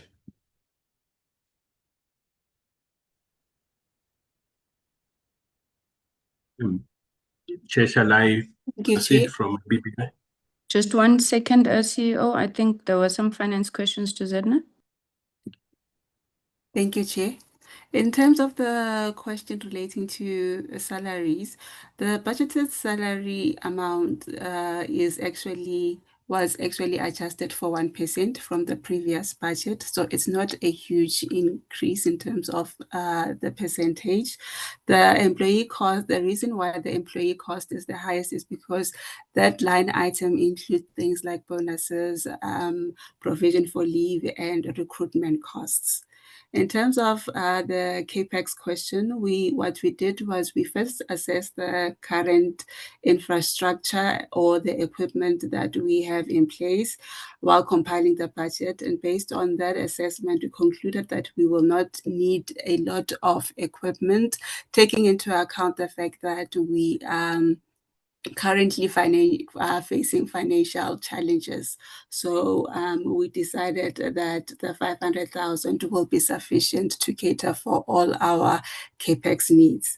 In terms of the board fees, the actual board fees increased by 0.1% from the previous budget. The rates did not change at all. What changed was the number of anticipated meetings. So that is what causes the 0.1% increase in the director's fees. I think I have touched on all of the questions. In terms of the legal question, what we will do is we will write a formal response and send it to the committee. Thank you, Chair. Thank you. Thank you very much, colleagues from ZADNA. Could we then move to BBI? Yes, Chair, thank you. I will respond. Our chair has excused herself for the time being. So from Honorable Subrathi, he was concerned about the losses, the net losses of 600 million, and what alternative revenue streams we are looking at. We have established a war room where we are looking at various opportunities, various revenue streams, and the commercialization of current projects that we are executing, whether it's the SA Connect and so on. So we have established a set of people that are looking at how we can do this.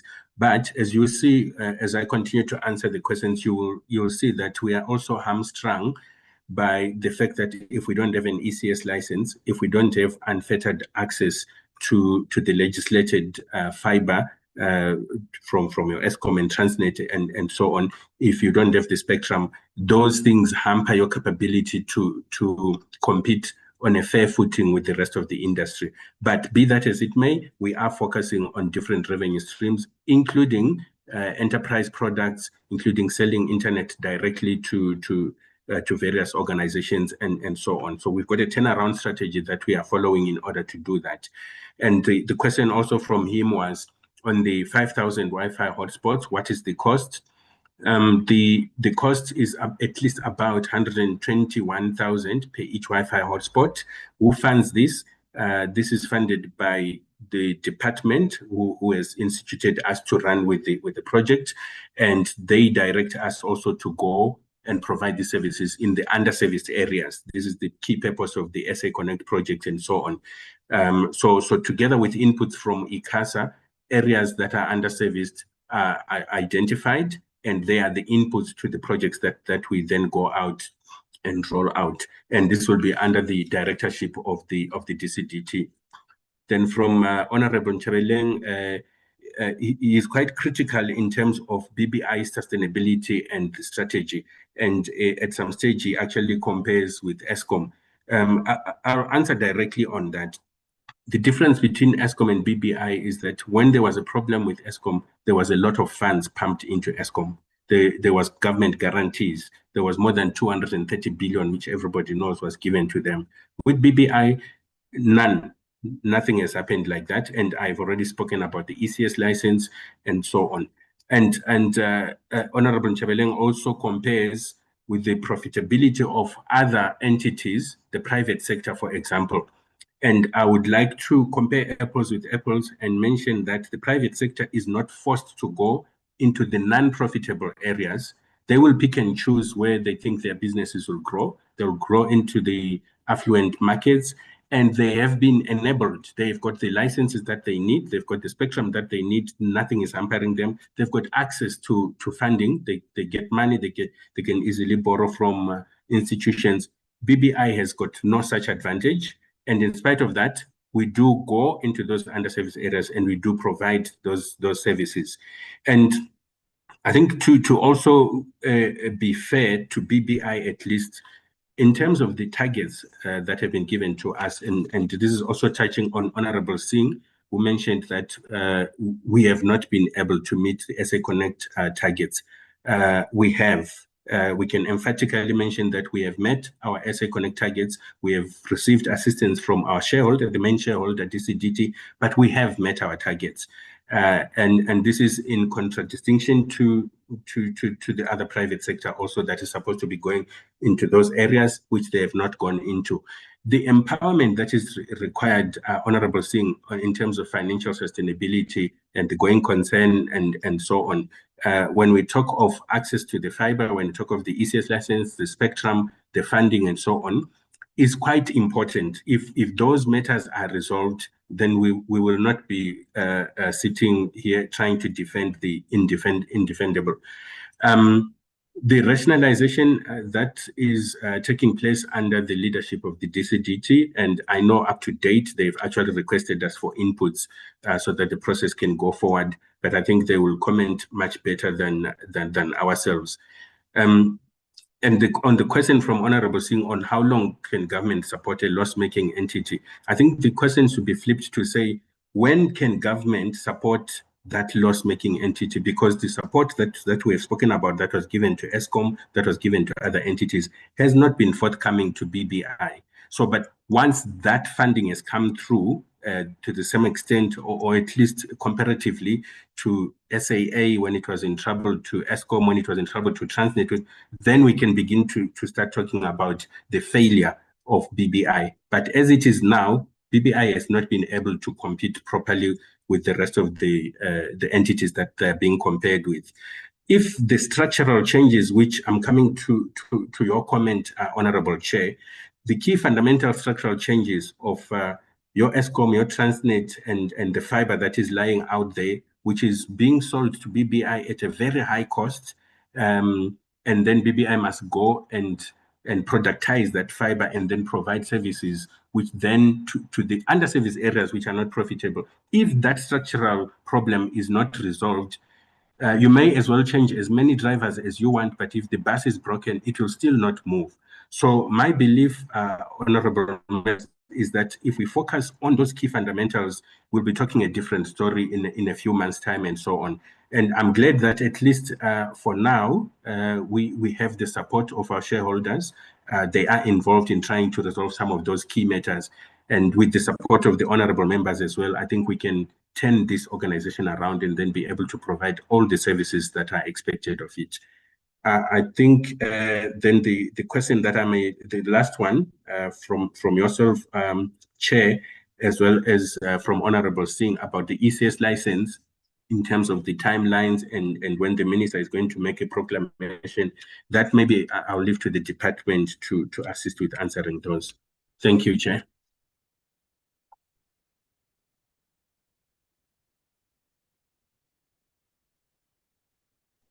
CFO?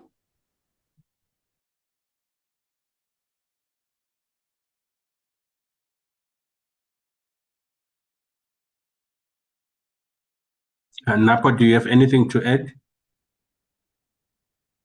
Thank you, Chair. Thank you, C. No, I don't have anything to add. I think all of the questions which were finance related have already been addressed by your response. Thank you.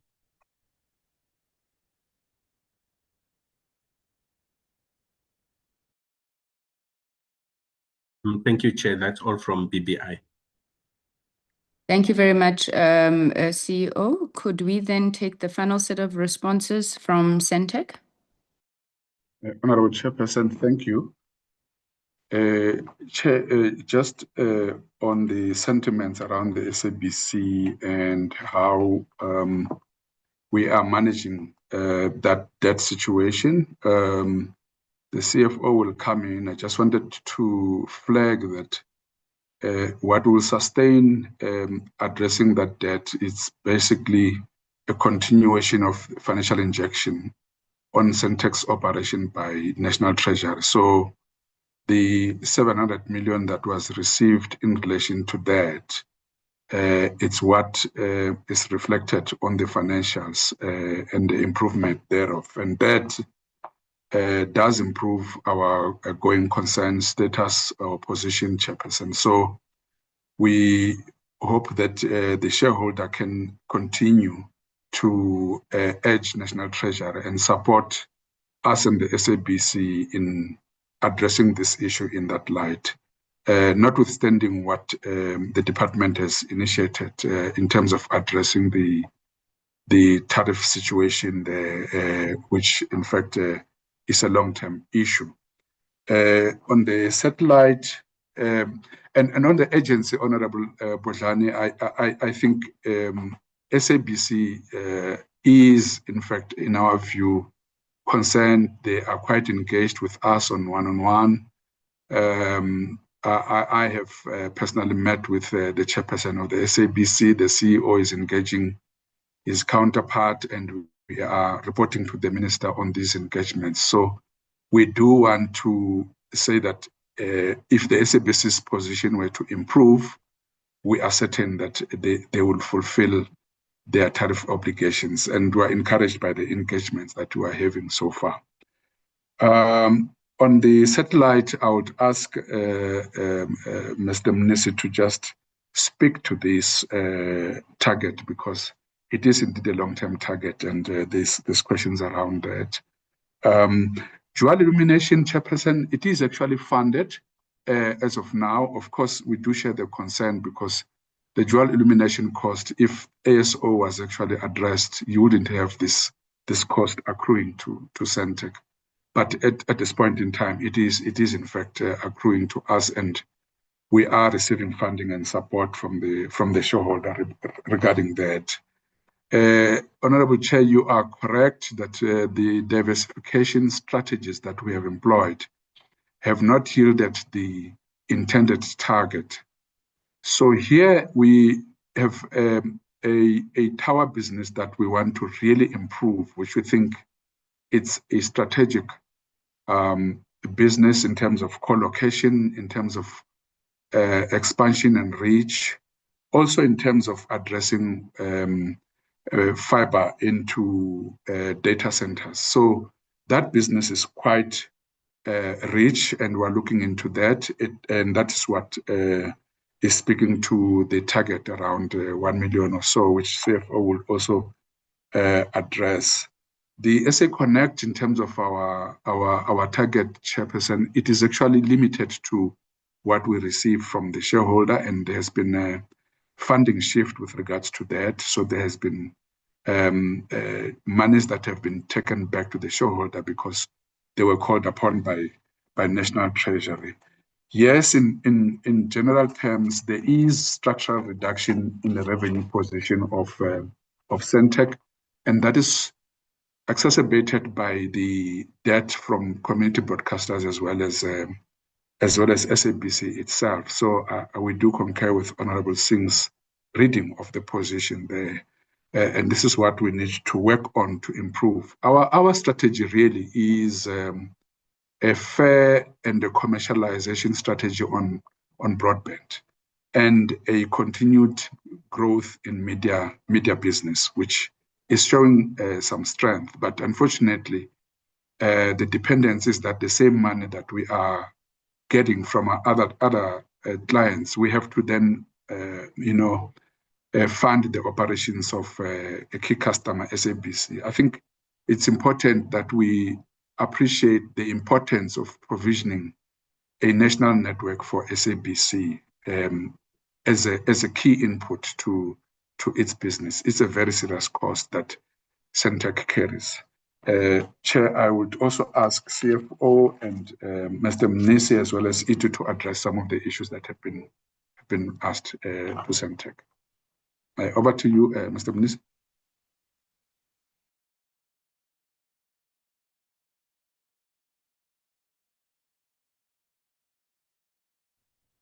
Can come in while we wait for the acting call. Sure, CFO, please. All right.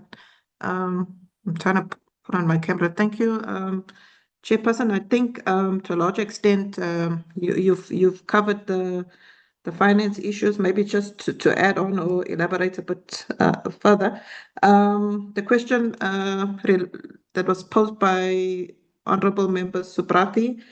The current position with the SABC debt, it is 1.639 billion at the moment.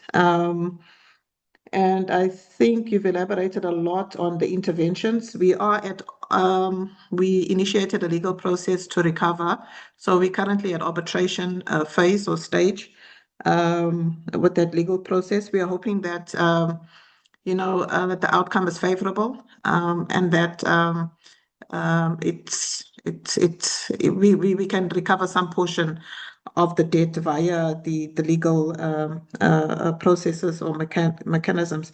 Yes, there is the mediation that the minister has implemented. So we do meet on a regular basis with the mediator and the SABC colleagues. We're discussing the issues around the tariff disputes and other related issues regarding the debt. So we're trying to find common ground there, hoping that the mediation helps and the outcome is beneficial to the portfolio and the minister. Yes, a chair has spoken to the 700 million that the Minister of DCDT has sort of assisted Sentech with by making sure that it's earmarked for the shortfalls arising from the SABC payments. So that would assist us in the 25-26 financial year in terms of setting it off against the SABC debt. The other issues from Honourable Member Singh on the partnerships. Yes, we've targeted 150 million for the 2027 financial year. In the prior year, we were able to secure 40 million in partnerships. We did not have a separate target per se for partnerships in the 26 financial year, but because it's a new revenue stream that is gaining momentum, we've decided to actually sort of focus on it, have the necessary frameworks, policies and procedures in place that have been through legal review for vetting to make sure that we pursue that revenue stream aggressively. It's an opportunity to diversify our revenues. So we're quite confident that in the current year, the 2027 year, we'll see an increase in to the extent of the 150 million in partnerships that will be secured. We've already started with billing of at least 11 million already in quarter one related to partnerships. So we're quite positive that we will meet that target. Then there was another question on, yes, with the SABC, I must say the relationship is improving. The discussions and communications between on the different levels, related to the executive management at SABC and Sentech. There has been talks around what SABC can afford to pay for the 26-27 financial year, and having in place payment arrangements to try and settle any shortfalls. But ultimately, if they are unable to sort of fulfill their commitments on the shortfalls via the payment arrangements, then we have different methods or mechanisms as a recourse. And obviously, there's payment arrangements and the recourse to the states or to government, because we're providing a public, can we call it, we've also inherited a public mandate by providing the service to the SABC. It's in the public interest. So we're hoping that where SABC is unable to cover the invoiced billing on a monthly basis in full, that the shortfalls can be made good or can be addressed by government in the best interest of the public. But I must say there has been some commitment from the SABC, and there's some sort of quite a material increase in what they're proposing to pay towards the 27 monthly billings. I don't know if there's another one. But then Chairperson asked a question around the contribution of the new growth revenue areas to the consolidated revenue. So there's that contributes 25% towards our total revenue that we've budgeted for the financial year. And that comes about as a result of implementation of our revenue diversification strategy. So with the injection coming via the 700 million, it will give us some free cash flow to actually invest in our revenue diversification strategy and make sure that we can support, our identified new revenue streams, like, for example, the one related to partnerships. So we are grateful for that intervention coming from the Minister, DG, and of course, National Treasury. So I think Chairperson of Portfolio Committee, I think our Chairperson of the board has addressed the issue of the 700 million that actually will assist in sort of reducing the SABC debt to below R1 billion, in terms of set-off. So it looks positive in that regard. So if there's more assistance for the shortfalls, then the debt should be decreasing going forward and Sentech cash flows increasing. So I'll stop there, Chair. I think I've covered the finance issues and then hand over to Mr. Sehwale and Mnisi. Thanks, Chair. Mr. Sehwale and Mr. Mnisi, which areas do you want to address, because we have run out of time? Yes. I'll just address two issues. Others have already been addressed. The satellite from Honorable Subrathi, was the question was what additional role is Sentech playing in the Sentech, so in the satellite project. The answer is that Sentech is playing a major role in terms of being the implementation agent of the satellite project itself. We have already developed the satellite strategy, which still needs to be approved at the cabinet level. And also we have developed a business plan and business case. So we're not just implementing the model. For this year, the model is meant to come up with a clear operating model, funding model, and partners model. The second one, which is the last one from my side, Chair, is the second question was on the network in terms of 1,500 network devices connected. The reading here is that on a yearly basis, we want to add 1.5 to the previous years. So for the MTF, it's 4,500. It's not just 1,000 per year. So that is what I wanted to clarify that. Thanks, Chair. Thank you very much, Mr. Mnisi. Please follow Mr. Sikhwale's example. Chair, I think we will end it at that because I think that addressed most of the questions. And Mr. Mnisi is not with us in this meeting, apparently. Thank you very much. Could I just once again remind the content advisors as well as the Secretariat to check for outstanding answers to questions, and when necessary, prepare a letter for written response. I am expecting by the end of today from the committee staff the letter directed to the department and the entities that appeared yesterday. We did commit that we would transmit that today. And our wonderful automated tracking tool that CETA is developing for us should allow us to ensure that we track that efficiently. Let me thank the department, the leadership of entities that appeared before us today. And to say that I think it was Honorable Subrathi, it was Honorable Bodlani who made the point that the outlook for these entities is extremely concerning. We are sitting with almost all entities appear before us and they speak to financial constraints. Some, not all, but some are not presenting before us any turnaround plans. What are they going to do to get the situation up? And unfortunately, it is not very helpful to come to Parliament and lament. We do understand that we have made a commitment and we remain committed to supporting government as and when you call on us to do so, but we can only help you when you help yourself. So if, for example, like ICASA, you've been talking about a business case, you've been talking about a new funding model, we are 18 months into office, there's been no movement on that, you just say you are underfunded. There's not much we can do. I mean, even God needs you to buy a lottery ticket before you can win the lottery.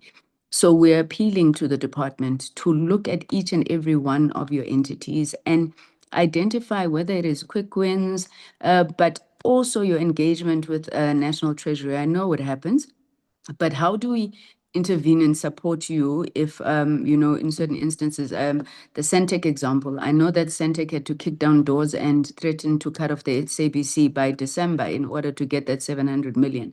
So what is it that you think jointly we can do together to support the work of the entities? And how can the entities also best support themselves? But we do appreciate your presentations and obviously seek to encourage you in the work that you are prepared to do over the next year. We'll be working on our reports based on these APPs in preparation for the budget vote. I'm sure that the content advisors will continue reaching out to you where we need clarification on certain matters. So our sincere appreciation. Thank you for attending. You may, if you wish, be excused from the meeting. We don't chase away anybody from the meeting. So, but we are done with the segment relating to the annual performance plans. DG, do you have any last words? Is she still in the meeting?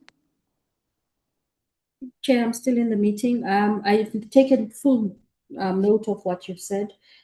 We are working, just to give an assurance, we are working with regards to the issues of funding for our entities and looking at alternative partnerships as well, just to ensure the full successful viability of them. And with regards to even the issues, what you've just said now, how do we ensure to facilitate proper working relations amongst the state?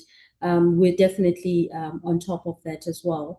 And then with regards to the rationalization, I think we can always come back to the portfolio committee just to give you an update on all of them. It's the de-establishment of ICASA, it's the merger of BBI and Sentech, as well as then the repositioning or remodeling of CETA.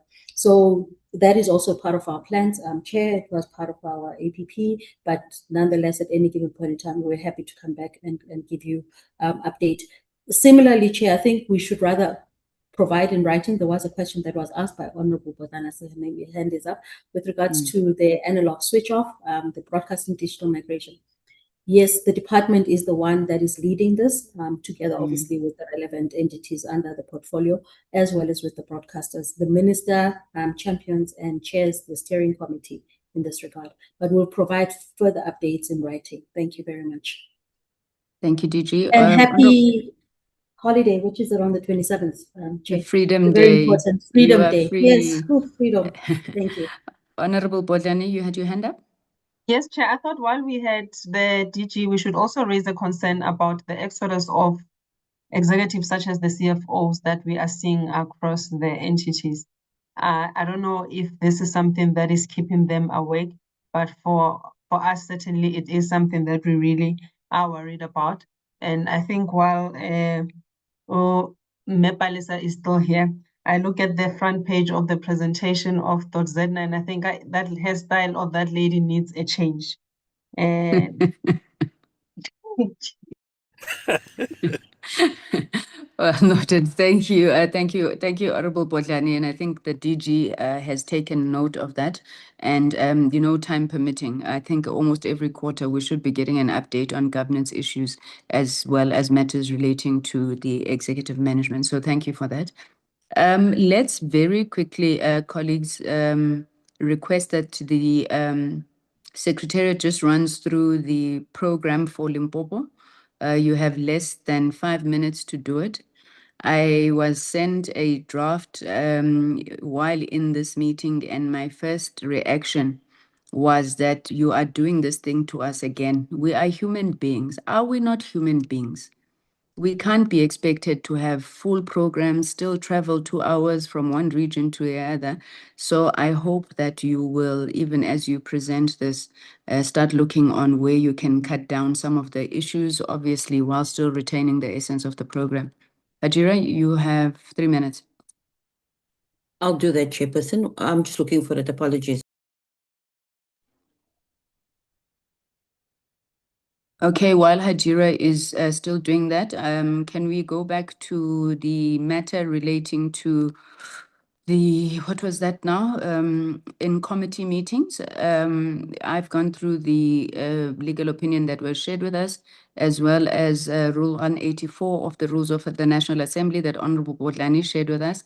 I do not see any provision that is there, which is, what is the word Honorable Ngubane likes, which makes it permissible for us to hold closed meetings.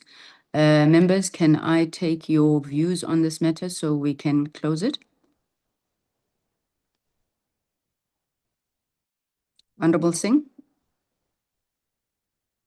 Thank you, Chair. Yes, I think the rules are pretty clear. I don't think it prevents us from having certain sections of our meeting or closed sessions, but there are specific conditions under which those are applicable, and we need to apply for that in advance. Other than that, our discussions, even if they concern just committee matters and our own housekeeping, cannot be closed. So I am fairly comfortable with the way we are actually proceeding with our committee meetings. And I'm not so sure, but the honorable member can speak for himself as to whether he was suggesting that the meeting or this portion be closed or it just be dealt with perhaps after the substantive discussions. Thank you, Chair, but I'm happy with the way we proceed. Thank you very much, Honorable Singh. Honorable Nchabele?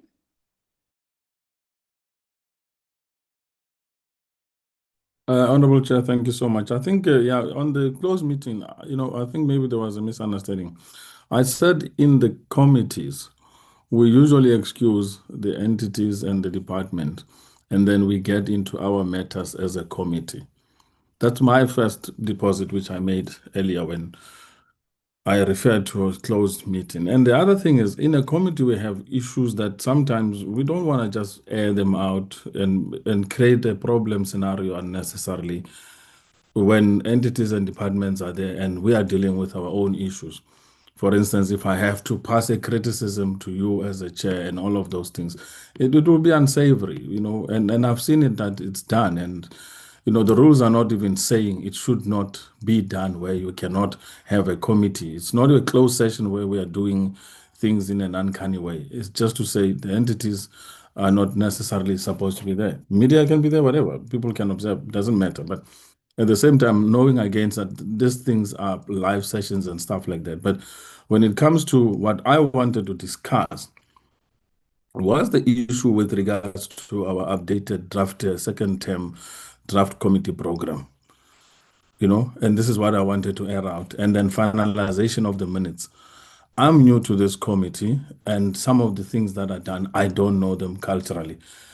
From a committee point of view, not really from any other culture or tribal, whatever. I'm talking about the culture of the committee in relation to how minutes are actually finalized, where inputs can be made, etc., and how we can talk about these minutes online and stuff. Half of the time, I just see minutes are flighted, and those that don't want to make contribution, they'll just say, I second minutes and stuff like that, and it's passed through. In some instances, we want to, sort of develop the minutes and say, no, actually, I have a point of view that 1, 2, 3 was left out due to the last submissions. One particular one, Chair, being that half of the questions we ask are never answered in our committee meetings. So when the minutes come in, you see that there is a lack of answering to those minutes meetings, and you didn't get the answers that you requested, and yet we pass on those minutes as if everything was actually according to what was recorded, when it's not the case. So we don't get that chance. So I don't want to hold the process now because you just asked me for a quick comment. I can comment later on these other ones. Thank you. Thank you very much, Honorable Ntshabeleng. Honorable Botlani. Chair, I think to some extent, I really want to say I do understand the frustration of Honorable Ntshabeleng, because there's also instances where you feel that you do not need 80 other people on the call to discuss logistics for an oversight visit. And this is just as an example. But then with the explanation that he has given, he's not necessarily saying it should be a closed meeting.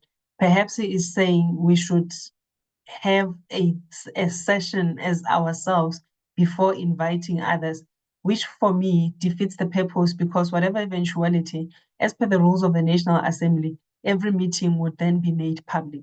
So it would really not help the situation. So that simply means that whatever compliments and complaints we would have would really happen in this platform. Chair, I think one of the things we should really utilize better, and I do want to say, Chairperson, for my part, I feel like we do have access to the Secretariat.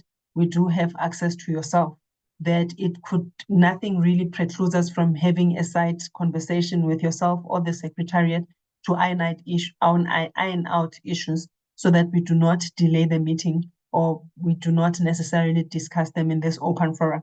So I think that we really should be utilizing as members of Parliament if we are trying to also avoid a back and forth between ourselves and the officials that do support us, because we all would then have our frustrations.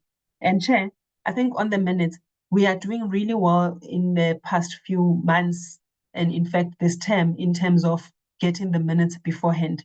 And I've also had a situation where I was not very sure about the minutes and we abstained from supporting those minutes because we get the minutes in good time, which gives us an opportunity to make corrections and amendments. But we're doing far better than we were doing in the last administration in terms of the turnaround time of the minutes. As it is today, we only have one set of minutes that is outstanding. And coming to the meeting, the minutes are really provided to us way before time. And I think we should do better as members to really engage the minutes. And we don't necessarily see the minutes for the first time when they are being flighted in the meeting. And Chair, I also want to concur with Honorable Nchabeleng.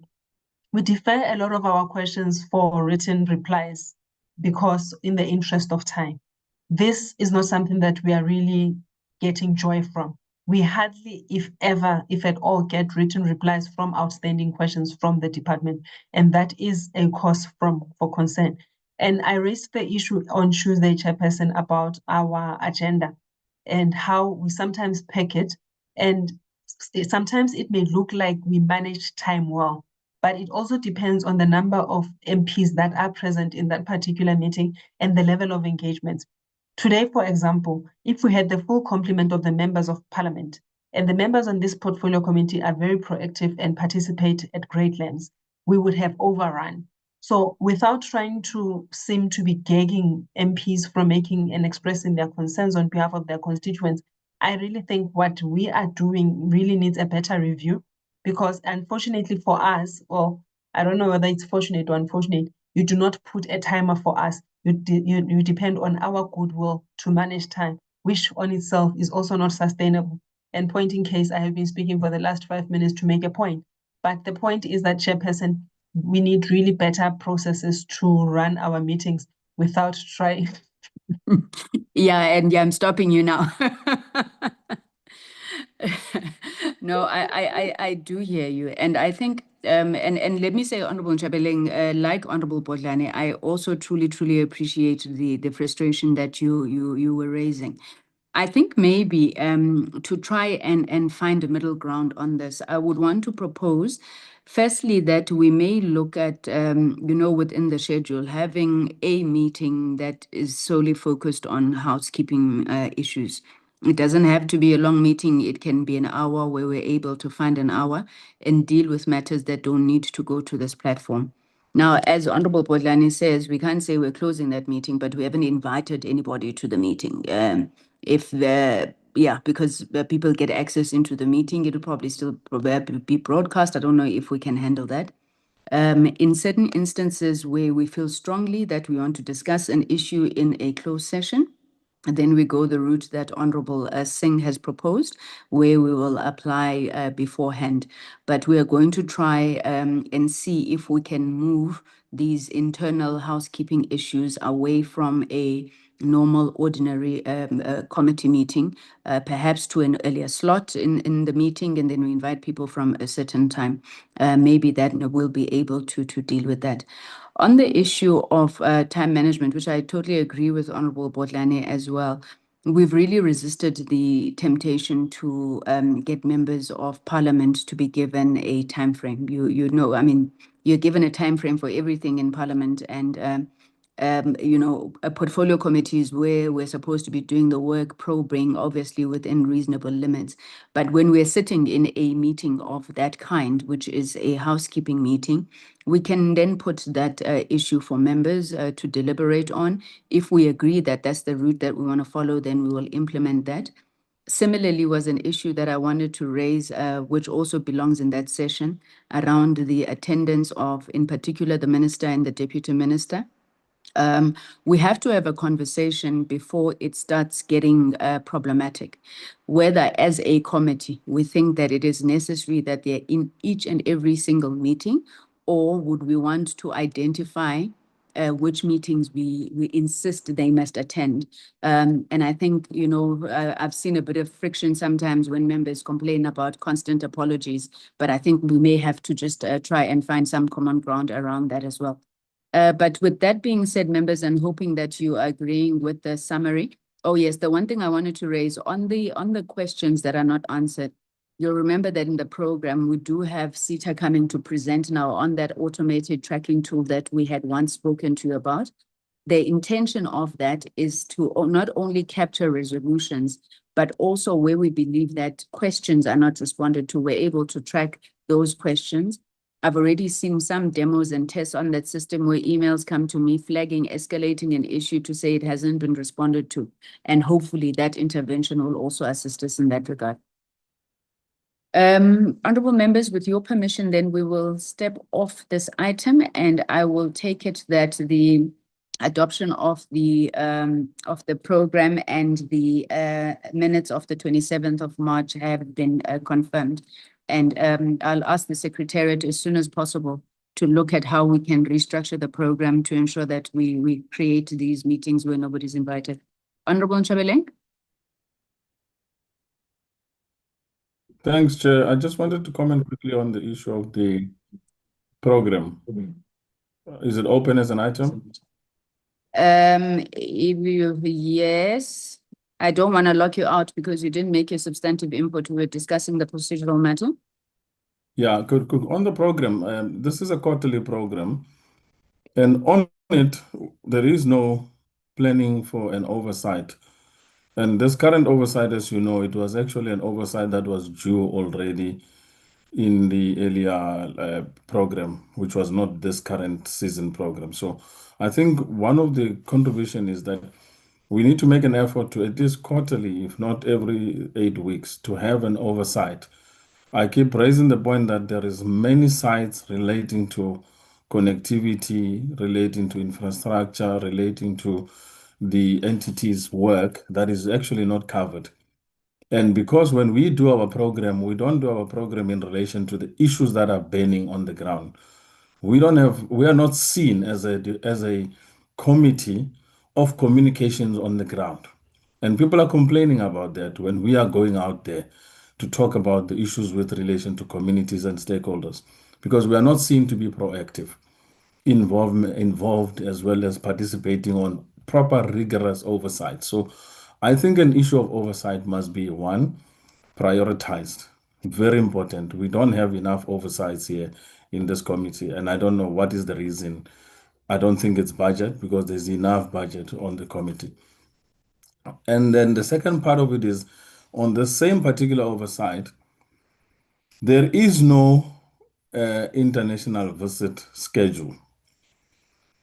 We spent last year, I think the whole of mostly last quarter or 2 quarters of last year, fighting over the budget for the international tour and trip. And people think that these tours and trips are actually something that we use for luxury or holiday, whatever it is, which is not the case. This is a requirement by Parliament to do a tour for study purpose and to understand and interrelate with other, governments or countries that are doing something in our space that we want to learn. So the deprioritization of this particular study tour, when we had the budgets, which means either our committee staff is not working because they are not prioritizing our international trips when there was budget. I understand the issue of the last week, which is the last month when the conflict between the Strait of Hormuz erupted, with regards to the oil issues and certain areas, etc. But that cannot be our excuse that we failed from last year till now, which is the end of that budget, which was April ending on March, end of March. We failed at that time to hold a proper international study tour. What happens to that budget? What happens to the issues that now we want to do the study tour? There is a upcoming elections, and we can't push the study tour again to next year, 2027, when there is other things that we need to start prioritizing and focusing on. So I just feel we are not planning properly, and as members, maybe we're too silent on this demands that this should be the priority. So we cannot have, for instance, a portfolio program for the second quarter, and in it, there's no reflection of a study tour. When we spoke last time on the other quarter, we said it very clearly. The quarter before then, we said it very clearly on this particular aspect of it. Secondary to it is, there is no slot for this oversight that we're talking about. Some of our committee meetings can be done on site with entities, with departments, as part of our oversight extended committee engagement and meeting. So we're lacking in between that particular aspect of stakeholders as well as our community engagement process. And for me, I don't agree currently with the draft of the second draft. I think we need to rewrite some of the engagements in here to slot in those key issues. Oversight and study tour has to be reflected in this particular one, Because going to the third quarter and the fourth quarter, we're already in election season. We're going to have a problem coming up in there to try and even do other things on an international level. Some parties will not even be allowed to go on any study tour due to the fact that they are expected to be on constituency ground level and participation. So I just wanted to make that point very clearly and really appeal to say that, can we review this proposed draft, because it's a draft to us, to include that part. Thank you, Chair. Thank you. Thank you very much, Honorable Nchabeleng. I suppose a program, as happens regularly in this committee, is a work in progress. We've taken note of your issues. We will relook at where we're able to make the additions. But on the oversight, Honorable Nchabeleng, in putting together the term program, we rely on the program that is provided to us by Parliament. And they are very clear on the oversight period. Hence, even this oversight had to be organized almost on short notice when we got the parliamentary program, which had set out the 28th to the 30th of April as an oversight week. This is not to take away anything from the fact that we did have an outstanding oversight. We did not put the date of the international study tour on the program because we did not want what happened last time to happen again. We have repeatedly written to the Department of International Relations and Cooperation. Just earlier this week, I approved a letter now to the minister escalating the matter because it is DIRCO that is meant to facilitate our travel. We had asked for end of April, like the committee had directed, and we were not getting any joy from the embassy. I think if that is not resolved by next week, we may have to reconsider our decision whether we would want to still visit the same country or maybe look at another country if the Chinese are having problems in responding to us quickly enough. But I don't want to blame the Chinese, as I don't know whether the holdup is with the DIRCO or it is on the Chinese side. So I want to assure you that the committee staff is working on this and the delays have come purely from DIRCO side. Our intention was once those dates have been confirmed, then we will slot them in. Another consideration that we're going to have to make, members, is a more phased gradual return back to Parliament. A lot of our meetings have been happening virtually. But given the fact that the Whippery has taken a decision that they want Parliament to operate from Parliament, we may have to review parts of the program at some point.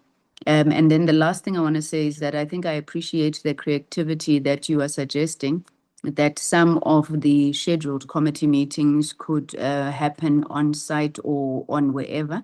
And we'll look where there are opportunities to be able to fit that in.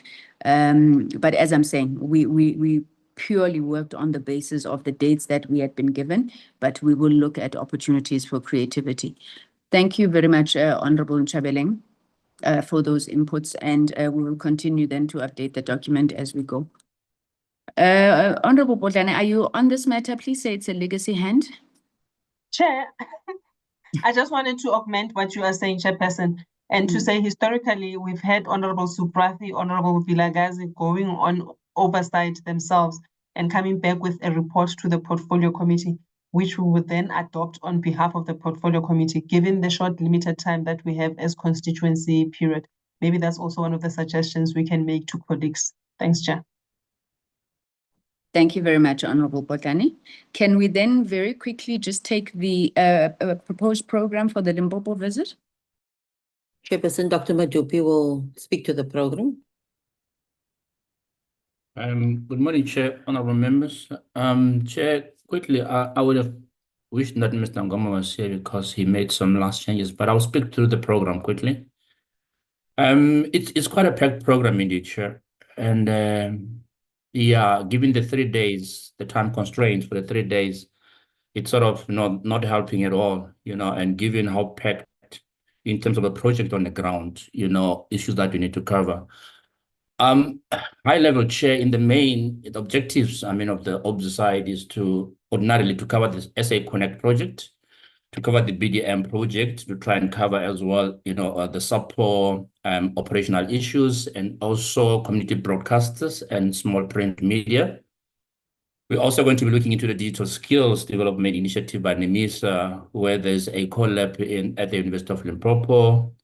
And lastly, the SME participation within the broader, our bigger project that we are busy with, the BDM, SA Connect, and many other projects within the portfolio that we currently assist with. The first day chair, there's three districts that we'll be focusing on. That's the Waterberg, that's the Capricorn, and that's Vembe, which is around Venda. The committee is arriving in Limpopo on the 27th, which is a public holiday late in the afternoon. And we'll be staying at a Sycat guest house, which I'm told that it's one of the premium, places, proper place that is suitable for, for a proper stay. So the committee will arrive on 27th April, which is on a Monday, and the first day of the oversight will be on a Tuesday, 28th, where we would be driving to Waterberg district, a bit of a drive, an hour and a half from where we'll be staying in Polokwane. Breakfast in the morning until half past 7, and then from there it's just a brief, by the department and the support staff on how the day is going to pan out, on that particular day, and then from there the committee will then make way to the district municipality, which is Waterberg in Mdimole. 9:30 to 10 o'clock, chair, it would be a reception of the committee delegation by the respective leadership within the district. Go down, Hajira. And then the actual program will then start at 10 o'clock to 12:30, where there will be presentation by the province, presentation by the district, where they would be presenting on their project on their strategy around the broadband initiatives within both the district and the province. And part of that as well, it will be the input from the local municipalities within the district, input by the team DCDT as well, on the collaboration between themselves and the province and the district and the local municipalities. That's the first part of the program. The second part of the program is 12:30 to 2 o'clock, the presentation by the SMEs who are involved in the SA Connect and the BDM project. This engagement will also be taking place at the offices of the district municipality. Immediately thereafter, it's a 30 minutes lunch, 2 o'clock to 2:30.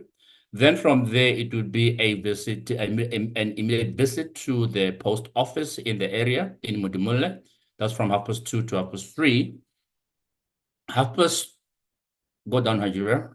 3:30 to 4:30, it will be oversight visits as a connect. That will just be the walkabout, within the area by the members. What we are going to be doing, because this will be the household visits, we're basically going to just to expedite the time and try and cover as much as possible. Have a two grouping or whatever number of the members who will be doing walkabout in the area just to check on the communities in terms of this particular project, if there's been any satisfaction or any problems thereof.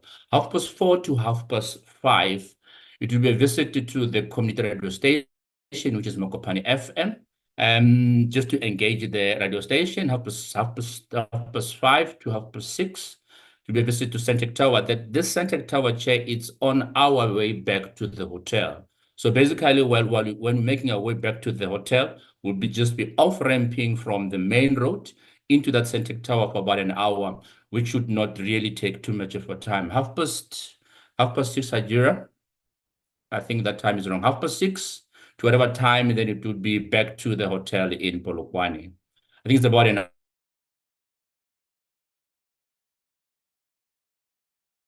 That's day one, chair of the oversight.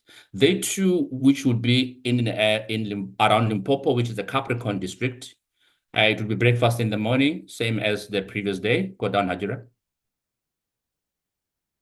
Breakfast in the morning. What happened in that district, to chair, on the day, the district municipality, they'll be holding their council meeting. So they will be unable to receive the committee in the morning. And they have requested that we rather, in terms of the reception of the leadership, rather than doing that in the morning, that we do, the engagement with the leadership in the district after lunch. So in the morning, it will be a drive to Seshego Township. We are told that through LIMDEV, there is what they call Limpopo Connection, which is one of the flagship broadband projects within the province that they would like us to go and have a feeling, a look and feel of what they're doing as a province around the broadband, that broadband project, which they call Limpopo Connection. So half past 8 to 10 o'clock, it would be a visit to Seshego to engage around that broadband initiative. 10 o'clock to 11:30 to be the visit to the SABC regional offices within Limpopo, within Polokwane still. 11:30 to 1 o'clock, it will be the visit to the University of Limpopo, where we'll be visiting the NEMISA. It's not an Ecolab, Hajira, it's the CoLab. NEMISA CoLab, and having engagement with the university and the entity itself, NEMISA as the entity itself. 1 o'clock to 2 o'clock, it will be the lunch. After the lunchtime, it will be 2 o'clock to 10 past. That's the wrong time, Nigeria. 10 past. Oh, it's a 10 minutes of arriving at the district municipality, where there will be engagement. Will be actually the municipality will receive the members, and then there will be immediately after that there will be an engagement with the. Can you just go down, Hajira? Immediately thereafter, Chair, there would be an engagement from 10 past 2 to 4 o'clock with the district municipality, with a representation by the MM on the district ICT strategy and programs outlining local municipality-specific initiatives, broadband rollout, digital services, and key challenges. Immediately thereafter, at 4 o'clock to 4:30, presentation by local SMEs within the district on the role that they're playing around the BDM and SA Connect. At 5:30, we'll then be driving from Polokwane to Thohoyandou for the next day. Day 3, on the 30th of April, we would be at the Vembe district. 6:30, 7:30, it will be breakfast. 7:30 to 8 o'clock, it will just be a brief by the department together with support staff for the program of the day. Go down, Hajira. And then 8:30 to 9 o'clock, it will be a reception by the district municipality at the Vembe district municipality offices.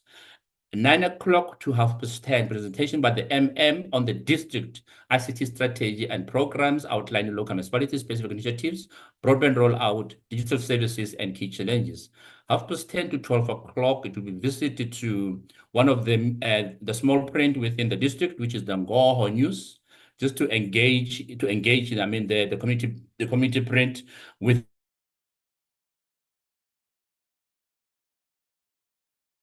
as challenges. 12 o'clock to 1:30, it will be then visited to one of the local radio stations, which is the Vembe FM. Go down, Hajira. 1:30 to 2 o'clock, about 30 minutes lunch, Chair. Quite a packed program, I say. It would be immediately after lunch, we'll then have a visit to the local post office, which is the Sibasa post office. 3:30 to 4:30, would then engage the traditional authority within the space. And then from 4:30 to 5:30, it will be a visit to the post bank outlets. What has happened here, we might have to take out that post bank outlets. Post bank has come back to us just to indicate that they had stopped the issuing of the cards temporarily. It's only now that they are going back to set up the operations again to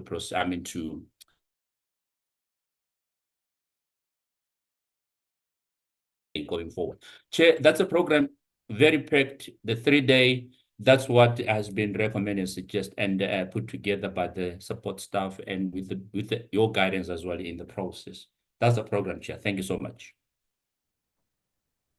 Thank you. Thank you very much, Doc. I think it's relatively straightforward. I do maintain, though, from previous experience, we should know that a program that is this packed sometimes tends to be unproductive, as we have to keep running from place to place and not able to give attention to it. I hope you'll look at that matter. Members, any comments, issues for clarity on the program? Honorable Bodlani. Thank you, Chair. So I think what we are trying to achieve is to really make the best of this visit to the province.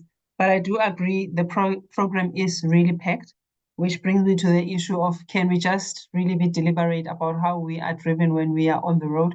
We've seen complaints of members of parliament complaining that they are being driven at high speed. So my request would be, can we really have people that are fit for driving and that will not be driving us like we are mad people? One of the things we have seen in the oversight visits, Chair, is the request by stakeholders to host us for dinners. We never make provision for that, and it's because we never know where we're going to stand. But the reality is that that is something that always happens. Are we anticipating the same? Because that then packs the program even further, which is something we should also consider. Chair, can I please request that we've got members with dietary requirements in the portfolio committee, that we please are deliberate about making provisions for them. We've got halal and we've got vegan members that are then left out in terms of the catering, and unfortunately being on the road, they cannot make their own alternative arrangements for their meals. So it's really to request that. One last thing, Chair. When we were in the Eastern Cape, we did not understand the protocols when we went into the traditional home of the local chief. Could those be communicated so that we do not find ourselves scrumming when we have to be engaged in those people at that level in terms of, if necessarily, dress code or anything that we should really note as we start packing? But just to appreciate that I personally have received my travel itinerary, and I do welcome that it is done far better this time around than we have seen in the past. So thank you, Chair. Thank you very much, Honorable Botani. All of those are well noted. Honorable Nchabeleng. Chair, just a compliment on this matter. The improvement on the travel choices, I hope it continues. And there's a consistency in terms of travel accommodation. This committee is very notorious of treating us like we are beggars, worse than our own homes. They give us hotels that you can't even stay at times, you know. So I must say I compliment the improvement on the choice of hotel to stay in. And I just wanted to pass that comment and compliment. Thank you very much, Honorable Nchabeleng. Those comments from Honorable Bodlani, compliments from Honorable Bodlani and Honorable Nchabeleng, I will pass them to Mr. Lekhodi and team. Thank you. Please do keep it up. Honorable members, just a quick one from me. I am invited to something in Bizana on the 27th, which is there in the north of wherever. So I will probably only be able to join you in the morning when you are already at Modimole. I'm going to try and leave Joburg very early in the morning, but I do want to apologize in advance if I'm late, in which case I don't think that the meeting should wait. It should start on time and continue, but I'll try and make it on time. And then my second apology also on that day is that I do have an ad hoc portfolio, whatever that thing is, ad hoc meeting, I think at 5 o'clock on Friday, which is a virtual meeting. So I would probably request to be excused then as well. I just thought, let me raise it now so it doesn't come across, strange when we're already there. Thank you very much. We are then also taking this as a working document. Dr. Madube, please do look at creative ways to ensure that we're able to get to the places, if needs be, when we go to the houses, instead of all of us converging in one house, maybe some of them we may be able to split. We don't like doing that because we'd like to have the same experience of the oversight visit, but please do make sure that you allow also sufficient time for travel and things of that nature. Honorable members, thank you very much for staying until the very end of the meeting. It is truly appreciated. May I wish you a wonderful long weekend, and we will then meet in Polokwane and in Modimole on Monday and Tuesday next week. Thank you very much. The meeting is adjourned. Thank you, colleagues. Have a great long weekend.